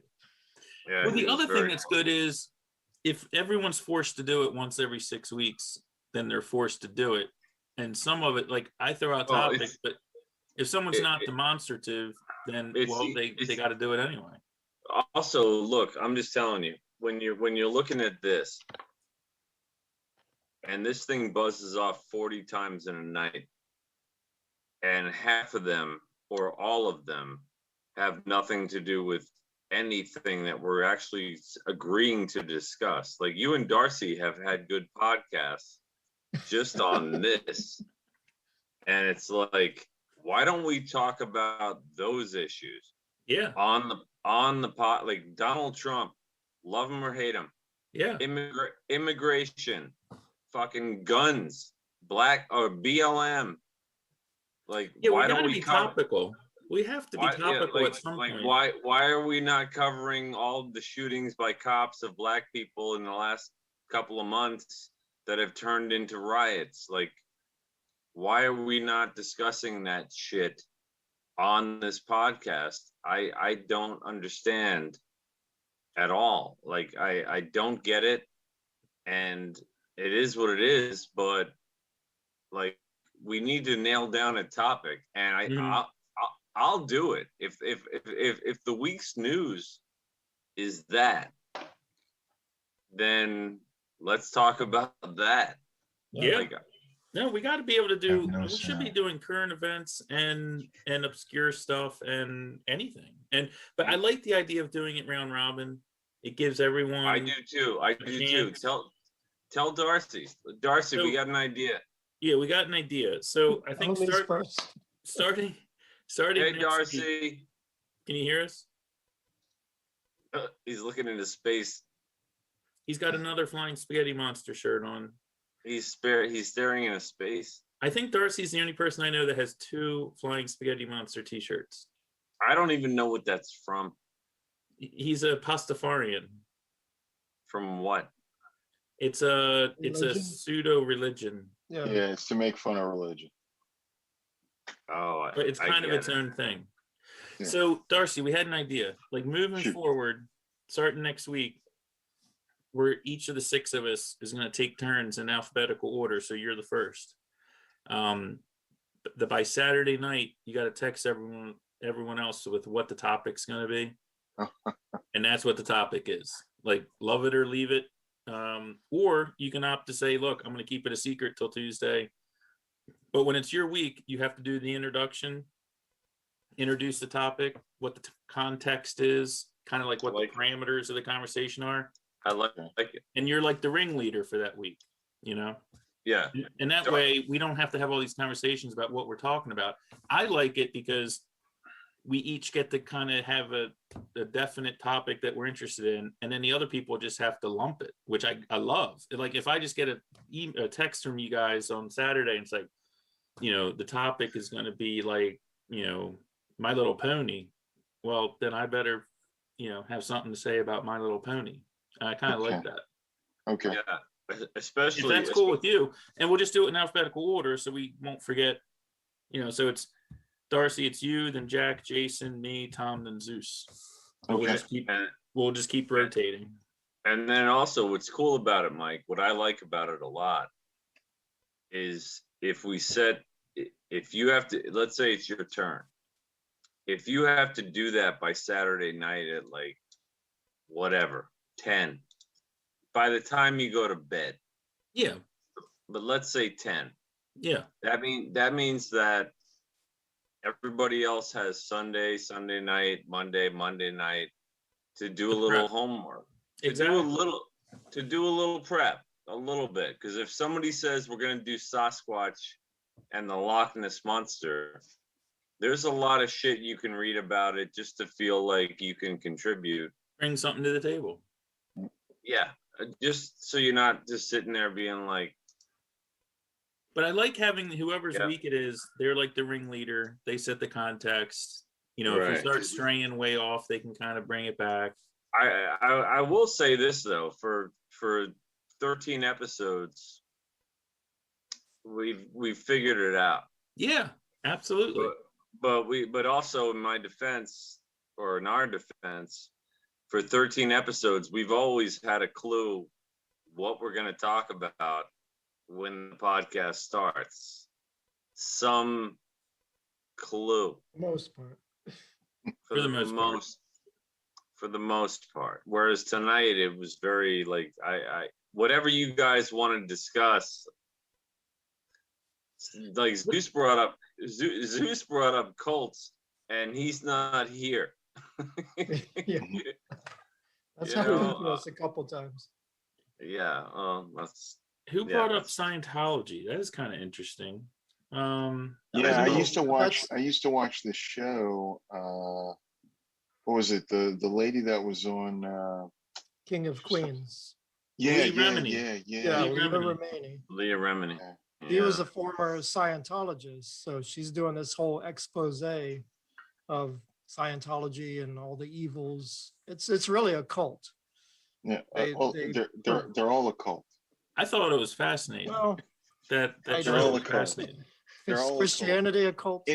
Yes. Anything that says all this good stuff is going to happen to us, and all this bad stuff is going to happen to you, and you're different from us, and we have these things that are unique to us. Difference, not you. It's a cult. You know, it's a big cult. If you try to leave Scientology, it's a big cult. They chase you down and they harass you. Oh yeah, they attack your relatives. Yeah, it's a little different. Yeah, that's a different level. Yeah. I mean, but lots religions. You know, some sects of religion are like that. Different religions are like that. Yeah, well, I think people take the core of it and they turn it into something perverse.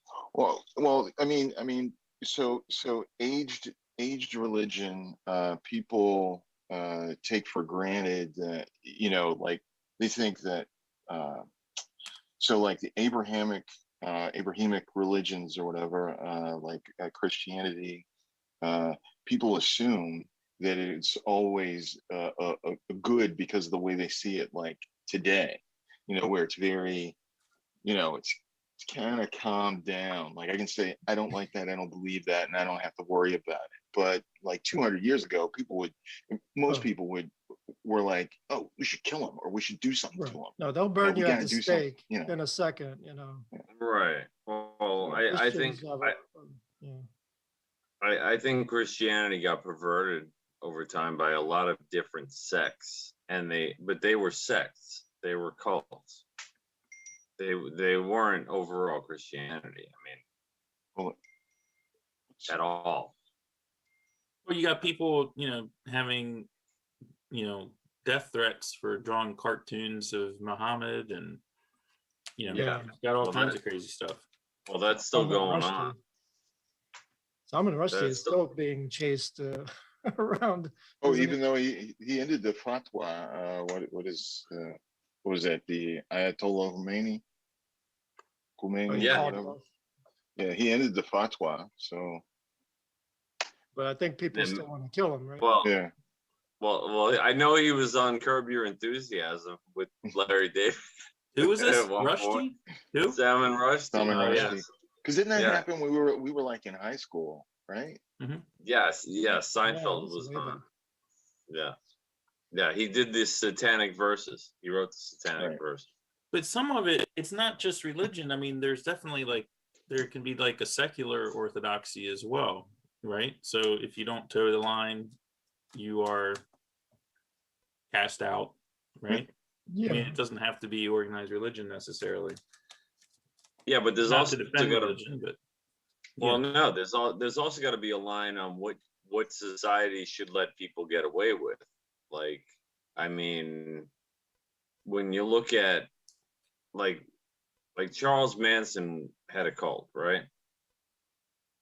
I mean, he was a charismatic leader. Yeah. Well, they all he had his own cult, and he crossed the line when a bunch of hippies decided it was a good idea to, murder and mutilate other people. Like, that was that. But then what do you do with something like Waco, where they were just a cult? Yeah, I don't think they did anything that, I mean, the government should not have stormed in there, definitely. Right. That's my point. Like, they were a cult. Like, they were. You have to give people freedom to. I mean, if people want to be crazy, as long as they're not hurting anybody, let them be crazy. If they're off on their own on a compound, acting like nuts. That's my point. Like, there's some cults where you go live on a compound. Like, the four of us could go camping at Darcy's friend's place and decide. And sort of commune. Yeah, we can find and just never come back and find Jesus. Hey man, I'm for it. You have to be free to come and go, though. Right. I'm all in. Right. I think the people in Waco were free to come and go. Right. He had a strong influence over them. Didn't that whole Waco thing start because of some kind of gun charge or something? Well, yeah, no, they had. They had. Well, no, they did have a stockpile of guns, but they would. But it was something about them doing something illegal, like taking shotguns and sawing them, the wrong way or something. But we have laws, and laws need to be enforced. I mean, I know about areas in like West Virginia where they have these hollers. People come down from the mountain, get into fights in bars, and then the cops let them go back. They're like, oh, we'll catch him later. We won't go through the whole. He'll be at a store and we'll arrest him. Laws need to be enforced. I don't believe in that whole selective policing kind of thing that we have right now. Well then, if we're going to allow, or if we're going to justify mass shooting of a cult and I mean, gassing, things get out of hand, but law enforcement needs to do then what law then enforcement needs to do. then law enforcement can or then justify. we don't need to have, what's the purpose in having law? Then they can justify anything, like killing in any, you name the fucking American city where someone gets killed by a cop, you can justify it.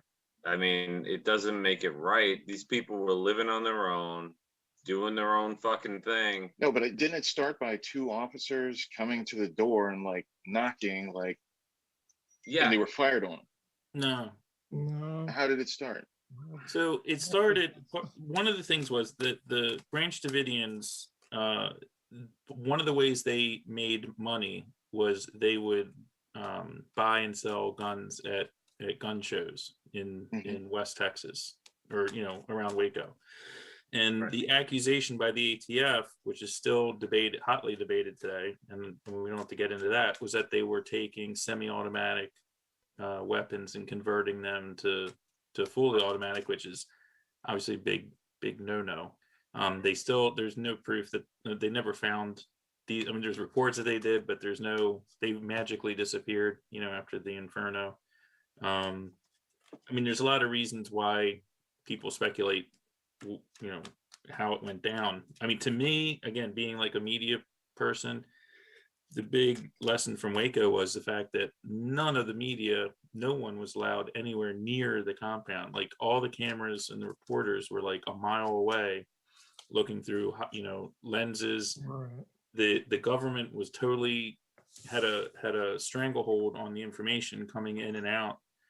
And looking at a lot of the footage and the tapes and the communications that were occurring during the time that we weren't privy to at the time, the narrative that was being given is completely different than what was actually going on at the time.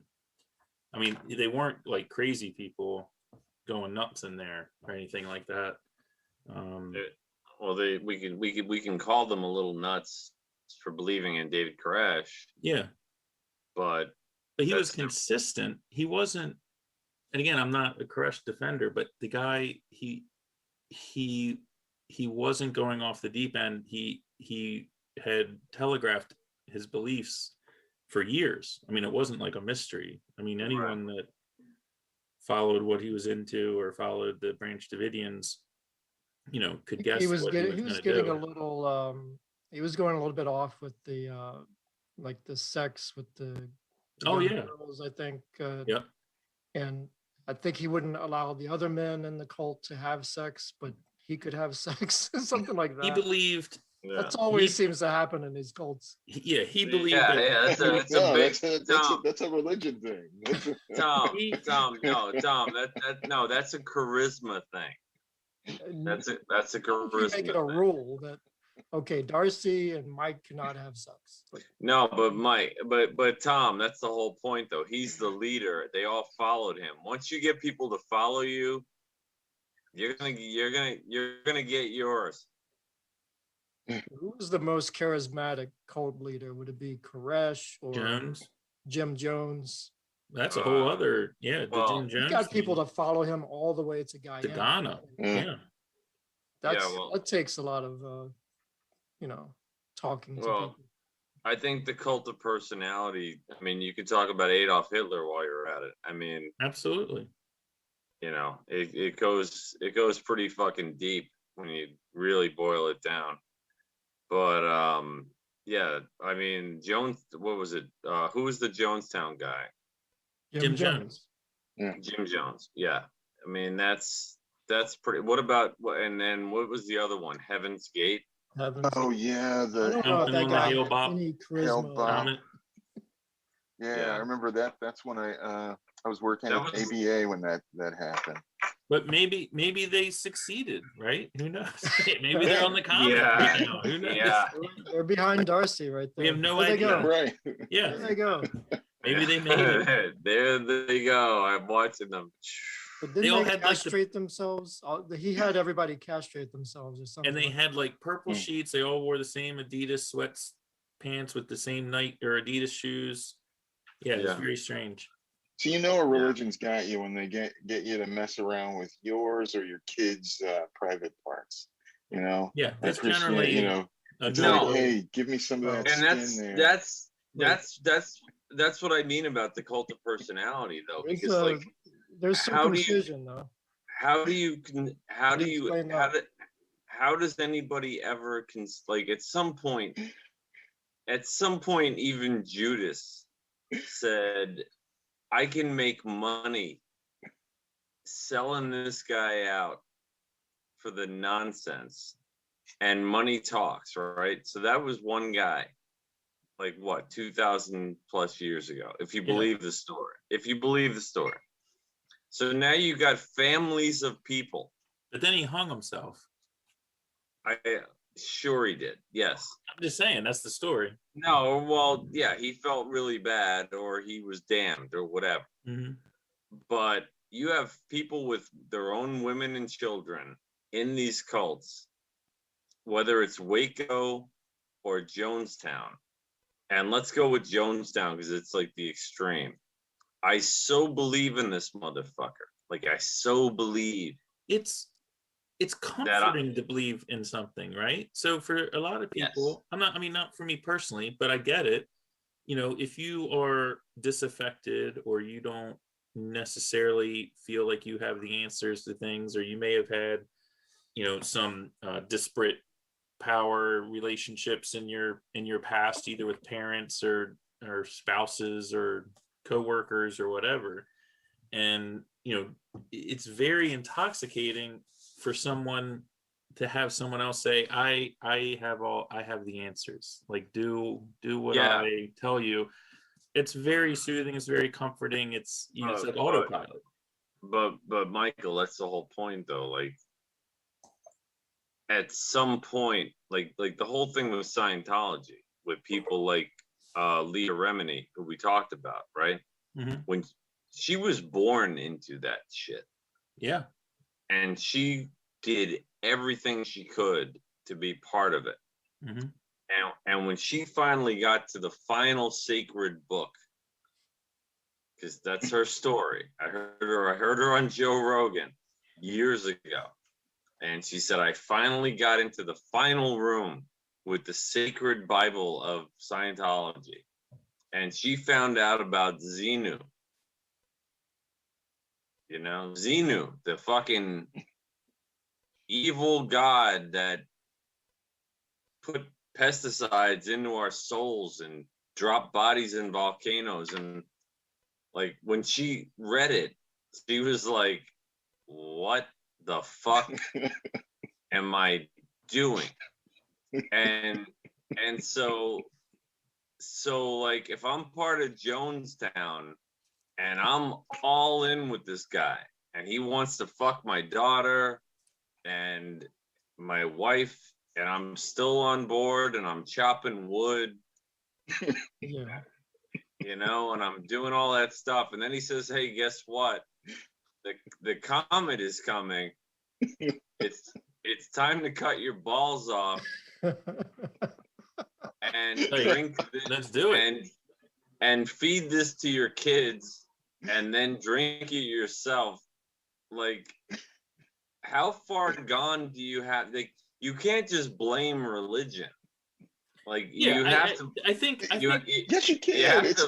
It's a brainwashing. That's all it is. Yeah. It's a brainwashing. I think it's a disservice to say that, you know, going, you know, typical religious service or someone having some sort of faith tradition is the same as a Jonestown cult. I think that's a little disingenuous. Yes, you can. Yes, you can. You can say it's 10% or it's 15% of it. Yes, you can, and it is. That's exactly what it is. It's no different. It's just the light version. What about? They're still asking you for money. They're still asking you to do ridiculous things. They're still asking you to be upset with other people that are doing things that don't affect you in any way. They're not all, Darcy. They're not. Depends on the religion. Yeah. Darcy, they're not all doing that. You can be a Christian, believe in Jesus Christ and the faith, and not do any of that stuff. Yeah. Just Yeah, I think I'm just Darcy. I'm not going to try and convince you. I'm just saying personally, I think it's a simplistic way of looking at it. I mean, it's like saying like, I mean, I'm trying to think of an example. It's like, it's going to take me a minute, but I mean, it's a wide variety, and to lump it all in the same thing, say it's all like Jonestown is like, all right. I mean, it's kind of a non-starter conversation. Well, look. Let's say you even have your regular standard fare religion, right? I don't care whether it's Judaism or Christianity or Islam. If they're not making you do something, and if they're not like, I mean, I'm a Christian. I was born Roman Catholic. I'm a recovering Catholic, if anything, right? But I'm still a Catholic. Mm-hmm. And I mean, I'm wearing a cross now. Like I'm a Christian. I don't feel compelled to do anything but treat people well. No, maybe you don't, but many people like to get that crap into politics and everything. They like to say, okay, you can't do this because of my religion. It doesn't want you to do this thing, there's that. It's like a Well, Darcy, it's just like some people that if something doesn't bother them, they're like, hey, it's not that bad. But it's like, huh? I hate what are that. you talking about? Yeah, I'm with you. I hate that. No, and I agree, but Darcy, I don't think it's just a religious thing. I mean, like I said, when I was making the point about, you have secular orthodoxy as well that has nothing to do with religion. I think what you're talking about is more just like a human behavioral thing with or without religion. I mean, I know plenty of people that aren't necessarily religious that are draconian in their thinking of things, and are very us and them about things, and they're not religious, but it's still the same behavior. I mean, the same net result. I think this country, put it in perspective, comparing to other countries like Iran or someplace. Is there not more religious freedom here than in most other countries around the world? Are you Islam and Christianity in Iran to the same degree where you can dress how you want and people will go out of their way to protect you? Is it the same across the world? No. Is it unique here in the US? I don't know that it's unique here. I know what it is here. I'm sure there's other countries that are similar, and then there's other countries where they cut your head off, literally. Yeah. So it's hard. Yeah, I don't know. I'm just saying it's something that must constantly be fought, right? To make sure, but you got to keep people in check. Anything you gotta keep people in check. Nobody wants to get burned at the stake. And here in this country, it's Christianity. It likes to encroach on things. It likes to say, oh, we're the victim. The big victim. All right, wait, Darcy. If you're specifically going to bash Christianity, if I was in a mostly Islamic country, let me finish. Let me finish my sentence. If you're going to attack Christianity in this country, which helped form it and do all sorts of good shit, what exactly are you talking about? Because I don't see it being done at all. Oh, because it does. Obviously, it doesn't affect you. Well, what? Okay. I like people to go by what the rules they actually set up. If there's a separation of church and state, let there be a separation of church and state. Damn it, there doesn't need to be this. Oh man, and I'm sorry. Woo! It's all right, man. Hey, it's going out on the web, Darcy. Time out. Let him in. Where's the Michael? Where's the Michael spot? What's up, buddy? Where's his earphones? Yeah, can he Hey, hear? Michael. Yeah, he can hear you. Why are you out of bed? Uh-huh. This is his spot. How old is he again? 4. Michael, say hello. What's up, man? Thank you. Thank My you. boy, he'll be 5 on Saturday. All right. Hey, Sweet. Oh, nice. Wait, you gotta, Tom, you gotta give him the microphone. You gotta give him the mic from now on. Let him He's drop. got to pick a topic, man. I want to talk about Pokemon or something. No, We'll let be in him. alphabetical order right behind Mike. No, let him like drop some wisdom. Let him just drop some wisdom. He can tell you all about Among Us. He loves that game. Oh yeah. My son, he plays that. Oh, wait a minute. So does- Time out. Zeus is texting me as we do this. Yeah, I got a text too. I don't know. Dude, He doesn't want to dude. get online now. Dude, just jump in. Just get online. He doesn't want to No be one- disrespectful. Oh, That's it's okay. That- Be disrespectful. what? How is he just? It's Don't his say- We're show. recording. Don't say anything. But It's his show. I know. But okay. To Just get back on topic. online. It's So did your anybody show. read the article about the mother god person? Yes. Did you guys see what that's about? I From what kinda- I read, and I don't know a whole lot about it, but I read the reports and they arrested like everybody that was there. I don't know anything. I'm like, about why did they arrest these people? Hold on, what is this? Mother Mother God? God she was like a cult leader. She called herself Mother God and everybody like worshiped. Oh, worshiped her. Jesus. Yeah, and then she died. And I'm not clear on how she died. But Amy. so when the Amy police Crawford. showed up, she was laying in the bed. They had built like a shrine around her dead body. They're not sure how long she was there, maybe a month or something. Oh They wow. had like scooped out her eyes and put all these flowers Best around part. her and stuff. Yeah. And then they arrested everybody. I'm thinking, I mean, they worship this woman. So I don't think they were really desecrating the body or No, they I put don't like know. they put like sparkles around her eyes, and like she was like a mummy, and they like wrapped her up and all that stuff. Apparently, Do you think a crime was committed there? I don't know. I mean, it's hard to say. I mean, I think she died, and they kind of just kept her going. I mean, there's people that have spouses Yeah, die. I and they- mean, technically, leave them in their bed. embalming someone is desecrating a body. I mean, so Not if you worship the person and you Yeah. build an altar yeah, around them. yeah. You're not desecrating. I love the Christmas lights touch. That's fantastic. Where? They wrapped Oh, yeah, her- wrapping Like her it in around the Christmas room or something. So here's a question, and this is an honest question. I don't know. So if you know someone and they die and they're like dead and they're like in your house, and like what's the length of time before you call somebody to report it? well, at least before it starts to smell. Is that Before- person like But a god? when does it Or is it a become normal when does person? it become a crime? I guess like how long Oh, That how person long is can that God, person be there? They can stay as long as they want, right? I mean, are you No, compelled to no, call that- the authorities and be like, oh, by the way, Are they paying rent? Is the check coming Mike, automatically? I'm not saying they're Mike, dying. I'm saying they Mike, are that's dead. a good question. I'm just wondering. I mean, is it It's like crime? immediately you have to report it to somebody. I don't I don't know. know. I don't think you do. That's what I'm saying. I I told don't know if you myself. do.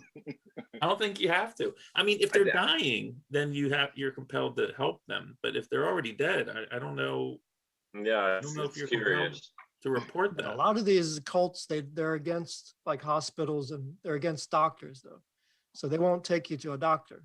Why am I blurry? I don't know. Yeah, You've why been are you blurry for a blurry? while. Yeah, I know. What kind of camera do you have there? It's a Logi HD Logitech. 1080. Logitech. Yeah.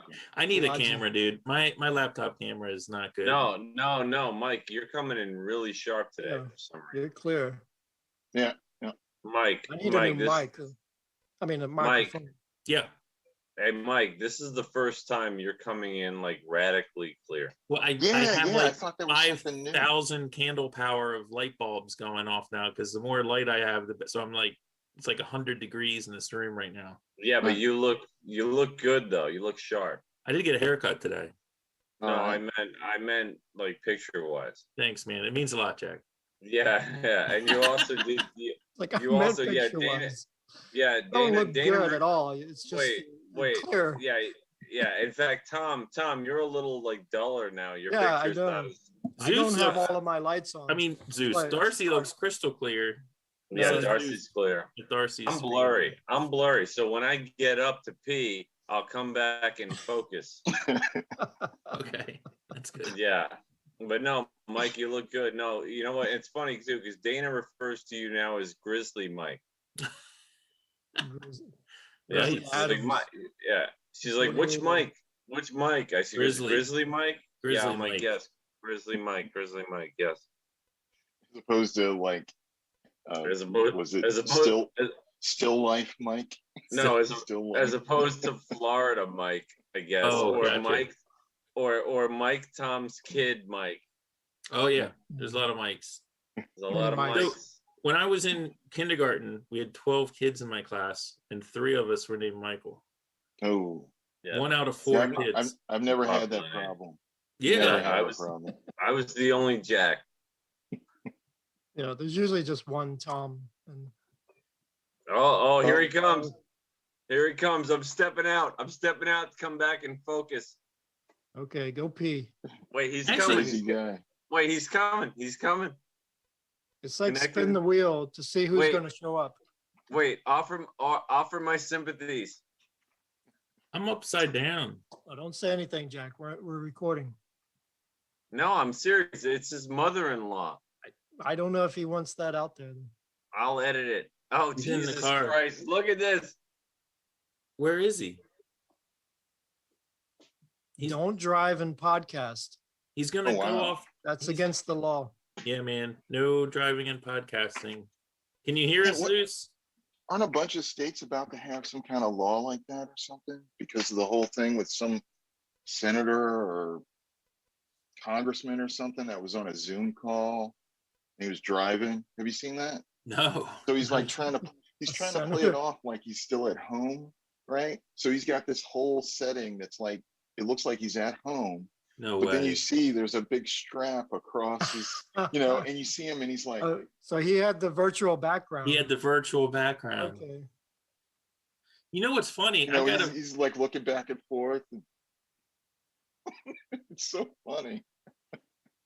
find this this link. There's this company called Books by the Foot, and they're a company in DC here that you can hire, and they like if you're like during the pandemic, a lot of times for these people that are like on TV, you know, like politicians or people that are pundits on TV. So you can call them and you can rent, they'll come and like fill your bookshelves with appropriate books behind you, and they charge by the foot of it's a real, I'm not kidding. And there's a link and you can see people that have been their patrons, and it's like all the same books, like it's like in, you know, like arranged just so behind them. And it's like a lot of people that are, Who you know, would pretty need famous that, though? people. I've got too many books. I don't have enough bookshelves for all my books. But who has it like right switched behind to them? I switched to Audible. But you didn't throw your books in the trash. I mean, you kept them, right? No, most of them I've given away and stuff, and I've replaced with the Audible. So I still got all my books. Is Audible? Huh? You mean like listening, Darcy, or is Yeah. it like a? Okay, so it's not like a Kindle thing. It's like you just hear them. yeah, Okay. it's all Audible. Yeah, Gotcha. yeah. It's a part of it. Amazon. Well, Amazon owns it now. Are you guys good at listening to audiobooks? Because I kind of struggle with that. I because can't. I keep So- getting so- lost, and I rewind and I try to listen again. and I Okay, can't do it. so at first that happened a lot because I was trying to do like something else at the same time, right. and it really doesn't work. The only thing that you can do when you're, listening to a book is like walk. That's about it. Or You have to either pay lie attention. lie down and listen. But if you do that, then you're gonna fall asleep. So Yeah. the best thing is the walking and listening. So last year, I was doing this thing like every day. I was walking for about 5 or 6 miles, and I need to start that back up again because I put all that stuff back on. Right. So I will do that soon. That's the other thing is I would listen and then I would fall asleep. And I'm like, okay, where did I leave off? And then I got to Yeah. figure out how to get But- back. And I used to get only like novels or autobiographies and stuff like that. But recently I started getting the Marvel comic stuff. And so I love that.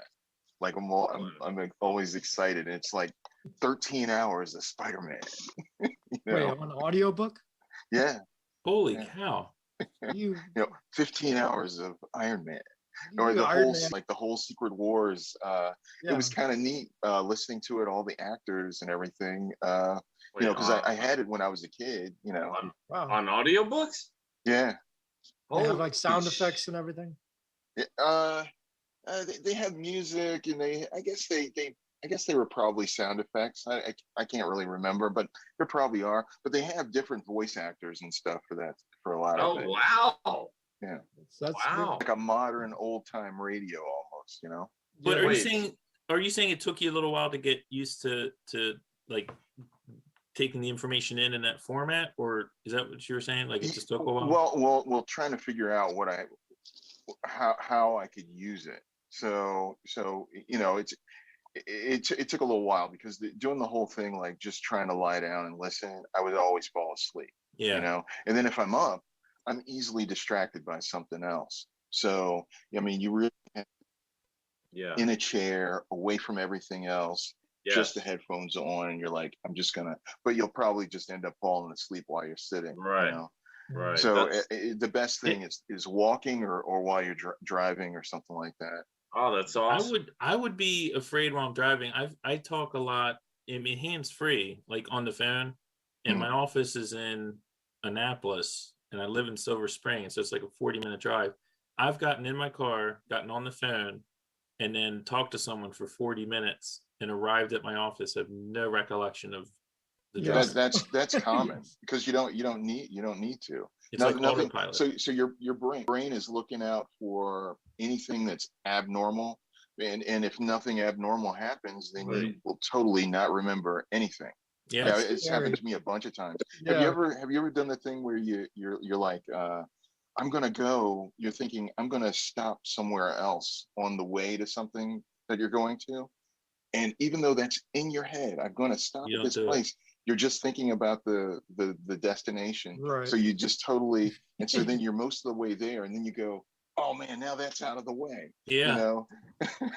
Right. Yeah. So I can understand, like, how people like leave their kids in the back of the car, like if it's not a normal Freaks thing. me out. That freaks me out more than anything, because like I totally get that people just forget, and it's horrible.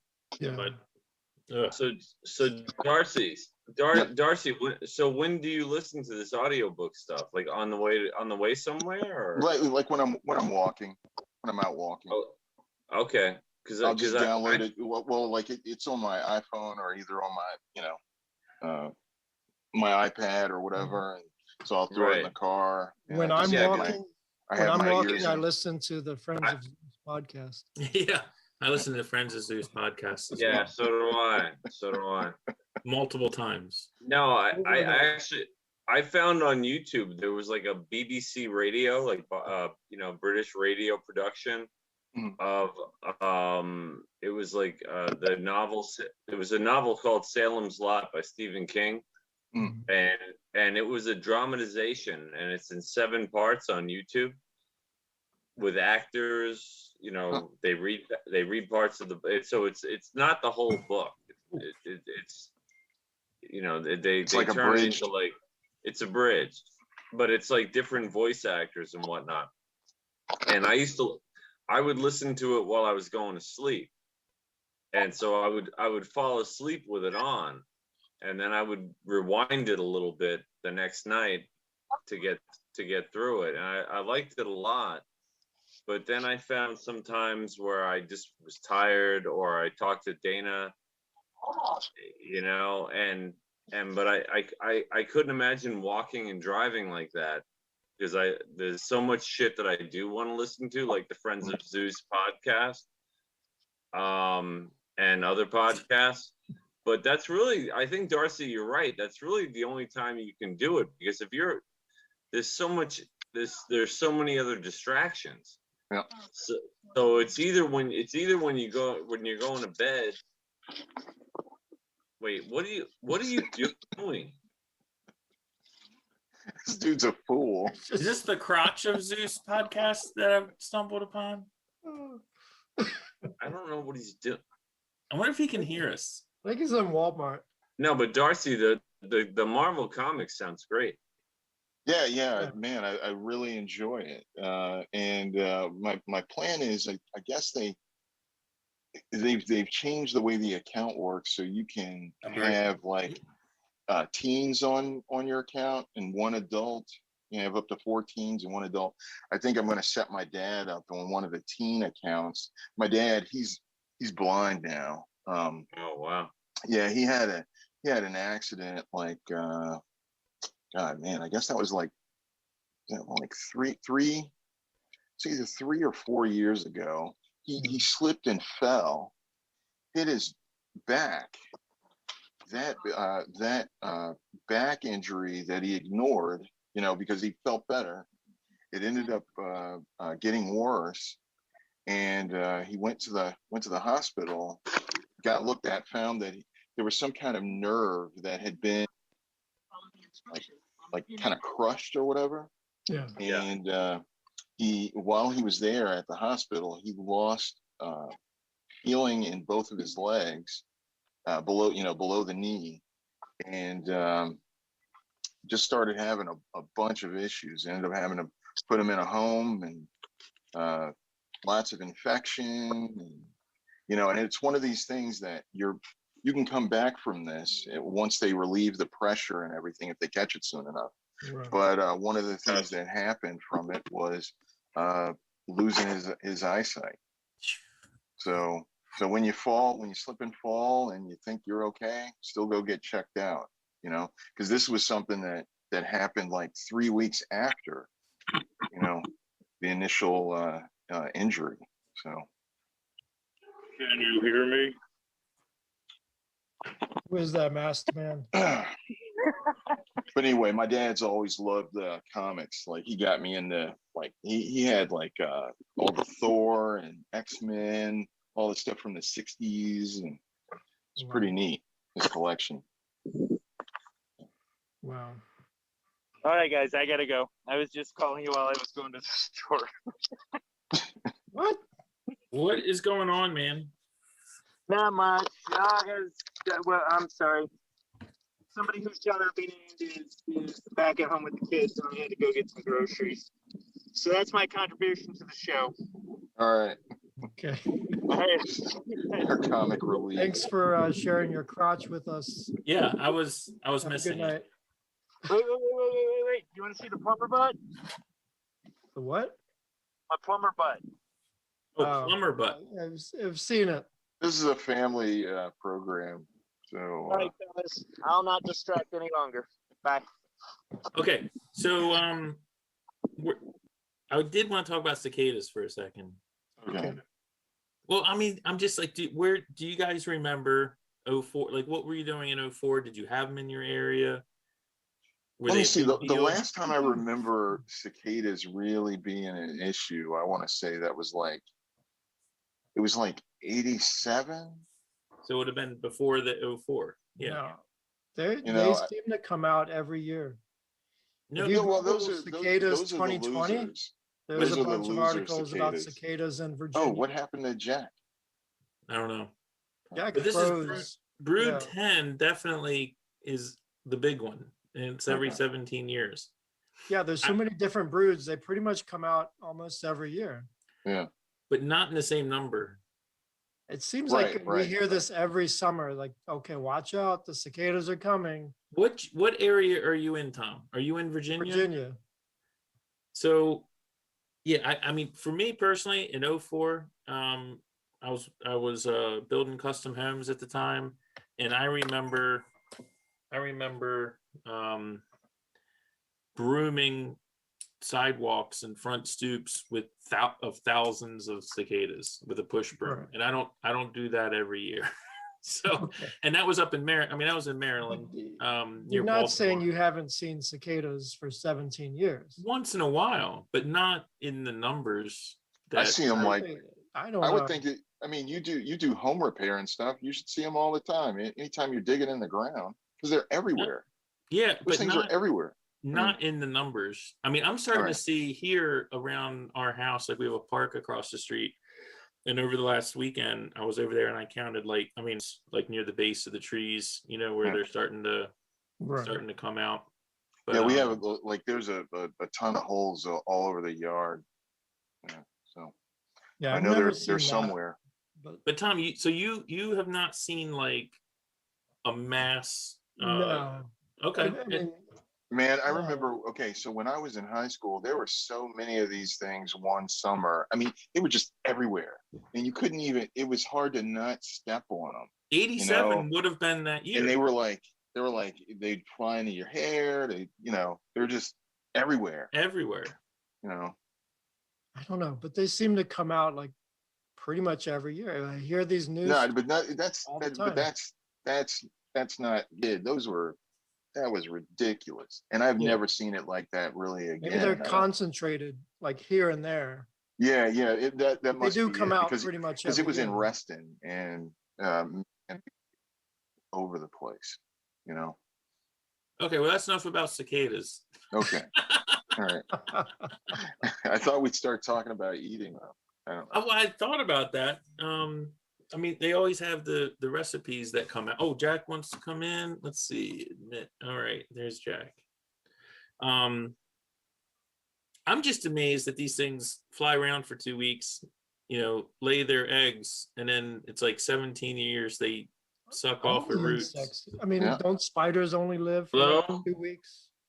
Yeah, but Oh, then really? but they're not. The cicadas are actually like 17 years old, right? So they're laid, little eggs. No, they're dormant. They're like dormant. eggs. Well, they do eat they do feed off of tree roots while they're underground. Like they are alive at a certain point. They're not dormant the whole time. How did that happen evolutionary wise? I don't know.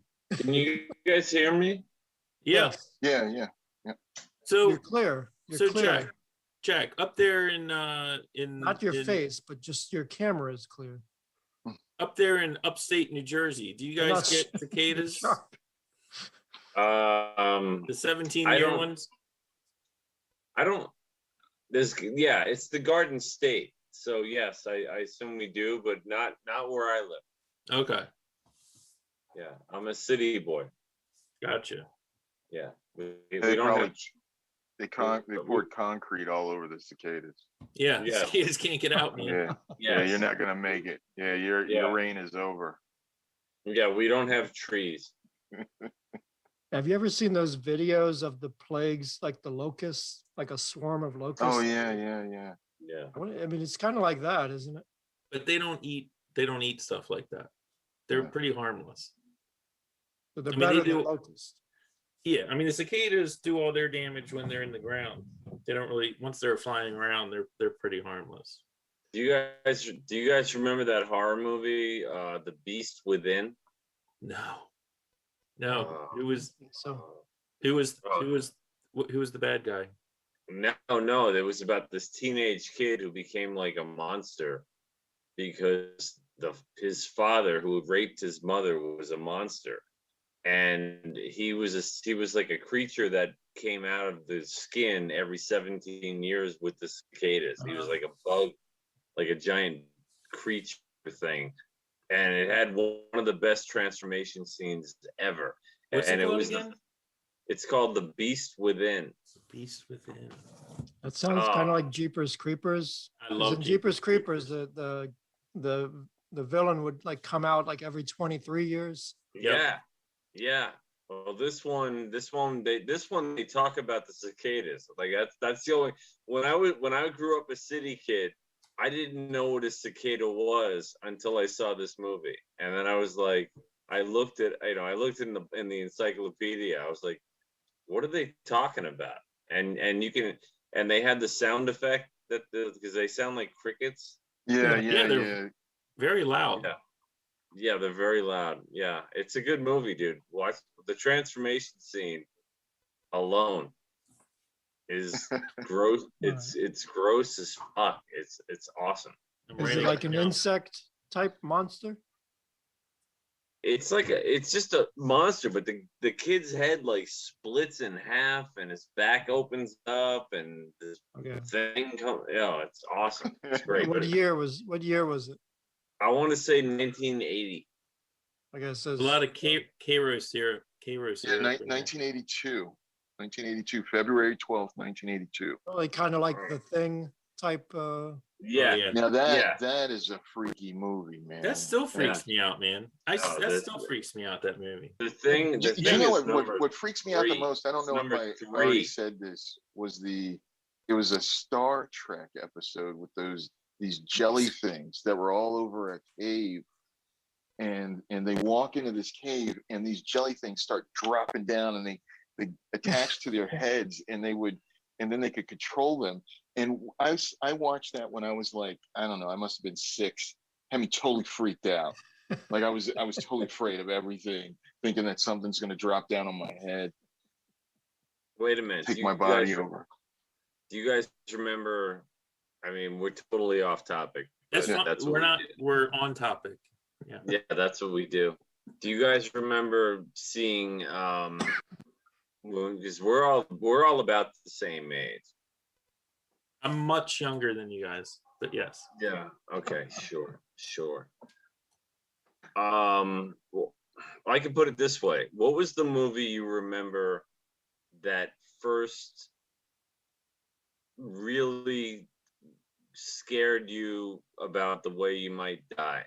Oh, Or just first really scared you? Poltergeist. The Fog. The Fog. No, Yeah, one- I saw what was that the at a one- drive-in. I saw that at a drive-in theater, and I was like, I think I was in 4th grade. Something like Wow. that. Yeah. Well, the Fog was like what, 80? Yeah, something like that. Yeah. So I was like in 3rd grade. What? What was the Yeah. movie where the people kept dying? Like there was this one scene where they died, where there was a truck in front of them that had like the lead pipes or something. And Oh, lead the pipes- final. It was like the final something.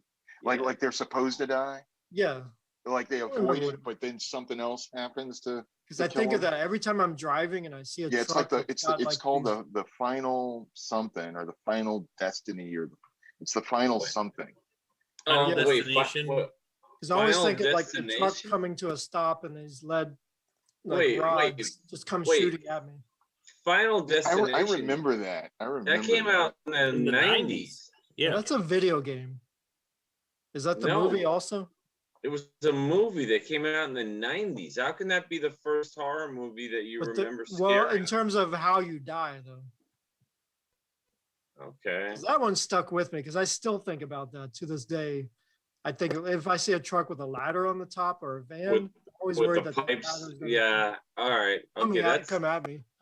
well, all right. Well, wait a minute. What was the first horror movie you remember that like grossed you out or scared you about? It just scared me was The Exorcist. No, The Mm. Exorcist just scared you like right to the core Yeah. because it's like devil. Yeah. type stuff. You know, the Exorcist never Number scared 2. me. I thought it was number funny. 2. The Exorcist Part 2. No, I'm saying for me that's the number 2 horror movie of all time. Oh. is The Exorcist. For me, I thought it was kind of funny. You know, it just never really. It The never thing- really scared me. The thing freaked me out. That's because you mock religion. But I will tell you, I was The like, one- hey, that would never happen. would to an never atheist. as a kid, You might be possessed by the devil right now. the one movie that always freaked me out and was The Changeling with George C. Scott and Yeah. the Remember little that. kid buried in the well. The Like, little kid buried. Yeah. that one You freaked know, me out. Yeah. No, Mike, the scene with the red rubber ball. Yeah. It's Yeah. Yeah. I remember that. No, but Mike, the one scene in that movie that freaked me out, it wasn't the ghost. It was the very opening scene where George C. Scott's wife and the kid get killed in the phone booth. yeah. No, that's That Pretty disturbing. That did it for me. Like I was just like, so wait a minute. I could go in a phone booth and I could get taken out by a car accident. yeah. Doesn't seem That fair. that ruined that to me. The rest of that movie was gravy, because I had already seen a lot of scary movies, and I was like, the car toll booth or the car phone booth thing. What year destroyed was me. that? What year was that? Oh God, 83 or that something. that had 83? to be that. No, I think it was 80 or 79. Man, Oh, okay. that's old. That's an old flick. But the thing freaked me out. Road Now Warrior what? kind of freaked me out. What movie got your nerves the most? Like while it was like you were like, oh my God, this is just. I'm like, Jesus. whoa. For me, it was well- Saving Private Ryan. The first, was that 10 minutes or whatever? Yeah, I was the on a first date. I real- was on a date, and I Oh my wasn't God. even really into this woman. Wait, But wait, by wait. the end of that scene, we were holding hands like tightly. You went on a date to save. You went on a date to Saving Private Ryan, like for real? Yeah, That's a I didn't subject know. of a podcast. I want to hear more about this. Yeah, no shit. It's normal to go on a date to a horror movie because the girl jumps in your arms, right? Right. man. Yeah. Instead, Darcy's jumping into her arms because of D-Day. Oh my gosh, man! No, that was a tough one. I was like, okay. I was like, oh, they're good. And I was like, go in the water. It's like, Oh, it was wait, this is even better. What's your favorite like war movie? World War II movie? I don't know if it's my favorite. So I don't D-Day? know. I don't know if it's my favorite, but one that I saw recently that was 1,000 times better than I thought it was going to be, and was pretty rough to watch, was Fury, with the Brad Pitt movie about the tank commander. With the tank. Yes. I did not know what I was getting into. I was like, hey man, I'll just Brad Pitt, it's a tank movie, whatever. And like by the end of it, I was like looking through my fingers, Yeah. That was a I like that alternative. It's a series. Was it Man in the High Tower? oh, that? Yeah. That From was Amazon. really good. the first Well, season that- was like, mwah. That was fantastic. Yeah, but that's all The Man in fictional, the High right? Castle. That's the one where what if they won? Right. So Japan got the West Coast. Well, the west of the Rockies, and Germans got. Right. I put that because I think that first season was fantastic, but I put that series in. It could have been so much better than it ended up being. Like I watched season 2 and season 3, and I was just like, I just felt it could have been better. Like the final season. Some things. I mean, maybe it could have been better. But it was good. It was still good. But some things, I think it needed to like just have that ending after the first. It could have ended after the first season. Yeah. And There been are fine. lots of things that are like that. Another the good- writers just didn't have anything left, or someone left. Obviously, something changed. So another good alternate reality World War II movie. Did you ever see The Final Countdown? Oh yeah, man. That was a good Michael one. Paré. I'm not sure that I've seen that. Wait a minute. Who was it? Like Kirk Douglas? Yes. Michael- And they had like the modern jet fighters like going after the Japanese heroes. Yes. in World War II. That's a great time travel movie too. And the guy that stays Man, a bunch of behind and- movies that we're talking about. Wait, they're all wait, 1980. Wait, Oh, was no. it Michael Paré or was it Martin Sheen? Michael Paré Yeah. is the lead. Martin Sheen, I think. It's I think Martin Michael Paré is the lead. You think it's Martin Sheen? Yeah. We I should want look to it say, up. yeah. I think it's Martin Sheen. The interesting thing about that movie is it's actually based on a real story. There's like, I mean, obviously not, but the experiment and the ship and Kirk Douglas. Kirk Douglas. Okay. Martin Sheen, Charles Dunning, Catherine Ross, James Ferrantino, Charles Dunning was like the senator, I think. Ron O'Neill. But Michael Paré's in it. Why would you remember Michael Pare and not Martin Sheen? Because Martin Sheen's not in it. What movie? This Yeah, is Martin 1984. You Sheen. just read the cast. Martin You Sheen just is read in it. that movie. Martin Sheen. Is this the Who's Michael 1984? Paré? I don't even know. who that 1980. is. It was released on August 1st, 1980. Whoa. I'm looking at 1984. God. It's like So, 10:45 at night. Okay, I'm gonna look at this because if you're saying there's another movie, It's the 1980, one. It's the one with the aircraft carrier. Yeah. it's actually not an aircraft carrier. It's like a destroyer. What was No, the it's most difficult No, movie no, it's an for aircraft carrier because they had the anyone jets. to watch? It's an aircraft carrier. They had the So jets. it's not the Philadelphia experiment then. No, that's No, a it's different not. movie. What are you guys Different talking about? one. It's the The final, Final Countdown. countdown. Oh, okay, yeah. Final countdown. What were you thinking of the whole time? You brought it up. I'm Well, Is the sorry, man. Philadelphia experiment the one where like there's a bomb or something? The Philadelphia Goes on. experiment, yeah, they tried to make the ship time travel, and that was based on a true incident, and it does star Michael Oh. Pare. Okay. Yeah. I remember the Philadelphia experiment. Yeah. Final countdown. That was Oh, fantastic. we missed Michael. Michael had blankets. He'll be back. Don't worry. Yeah, he was dancing behind you.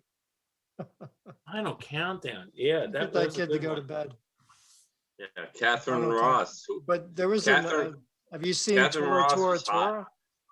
Yeah. Yes, of course. That was a good World War II. And then I think what What a- was the one about D-Day? Was it just called D-Day?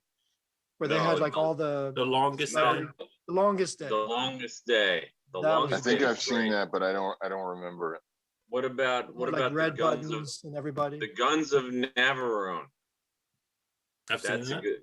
That's a good movie. That's a great. Or Where Eagles Dare. That's I another have not great seen movie. that. Really good. Really, Richard Burton. I mean, isn't it I Great mean, movie. when you look back, at our age, and you look back at World War II, it just seems so epic, and there's so many stories, like movies and books, and just No. my great grandfather told me this. It was like, at least for the American involvement, it was like 4 years. It's like nothing. Yeah, It's- but a The lot. amount that came, was so the epic. effect that 4 years had on our culture, it's really unrivaled, really. Well, yeah, you know why, Mike? It was a real war. Like we For went over existence. there. We went over there like full tilt. First of all, we got bombed for one thing. That's when we finally like sent everybody over. And they had to go into Europe as an infantry and travel through countries and kick ass and die. And And really, also, and there was a draft. yeah, You know what I mean? Like that war was the last, like the Korean War is a thing too. They don't make a lot of movies about it, but that was a big fucking thing. Vietnam obviously gets celebrated by Hollywood because it was a bad idea. But it's funny too. also- I heard some Are Hollywood there any writers. movies about the Iran war or the Iraq war? Three Kings No, Not, there were a not lot much. of. with Well, Ice no, Cube, there were a lot of anti-war Mark movies. Wahlberg, and Ice Cube. Well, no, but also they were making anti-war movies after Vietnam, but they were making anti-war movies during, Operation Desert Storm. Like there were a lot of them, and I wish I could rattle them off. I could post a list, I guess, on the podcast, but it was the first time that Hollywood was really cranking out anti-war films during an actual war when our guys were getting killed. And that really hadn't happened before. Like Apocalypse Now and all that shit came out after the fact. Full Metal Jacket, Platoon. No, Platoon. It wasn't happening in Um, pro wrestling because I remember Sergeant Slaughter turned heel and went. He was siding with the Iraqis. Remember? Yeah. Yeah. He was fighting Hulk Hogan.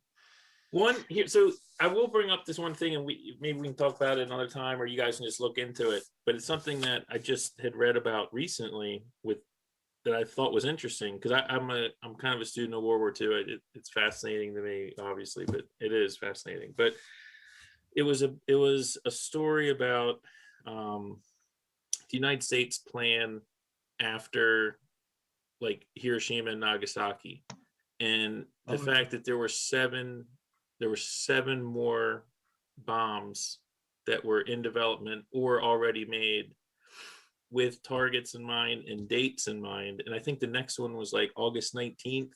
They did release the date. They never released the target. A lot of people think it was Tokyo.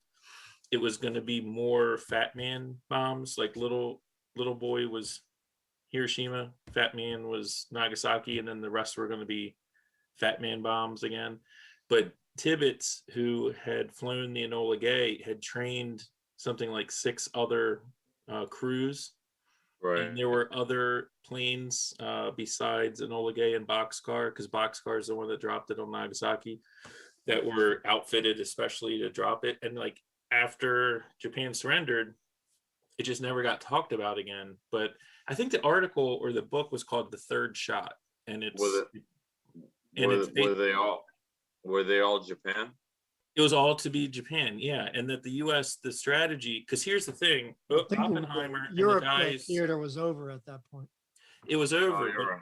the politicians, or you had Oppenheimer and the guys in the Manhattan Project that were like, it's going to take 1, maybe 2. But the politicians, since no one really understood what was happening, no one believed it would just take 1 bomb or 2. So it was 9. It was a campaign of 9 that were going to be dropped, and they never had to do the rest. And just, I had never thought about that. Like, what happened if they didn't surrender after Nagasaki? And it's totally fascinating. And a lot of the documents are still classified. Well, what's fucked up too is like Japanese culture after that, like is hugely about Godzilla. Godzilla, Science. and then you fast forward to like anime, like Akira. Yeah. Yeah, man, I saw that when did I see that? That was like, was it 1989 or 1990? Well, the movie was, but the comic was around in Earlier. the 80s, I think. Yeah.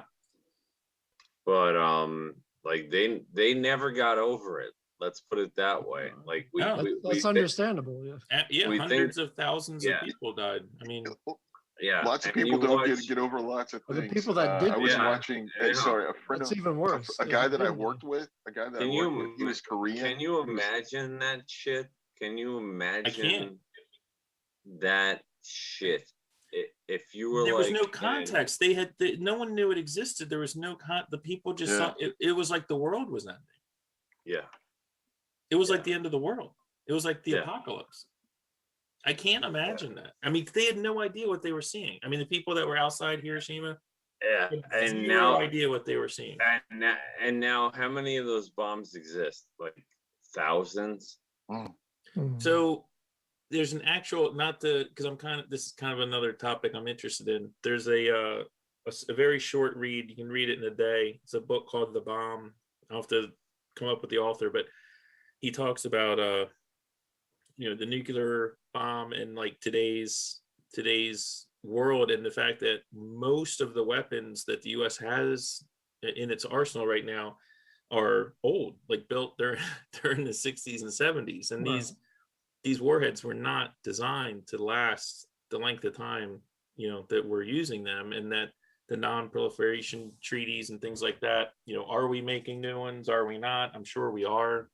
Off the record. In other countries maybe too, but these systems were not designed to sit around for 40 years, right? And we're not making new ones. Is there a risk that they'll like explode or something? Not so much. It's just that they're not going to function properly. I mean, again, all the software, the technology, the hardware. How great would that would be nice? How great would that be?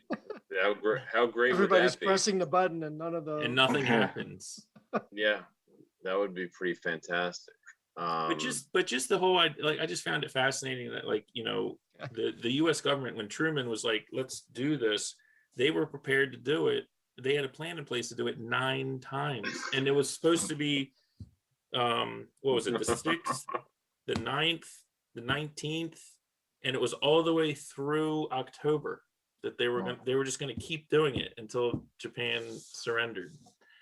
And Oppenheimer was right. He was like, it's not going to take more than 1, maybe 2. Really good that they didn't do Tokyo first. If they had like wiped out the leadership, then nobody would have surrendered. It wouldn't have mattered. It wouldn't have mattered on the islands because they didn't surrender Right. after anyway. Like, I mean, Iwo Jima and all these places in the Pacific, they were still fighting after the war was over. Yeah. Like our guys were getting killed. Wasn't one guy, he was still holed up Yes. somewhere in like the Until early 70s or 90s. something. Yeah. It was like the early 90s. They were still thought. finding these guys on the islands. Can you imagine that? Gosh. If I you mean, were, if the like, last word that you holed get up on an island for like 40 years with your I don't know. rifle, you're ready to go. It's sick. It's crazy. So, Mike, what are we doing? Mike, Well, no, what are we doing? Are we wrapping up, I or think how long?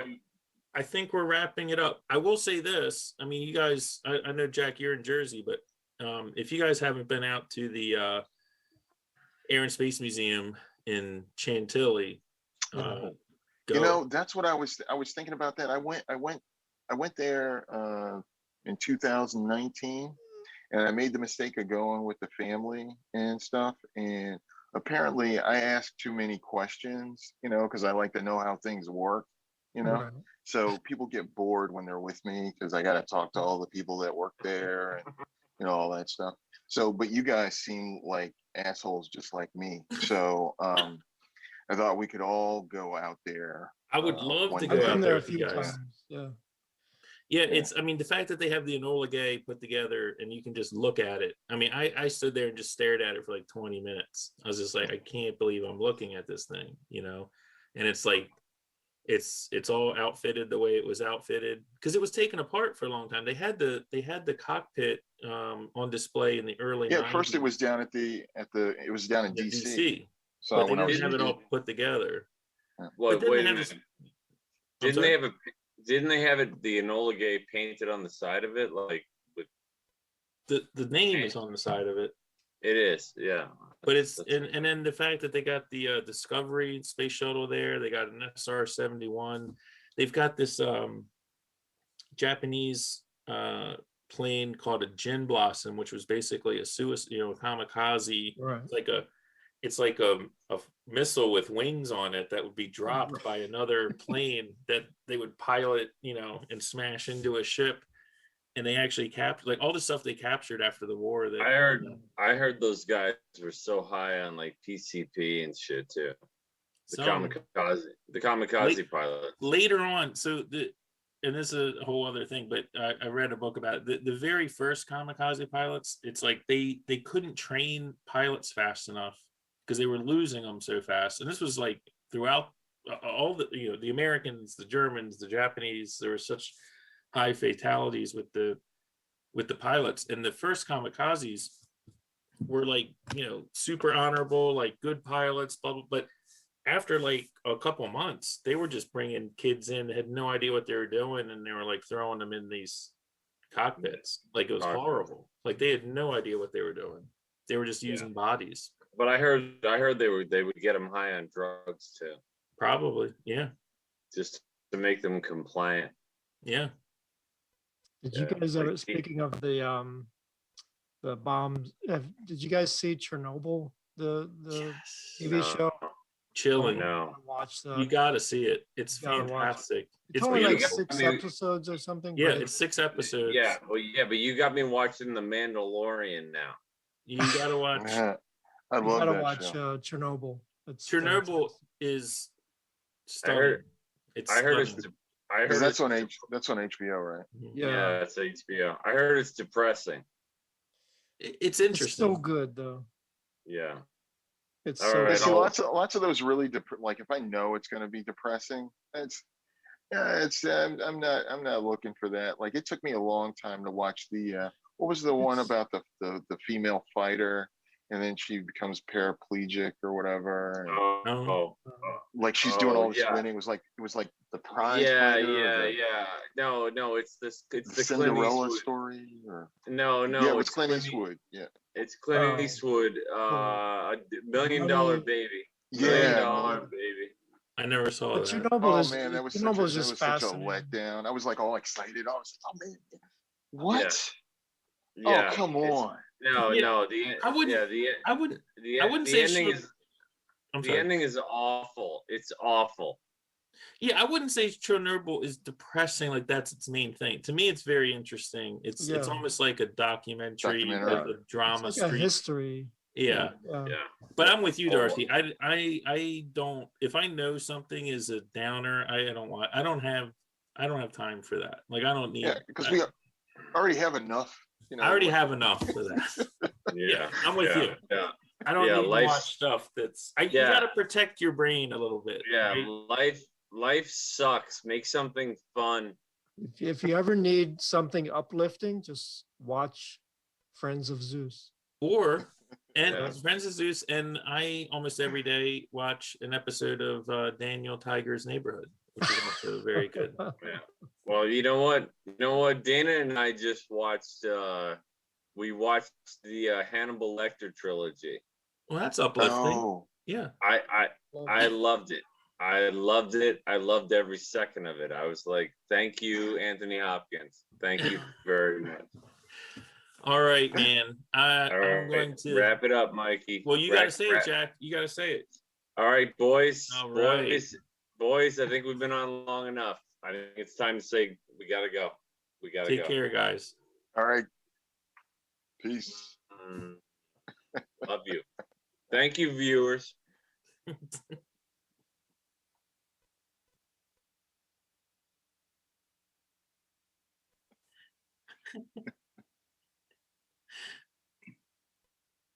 Okay.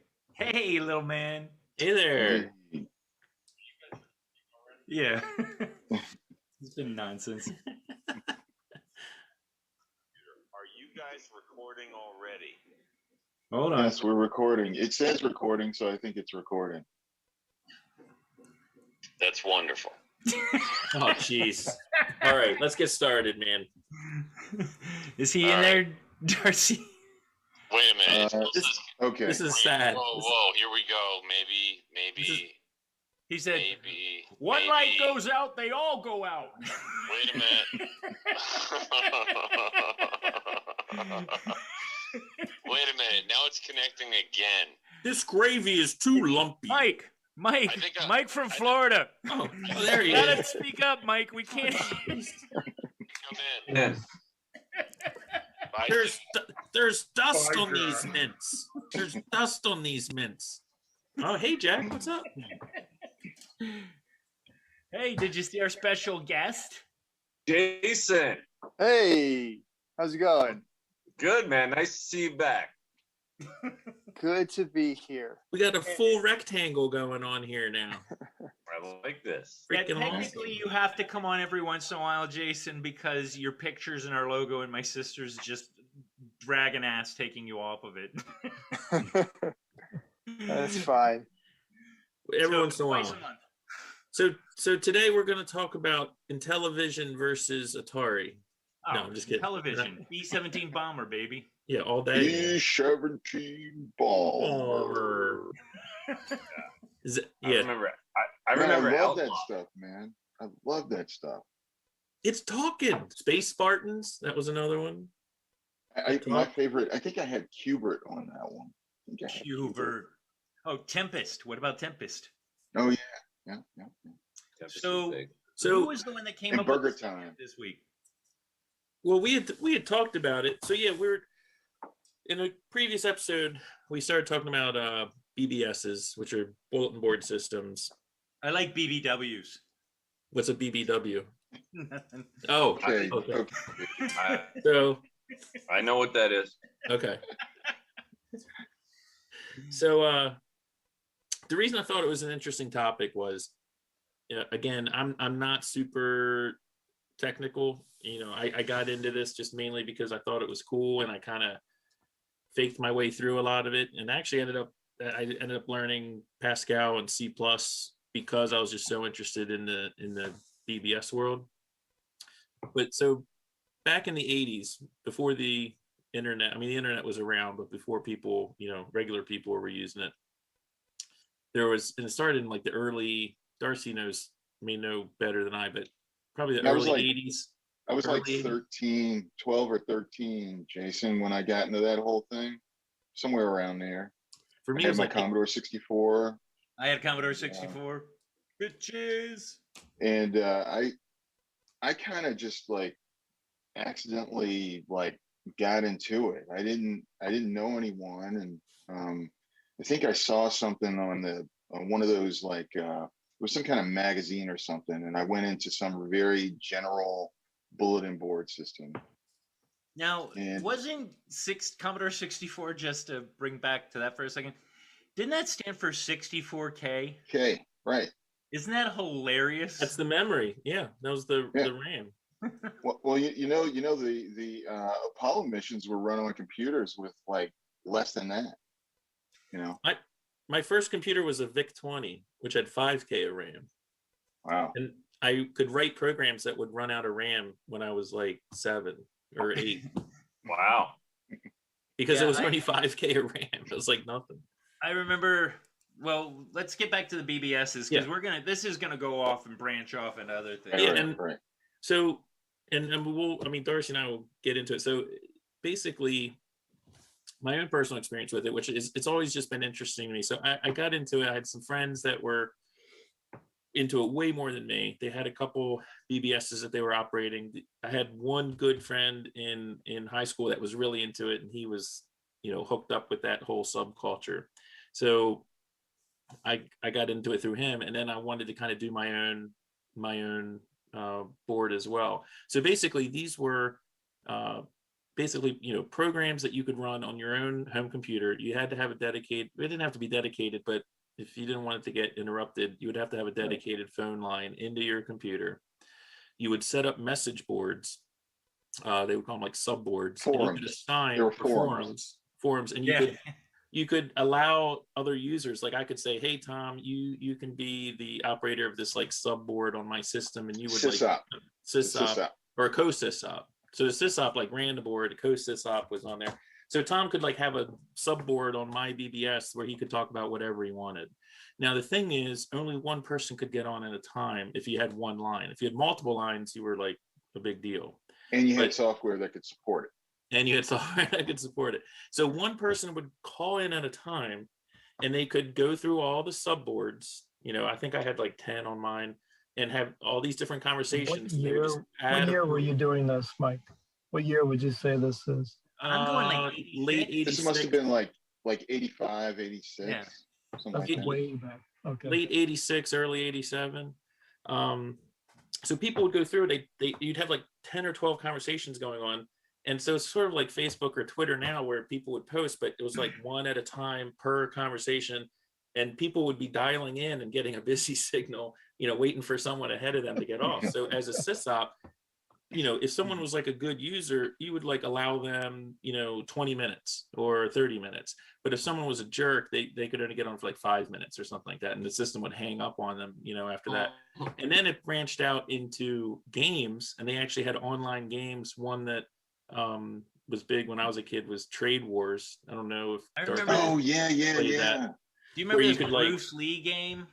I'm sorry?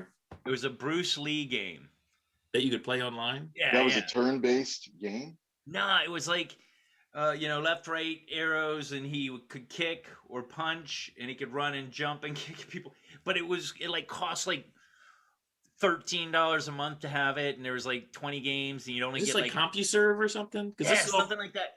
And so CompuServe kind of came after the BBSs, but the thing is, CompuServe was before. Was it before? Yeah, okay. Yeah. I didn't. CompuServe was before. I remember CompuServe is what helped me with all the. I got a modem, like it's just this little brown thing. I paid like an exorbitant amount for it. It was like a 300 baud modem, and I remember constantly, because we didn't have two phones. So it was constantly like my dad would pick up the phone, call somebody, beep, boop, boop, boop, beep, Yeah. beep. Turn off that goddamn. Yeah, man. It was I had to hilarious. I got a job to get my own phone line. My parents let me get my own phone line, which was like a huge deal, but I had to pay for it. But the thing is, so the board I had was mostly like conversation games like that. But there was this entire other thing going on that was a lot of illegal stuff. Freaking, which was like taking people's like calling card numbers, stealing credit card numbers to buy stuff, downloading and transferring hacked, pirated software. I mean, like, I don't know if you guys remember like the Sierra game series, like King's Quest, Yeah, Leisure Suit Elite's Larry, Quest, and Leisure all Suit that. Larry. Like, we would get those games like 2 weeks before they hit the stores. Like, they would be like already cracked. Of course, it would take you like 11 hours to download it or something like that, To transfer Yeah. 1 meg of data took like 10 Two minutes. things. You remember you could get this thing, and sometimes all you had to do to hack the game was take a hole punch to the other side and flip it over. On the disc. Yeah, I don't remember because that. that's what made it able to read. But I got a hilarious story on this. Or to me at least, it's funny. So there's this kid. He was a bag of dicks, right? He would we used to collect comics, and that one guy. time I like left the room. You remember him, Chuck? Oh, Charles? Charles, yeah. Charles. Yeah. So he would steal steal my comics when I left the room, and I had like, number 100 X-Men where Magneto takes over leading the X-Men, like good comics. And so this was right when I was moving to Florida, Darcy. I think you'll remember this. So I came over. His mom loved me, but he was an asshole. So Oh, no, you mean Chuck, the one who lived near Escalante the Court. fat kid, yeah. Right, Excellent. right, So, right. so Chuck. I remember him. That's You Chuck. used up Of all course. his He's a bad guy copy every software. episode. You used his copy software. Oh, wow, So- dude. so check I this out. remember So, he had Archon and yeah, he had everything. Archon. he That was had a all the great game. Ultima So this is what I series. did. He had these. He bought these discs that had like a program so that you could copy games, right?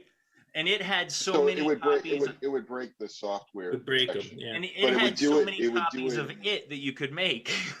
It would do it in a bit transfer, so it would break the copy protection as it was doing the copy. Yeah. And it only had so many that you could do Yeah. as far as the origin discs, Yeah. the original discs or whatever.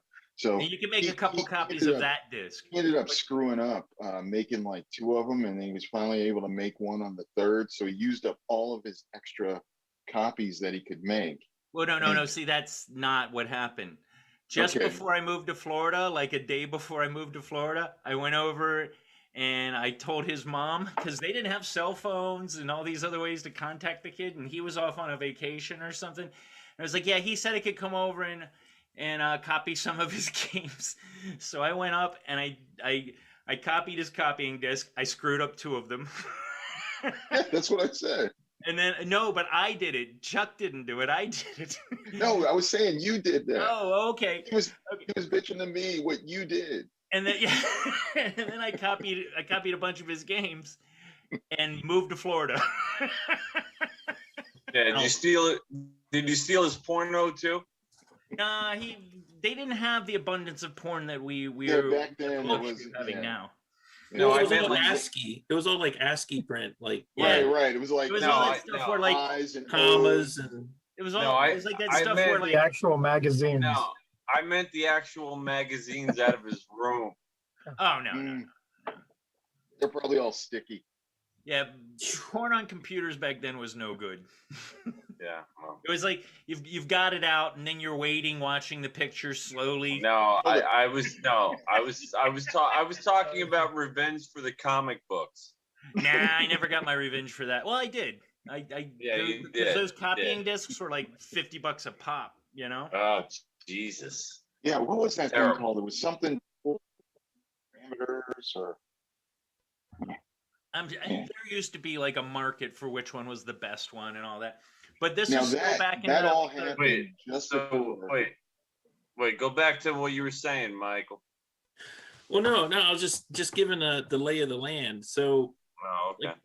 like a BBS like what I ran was pretty benign, but there were ones, and again, these were being run by grown men and kids, right? Everyone in between. And since everyone had an alias, you never knew who was doing what. But I mean, there were boards where you'd get dial in. Like if you could get the number, you dial in and there would just be like a cursor, like war games. Like on mine BBS, when you logged on, it was like all these graphics, like which were pretty cheesy at the time.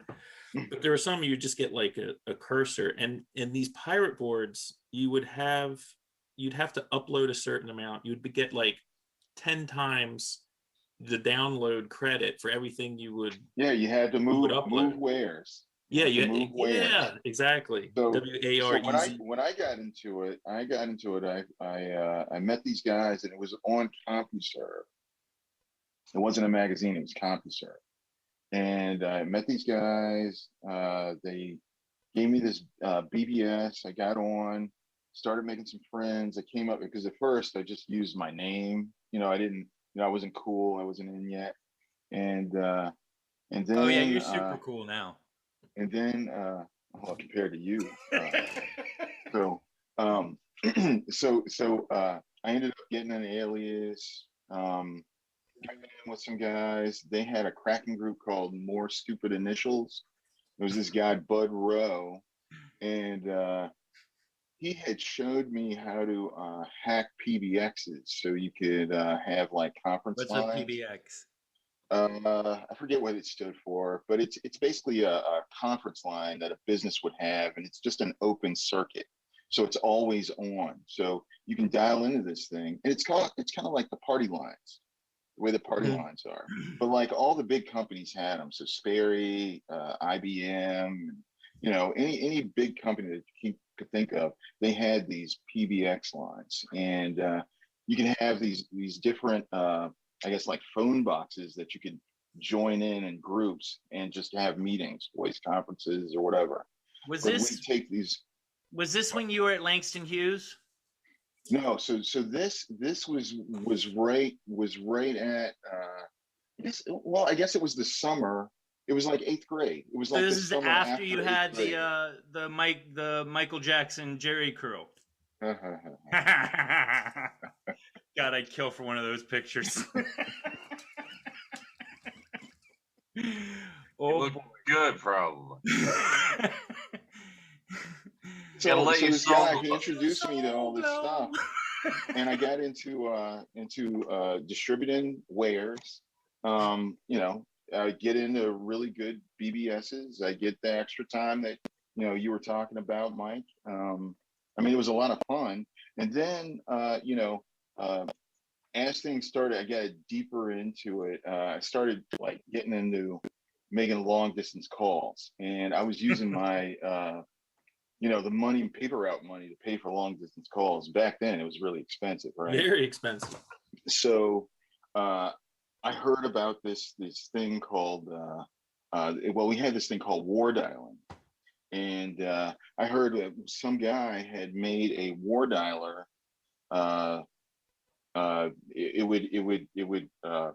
He had modified it so it would call like all the card companies, the LD card companies.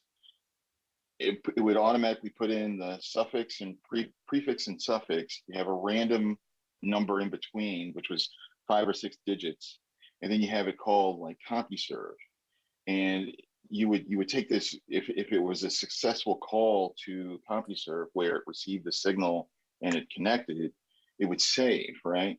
So I was like, hey, maybe I should try and do the same thing. So this guy, Anthony, well, I won't say any names, but this guy I knew, Bud Rowe, he helped me along with modifying this war dialer.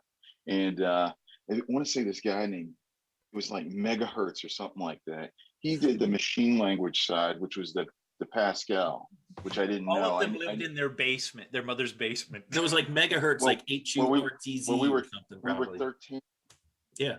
What's the point of that? Is that just to get a free connection? Right. So what I would do is I would set this thing up and it would just run over and over again. Like I'd set it up before I went to bed at night. And I'd wake up the next morning and I might have like 30 or 40 good codes. And not only did I use the codes for myself, I also gave them to friends like Zeus. But I would, if you paid me like, $30 a month, I'll keep you with good codes. Because I'd get like, every week I was easily getting probably a couple of hundred good codes that would, at least last for a month or so before people get their bill and they're like, whoa, I didn't make any of these calls. I mean, that's Back then it the was, thing that was crazy. Like all these like telecom companies, like MCI, the Bells, AT&T, MCI. they Jesus.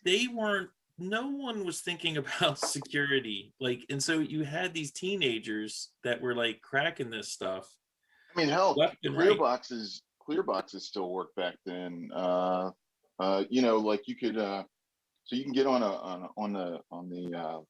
the coin operated phones, and you could just have a recording of the tones, not the tone, but Oh. the quarter or the coin going in. You could have a recording of those and just play it over and over again, and it actually registers as actual money. And so you learn a few things like I guess some of the guys that I was in with, they were friends with some people that worked at telecom companies. So every month there would be like a secret password. So you should call the operator and say, you just hit O, operator answers, what do you need or whatever they said, and you go Blackhawk and then say the number, because that would be the code that month, right? So you say Blackhawk and the number that you wanted, and the operator would forward you on to that number, so you get a free phone call. So I didn't have to even carry around quarters or do all that stuff anymore. So yeah, Darcy used to put them. He used to scratch them into the. They had that like metal part on the bottom, like a desk of sorts. He would scratch the codes into the thing, so everybody would just go up to that payphone and make long distance calls because everybody knew it. And the context. So I mean, again, wait, that's like a public service. Yeah, he's Robin Hood. Yeah, it was definitely. It was very much more friendly. At least my experience with it. But looking back, and at the time, I didn't even think it was weird. But I got this new computer, 20 meg hard drive. I was like in heaven. And, I'd be using it. My parents be like watching 60 Minutes or something. And I'm like, downloading like pirated software, like, trading like credit card numbers and stuff like, oh, how you doing? Oh, great. Would you like some popcorn? Okay. Like, they had no idea what was going on. You guys, I didn't do any of this. I even knew how to check to make sure you had a good card. So like every month we would get like a number you could call and you could verify, and you charge like a small amount, like $2 or something, But $2 so it doesn't raise. Was like $10 now. It doesn't, but it wouldn't raise any suspicions really, So it would be some small charge like hex or something. So you pretend that you're hex, and you do this all, voice, and guys would put out a whole script of what you should say, the numbers that you can call to verify a card. It was really cool stuff. I was doing that when I was like 13, 14. The cool part about it is, and again, there's a continuum. Well, there's a continuum right into today. And that's why this isn't just like ancient history. There is definitely an arms race. What Darcy and I are talking about was like, bows and arrows. And now it's like, lasers or whatever. But, Star Destroyers, at the time. But the thing is, it was definitely these huge multi-million-dollar at the time companies. They were getting picked apart by teenagers, and it was the arms race was the computer technology and the amount of crunching power that these computers have, like the war dialer that Darcy's talking about, and that it was like this arms race. Did they? Oh, you want to hear another cool thing that I could do? One of those recorders, like when people could call and leave a message Like you had a little tape recorder at your house. Anyone have those? Oh yeah. I could easily break into those. I could whistle. Because what I would do is I would call and I You could hear people's messages. Right, and I would just play around, and after about a minute or so, I could get in, listen to all your messages, everything. There was like no security. You could do so. There were, and I don't know what these are called. Darcy may remember, but with the Bell companies, there were codes that you could pick up any phone and key, like star 69, or making a phone there were ring some. back. There were some like numbers that you could call. And you know how you would call like a service and there would be like a pause and then you hear like it would dial for you. Like there was I can't remember the 3 numbers that you had to hit. It was like star and then 030. You had to do that really quick. And then whatever that it would like not register because it was saying, okay, ignore the next sounds that are coming through or whatever, right? And then you hit star something else again, and then you have that dial tone. That was another way that I could make free phone calls if I had to make a long distance phone call. And that was like, wait, but how did you guys learn all this stuff from the BBSs? Pick it up from other people and from the BBSs. It was this whole like subculture, like that stuff, like all that stuff had been going on since the 70s. So like this was internet, but not World Wide Web. Think of it that way. It was right. So what happened was, but everybody's sharing trade secrets. It sounds like why? Well, no, it's not everybody. First, you had to get in. But here's to give you some perspective, Jack. 2 things. This is about where we were talking about is right around 85, 86. War Games came out in 83. No, I know that. But to give you perspective, this was a serious enough crime that Darcy actually had the FBI visit him at his home. No, I don't doubt that. I just can't imagine that a bunch of kids learned how to do this stuff from like these old wizened mentors from the 70s that just felt like sharing. But some of it you could come up with on your own. Like there were manuals. So what was the name that they used to call this? It was like where they would have these conventions where you could go and buy like all this old like ham radio operator. I met a lot of ham operators. And we would go, my friend's dad was an engineer who worked for IBM, and we would go to these, like, they're like a flea market, and you could go there and they would have like a manual for like linemen for Bell telephone. And they had all these codes that were in this, and you would buy it for like $3 or something. So it was kind of like the internet now, going to those conventions. Like, basically it was like a flea market. And, there were codes. There was a time with phones where if you had one of those blue ones that the phone guy carried around, you could use that. All you had to do is clip it to the wires in your phone box. God, remember those on your house phone box? You could click it in that. You could call anywhere. It was like a golden key. Yeah, I wish I could have gotten those. I never really had that much money, and I was never. And when I did, I was never thinking about something like that. Darcy was probably getting free cable on his own, like when he was 15. Now listen, there were no girls on the BBSs. I know that may be shocking. That's the downside. But there's a lot of guys that said they were girls. There were probably a lot of guys that said they were girls. So it is the internet. Just it is the internet in the park, but not near the parking lot. Back in the woods. I never met any chicks back then. At least not on that. Not on that. So the are you a great big fat person? So what ended up happening was these, again, because technology is like this creeping thing, right? It always advances. So you had these BBSs, and people the technology got to the point where they would interlink. So at night, if you were on, I can't remember the term, but there were like basic BBSs or like group. Right. And what they would do is redistribute the posts throughout each other. So they would have common boards. It was like Silacast kind of. So like my board was called Chronic Town. Or syndicated. It was like kind of syndicated. So. Chronic. Not from weed, based on the early REM EP. Chronic Hey, Town.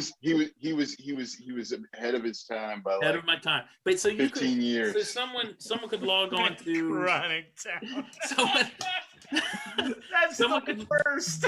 but someone could log on to like another Nerdville. BBS in like Michigan and talk to people that were on my BBS, which was That's like Mike, crazy. the Mike T-shirt. What? Chronic Town. Chronic Town. Chronic Town. So I and they can't were get over that. I'm sorry. no, that's cool, Make me man. giggle.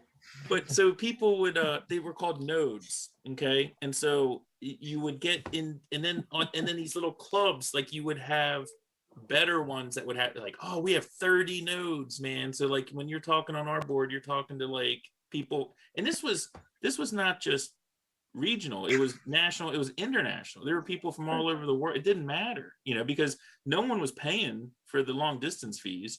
So Man, I remember my first illegal Oh, that's right. long distance phone call. It was to a bulletin board that was in the 888 area code.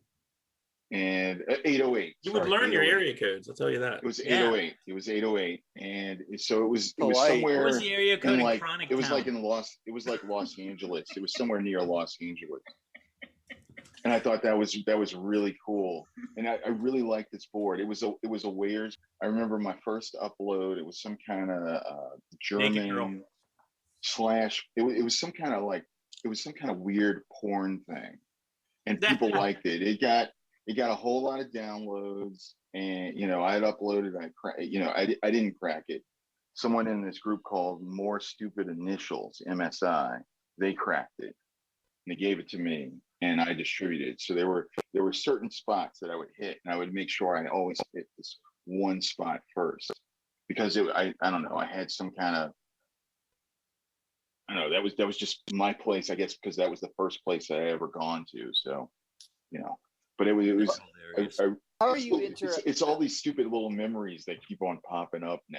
Like I remember we would have these phone calls. Like now by this time I'm like, I guess I'm like 15. So now I'm starting to go out and hang with friends, maybe get a little inebriated and then come back home. And then late at night we have these phone calls where we're talking about how we're gonna do this or that, what's the new cracks that are coming out, how we're going to get that new game or whatever, and then distributed who's going to do all that. And so because it was almost like, you're trying to get your name out there. Yeah. That was the main thing. It was Get your definitely name out there. It was like definitely tagging. there was definitely some bragging rights. I mean, it was the Yeah. closest thing that I can compare it to is like, like hip hop almost. Like people had reputations. It was like bragging rights. It was like what games you got, like what it was that was the commodity. Like the games were the commodity, and if you got them sooner than someone else, you were cooler. And like the boards that were I got associated with you were Cool cooler. Wares.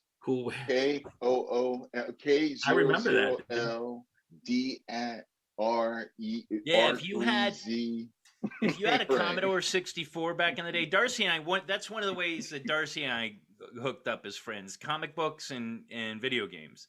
Yeah. And if you had a Commodore 64 back in the day when it came out, you were the fucking cool kid. Like everybody came over to your house to play Yeah, games. I remember that, Zeus. I remember people that had it, and then I had it, but they weren't all people that got to the point where these guys are. Like they just played like Summer Olympics on it, or Summer pickleball. Olympics. Yeah, so You like know? my Like, system. they just So like my system, I had 2 1541 drives, and I want to say the 3.5-inch drives that I got, those were 1571s. see, this Do you is what I'm remember mine? talking about. I don't No, remember man. exactly, but that, I So had I an had- Amiga. so I That's had them all stringed together. 128K, bitch. So I had 2 1541s and 2 1571s. Those are the 3.5-inch. Those were 720K. Those oh drives. yeah. And the 1541s were wow, I can't even remember what the size of those floppies were. Our The computers big were ones, the 64K. 5 My watch is 8 gigabytes. Yeah, I mean, so this arms race, the thing that ended up putting the kibosh on the wares trade after a while, at least in my experience, was like I think King's Quest like 6 or whatever. It was like 12 discs. It was like so big. Like people were having a hard time. Like, you know, I think when I got a 2400 baud modem, I thought I was like the shit. But people had 56 and 12.2 or whatever. I don't remember what the I think the must have been end the was king of Chronic Town. It was like 34. I think the fastest speed was like 34K. It was something like that, 34K per second, somewhere around there. Because I remember I had a USR Robotics V32 BIS. It was the big wide black. It looked like a sports car. It was like a Maserati, you know, sitting on your computer, sitting on your desk. But that was a badass. What was your first real computer? So like in 87, at the end of 87, my mom basically gave me a choice. She was like, I'll help you get a car or I'll help you get a computer. And I pondered about it for about 2 or 3 weeks. It was the end of the year. And I was like, you know, I think I'm going with a computer. And so a buddy of mine, Jason's dad, he went and bought all these parts and put together a computer for me. The guy that we're gonna go, the guy whose property that we're gonna go to, his dad sold me my first computer. He set up a contract. My mom signed it. It was like $4,000. And wow, yeah, it was 465K. I had a 286, 12 megahertz. Oh wow. 640K of RAM. So it's a 20 megabyte hard drive. With it was a 9600 V32 BIS modem. Oh right, and I remember that when he was going through the whole list of everything. My favorite mom's episode. there, my mom's there, and everything. This is fascinating. No, And when he mentions the modem, he goes, and a V32 BIS modem. My mom turns to me and she goes, "Is there gonna be a problem?" Because there had been this whole thing where I got caught, right? And so I wasn't allowed to connect a computer to any fucking thing for like over a year, you know. And she was like, "Is there gonna be a problem?" Is there going to be a problem? I was like, "No." So I'm all done. My dad was great because we got the VIC-20 and like I tore through that in like 6 months, and then we got some IBM clone, and like I tore through that, and then he knew some guy that was like building computers, and he was like, you know, he had me talk to this guy, like, because my dad wasn't into it, but his friend was like building computers. He's like, tell him what you want, and I told him, and it was like a Christmas present. You know, and it wasn't really anything that crazy at the time. Be right back. I'm gonna go shoot myself in the face. It was pretty modest. Whoa, where are you? But anyway, so to bring this back to again, I'm not trying to stay down memory lane necessarily, but the thing that was intriguing to me when I was thinking about this again, because I think about it from time to time, there's so many issues that we dealt with there that we're still dealing with this technology and how we communicate with each other online. Like I remember back in the 80s, I remember this like a little bit.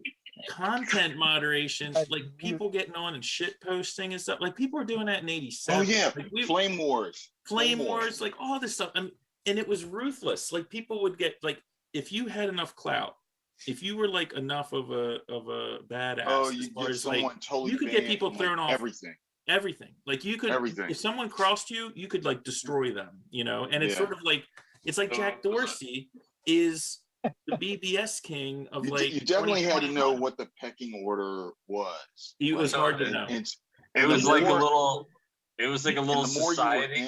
Yeah, it was like a little. The more you were in the things, but it was like when I started getting on those PBX calls, you had to know like when certain people were on. Just shut the fuck up. But there were alliances. There were alliances that you didn't even know about, dude. There were like links. You could be messing with someone, you didn't know who their friend was or who they were associated with. It was like the Wild West. Can you imagine if some of those old timers that ran the Roost were around now when everybody can do whatever they want? They would just be like flipping out. I think it's still. Here's my thing. I think it's the same still dynamic. there. There's just still bigger. okay. It's do just you bigger understand that the part of the internet that you use is like a very small part of it? Like I got on the internet before there were browsers. Mm-hmm. Yeah. So the first time I had it, I got in with this. There was a company called Radix that was out in somewhere in Maryland that I got an account with, and back then it was the information superhighway. Right. Oh, yeah. And there would be these ads, right? No, and no there was no such thing as a browser. So Yeah. I used things like Punter and Gopher and all these weird apps Web to crawler. search for things. Right, web crawlers. Right. But there was no graphics and stuff. It was kind of like the BBS world, but except you had access to everything, but you didn't know where anything was. So you had to manually search for it, kind of. So what? So you're basically, it's command line, like. Yeah. Pretty much command line. Yeah. The first time I saw. And the cool thing about it was back then, that was when I was working at Goddard Space Flight Center. So I had a pretty fast connection, because I didn't have to dial up. I thought that was cool. I could connect to Radix through that. And I had this like a bin drive space at Radix, so I could go somewhere and download stuff, and it would automatically go to that drive space that I had at Radix, and then I could download it later to my computer. But like I would do all these searches, and mostly at first it was just like lyrics of songs.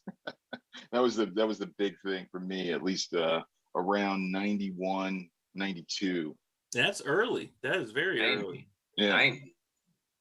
I was looking for lyrics of songs. The first time I saw what we now know as the internet was 94. My friend was a PhD candidate at Penn State, and we had to go from his house onto campus into like whatever lab he was in. He's electrical engineer, PhD candidate. And he's like, sits me down, because he was like my friend on the BBSs. He's like, get a load of this. And it was all text. And like there were certain words that were highlighted in blue. Sorry, I got a call. If you clicked on those words or phrases, it would take you to like another site. And this was all like intercollegiate. You've got mail. What is that, your watch?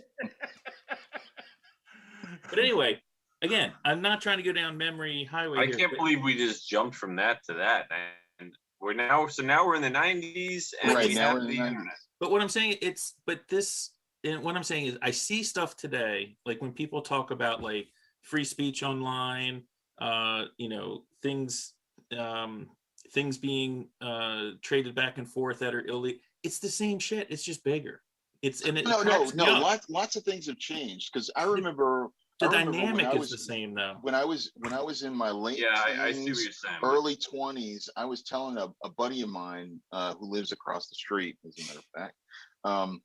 I was telling him, I was like, one day you're going to have computers and no one's going to be talking about megahertz, gigahertz, all that stuff. It's just not going to be a thing. And we just recently got there, like over the last like 5 years, we got there where it's a computer. I don't know, because it used to be like a sports car, or like when people had their what do you call it, hot rod or whatever. I've got so many megahertz and all this stuff. No one cares anymore. And no one cares. All you care about is, does it do what I need it to do? I mean, crushes my first computer. My first computer was an E-machine. It was a 486 with an 4 gigabyte hard drive, which was fucking amazing at the time. Yeah, I had another 4 gigs for like $300. It was ridiculous. But there's also things that we don't even notice changing. Like remember you used to have to defrag your hard drive? Yes. And now it still has the app in your computer, but it's like, I did that already. Leave me alone. I've been defragging myself for years. You should have gotten a Mac. It just does it all by itself. You don't have to tell it to take care of itself. Who has run out of hard drive space anytime? I'm actually trying to get I don't know how to defrag this laptop. It does it on its own by now. Well, don't you have some windows? Are you on like the second or third floor of some place? Just throw it out. I'm on like the 20th floor. It'll kill somebody. But there was definitely kind of like a moment where like people started coming into the BBS world that were not like it was getting known, and they started posers. coming. They were posers. They hadn't earned it. They didn't know what they were doing. They were just kind of getting into it. And I remember thinking, recognize. it's like, oh man, it's over. You know, it's like 1980. I'm like, man, it's over. Like the golden days are done. You know, all the idiots are on now or whatever. Yeah, the posers are on. The posers. That's what I was trying to say before. Like nowadays, the people that are old school like you must look at all these spoiled bastards. Oh, now there's tons of script kiddies. Kiddies. Well, whatever you call them. All the hacking and all that stuff. It's some program that you downloaded from somebody else. They did all the work. You just run it. Few things. You don't do all the hard work to get it. But I will say this. Get off my Zeus. Get off my lawn. Yeah, but Get off my virtual lawn. Look, the one thing is nothing really changes that much. I know that there's kids out there now. I'm sure there's teenagers that are doing all kinds of crazy stuff. Oh yeah, that we don't know about. The whole dark web. I mean, have you ever messed with news groups and all that stuff, Mike? I haven't. No. I mean, there's a whole part of the internet that, and it's where all this stuff is going on, like the dark web. Like, is that real? Yeah. Yeah. Oh yeah. It's very real. Very real. It's the same 4chan. shit, man. 4chan's an interesting one too. No, that's everybody knows about 4chan now. 4chan is kind of a conduit to the dark web. That a lot of the stuff you see there comes from the dark web. But So there's dark.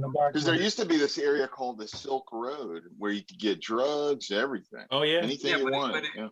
Is the dark web just like less popular internet sites? Like, is that what we're talking about? Like, no. There's a now because that means we're the dark web because we have like 4 people. A long time ago, we are the dark web. We are the dark web. We have become what we have feared. Yes. We'd like to be the light web. So we're dark. All I know is I have no idea what's going on these days, but I know some shit's going on. That's what I know because it's the same. We all think we're special. We're not special. It's just every generation has its thing. I'm sure it's going on. I'm just not privy to it. I'm saying if there's a combination of slashes and .coms that are gonna lead me to something dark and secret, then tell me what I should type in and I'll do it because I want to go there. So from my understanding, you don't want to go there. You don't want to go there. Yeah. From my understanding, the dark web is where you'll get a lot of cash transactions for drug deals. In fact, like cryptos, they use cryptos because it's not you can't trace it. Like I lost interest in it. I lost interest in it once I found out that once you get on, if the FBI ever finds out that you have had access to it, if they ever get whiff of you, you'll be a permanent record. And but if I'm just typing a bunch of slashes and clicks and I end up you're jumping through some hoops and you're probably using some of that old stuff that I was mentioning, like Punter and Gopher and all that stuff. You're probably using those old protocols to access that stuff. So you're purposely going to that. That's a whole area where there's not an accidental thing. Okay. Yeah. So it's not like Minecraft where I open up in the netherworld. No. Like by accident. No. Okay. But here's the other thing. I've heard stories of people like going into the dark web and like they call it ghosting, where somebody will put stuff into your hard drive. So like all of a sudden the FBI comes to your house and you got fucking 10 gigabyte of kitty porn that you never got. They just Zeus, dark web. Zeus, stop it. Yeah, right. Zeus. Stop trying to build your alibi. Yeah. I was talking about you, Jason. Yeah, he's No, trying to but protect they you. store it. They store it on other people's computers because they've already got access now. They can go back in and pull it out if they need it, but they hide it in your computer. Yeah, they're With like a lot dark. of viruses, though. They do that with a lot of viruses. Yeah. Now Yeah. I do nothing illegal. I buy everything. I'm an Apple user with no. I don't have a jailbroken phone or anything. I buy everything. I do nothing illegal. So Darcy, you're I got a question. Darcy, a I got a question. stand-up guy. You're a stand-up guy now. No, I'm not a stand-up guy. I just don't want to deal with all the bullshit. But here's a question, Darcy, and I'll tell you what my thought is. Do you feel like you have a handle on like where everything is at right now, or are you sort of just like, treading water? Like, do you have a handle on like where the technology is and the cutting edge of stuff? Oh yeah. I mean, well, it's pretty much my job. Okay, I didn't, because I don't like. I feel like it passed me by. I mean, I own an infosec company. Okay, I didn't know that. Yeah. I didn't know that. Yeah. Well, check us out. SecureExperts.com. Yeah. With one E in the middle. Such an old man, Mike. Wait, no. This just tells our viewers that we actually know nothing about each other. No, I just didn't know. That's It's Friends of Zeus. It's Friends of Zeus. I didn't know mean, that. Jack. I've known you, well, as far as length of time, I've known you for what, 20 years? 20? Yeah. I've known Zeus since I was 12, so that's like 30 years or something like that. 40 years. Goodness. No, almost 40 years. Yeah, Darcy. I've known you since I was 17, Jack. Something like that. 17 or 18. No, Yeah. more like your 20s, like 92. I don't think I wasn't old enough to drink when I met you. No, Darcy. No, you were definitely old enough to drink. No, Darcy and I. Guys, I was do not the math. old enough to legally drink. I've I was already not done the old math. enough It was to legally 92, drink. 94, somewhere around Yeah, there. Darcy and I have known each other about almost 30 years. That's awesome, man. You can't make old friends, man. Good. Almost 30, same as Zeus. Tom is my newest friend of Zeus, and he's still like 10, 15 years, probably. Yeah, we go way back, but I don't know anything about any of you. No, I've only known Zeus for what, 6 years, something like that. Max is 4, so Then add 2 years onto that. 5 years, All right, 5 or 6 years. What about Jason? How far does he and Zeus go back? Probably about 20. It can't be 20. Close to it. No. Yeah, you're old fucker. Yeah, I started at E-Trade. E-Trade, Jesus. That's in Bethesda. No, in Arlington. No, what was in? I remember playing cards at some place in Bethesda, at some office building in Bethesda or something. Oh like no, that. that was when I worked for the lottery company where we bought people's annuities. That's a story for another day. Oh, I know that. Yeah. Okay. Oh, Zeus. I remember that job. We're coming up on 20 years, Jason, at least. Oh my God. The No, lottery. because I didn't That's graduate. awesome. I didn't graduate. Zeus college has until always been tricking his 2004. friends into working at these places. Like he had me trying to work at this magazine place. Oh, so wait, you were mentioning magazines. That's where Jack worked, first of all, Smith Company. But yes. I was Oh, remembering you still something work when. for them? Yeah, he worked with me. That's how we met. Oh Yeah. my God. I was his boss. Yeah, that was when Darcy was driving around with his Glock. Yeah. Yeah. Damn. I remember that. Yeah. Way to get rid of those stereotypes. I was like, wow, my friend's got a Glock. This is awesome. Oh God.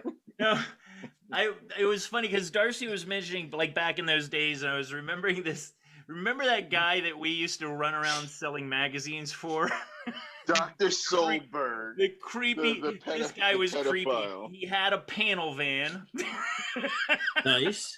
Yeah. And nothing but young boys working for him. He was a creepy Piece of work. All right, we're gonna get some sales tonight, aren't we, fellas? Oh my God, he He's was always chewing on some gum. Yeah, he was an asshat. Uh, So let's fast forward a little bit, That because was well. Let me say one thing real quick for the audience. So, and I have not seen this. all of them. Yeah, all of them. All of them. But there is. I was looking at my buddy. He's not my buddy, but Wayne Bell, who was the programmer for WW4, which was the program I used for my BBS. He's still around. But anyway, someone made a documentary called BBS the Documentary. It came out in 2005. It's like a 7-part series.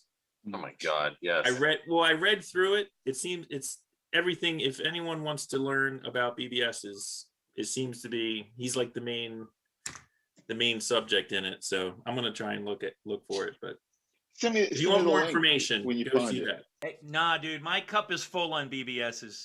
I'm talking about other people. Other people. Sent you guys the link. There's a YouTube link for it. The whole like 4 or 5 Yeah, hours. we'll put that in. all We'll put the link in for it. We'll put I the think link it's in for it. sorry. I thought it was already in there. Okay. Tom, are you talking into like a moon or something? Yeah, what is that? That's no moon, it's a space station. What is that thing? Is that a toy of some kind? What is that thing? Hey, it's May the 4th. Come on, man. Is that a droid? Oh, okay. Ollie, my oldest son got a zit. And he's like, I got a zit. That's what I said to him. I said, that's no zit. He did not like that joke. Oh man. So wait, what were you, Zeus? What were you fast forwarding to? I was gonna say, so how did COVID? here's the cool thing is we've gotten from there to where it was like beep boop beep beep beep beep beep to put like, you know, little messages about, you know, what are you wearing, little boy? To being able to shoot somebody in the face in a video game that's in Japan. Like Call of Duty. Oh yeah, and it's only a few milliseconds of delay. Right. That's ridiculous. That's cool. I mean, fiber is freaking crazy. You know, fiber has like changed like everything. But you can do it with Wi-Fi now too. Like Wi-Fi. Well, no. So Wi-Fi is like the last I don't know 1,000% of the whole journey of that signal. I mean, most of it's fiber. So when you're on the gaming stuff, when you're doing all the gaming and everything, that's all going on fiber. So it's, you know, it takes like less than like an eighth of a second or whatever. It's milliseconds or whatever. But I mean, we went from in order for that signal to get across. We went from like Lincoln Logs and ham radios, which I often refer to as like the original internet, like, you know, or original chat kind of situation. Lincoln Logs. Well, I'm saying, but we went from like Lincoln Logs and ham radios to. I mean, dude, we've had. I can turn my phone into a remote over 110 years. No, but Darcy, look what the kids have now. Is the point. Yeah. Our stuff sucked. Like I was trying to figure out. I'm still trying to figure out. Is my son smarter than I was when I was 4? I don't think so. I think it's the opposite. But I do know this. I have this little picture. Let me show this to you. Wait a minute, when I was a kid. Holy shit, the Earth is flat. Hold on, watch this. So this. Is that Pennywise the clown? I did this I made this when I was 3. But the big thing was I even wrote my name. I mean, you can see it like right here. I wrote my name, and I was 3. Oh, it's Pennywise. It's horrible. No, it's a butterfly. No, it's fucking killer clown. It comes through so clear. Clearly, you're disturbed. Modern technology. So I write right here. You can see my name right there. I did it when I was 3 years old. It really does have a Pennywise look to it. And my primary colors there. He knows the alphabet. He can count like to 50, but he can't spell. You know, can't do his name. So here's the thing. I think they're smarter, but they're lazier. Think about it. They're not smarter because all the shit's coming to them easy. Like Michael, Darcy, you guys were learning all this DOS shit when you were like you know, kicking around and fucking tighty whities and whatnot, you know, picking your nose, and these guys are playing video games, talking to some kid in Japan at the same time, and pretty soon they're going to do that with a hologram. Because what's the next step with the fiber optics? They're going to be able to play video games, and it's going to be virtual reality. Which eventually neural nets. It'll be fiber optics all the way. You know, so I mean, right now it comes right to the back of my house. But fiber optics I don't to the think back of my house. I don't think it's and then making it's only them copper smarter. for the last 10 feet. I don't 20 think it's making them smarter. I think it's making them dumber. Less industrious. I think they are smarter because part of knowledge is the wealth of information that you have available at your hands. So I do think there's. They don't know how. They don't know how it works. Into the woods to find our porn when we were kids. But it's also that as like as an example. But what I'm saying is that we had to work. If we wanted to learn about zebras, we had to go get. There's a lot of time. Oh yeah, you had to really. So now they have more time to learn. Zeus, that's the point I'm making though, is that we had to be smarter to figure shit out. No, we had to be more industrious. We had to go to the library, which hop on your bike or whatever. Yeah, but think about school. How does it make you smarter to know the answers in advance? I mean, you're not learning. You're not learning. I remember when I was a little kid, like a lot of other kids had to come here to my house because I was like the only kid that had like a full encyclopedia, you know. Mm-hmm. Well, that's my point. Yeah. But again, it's being less industrious. It's not being dumber. They have more information at their disposal.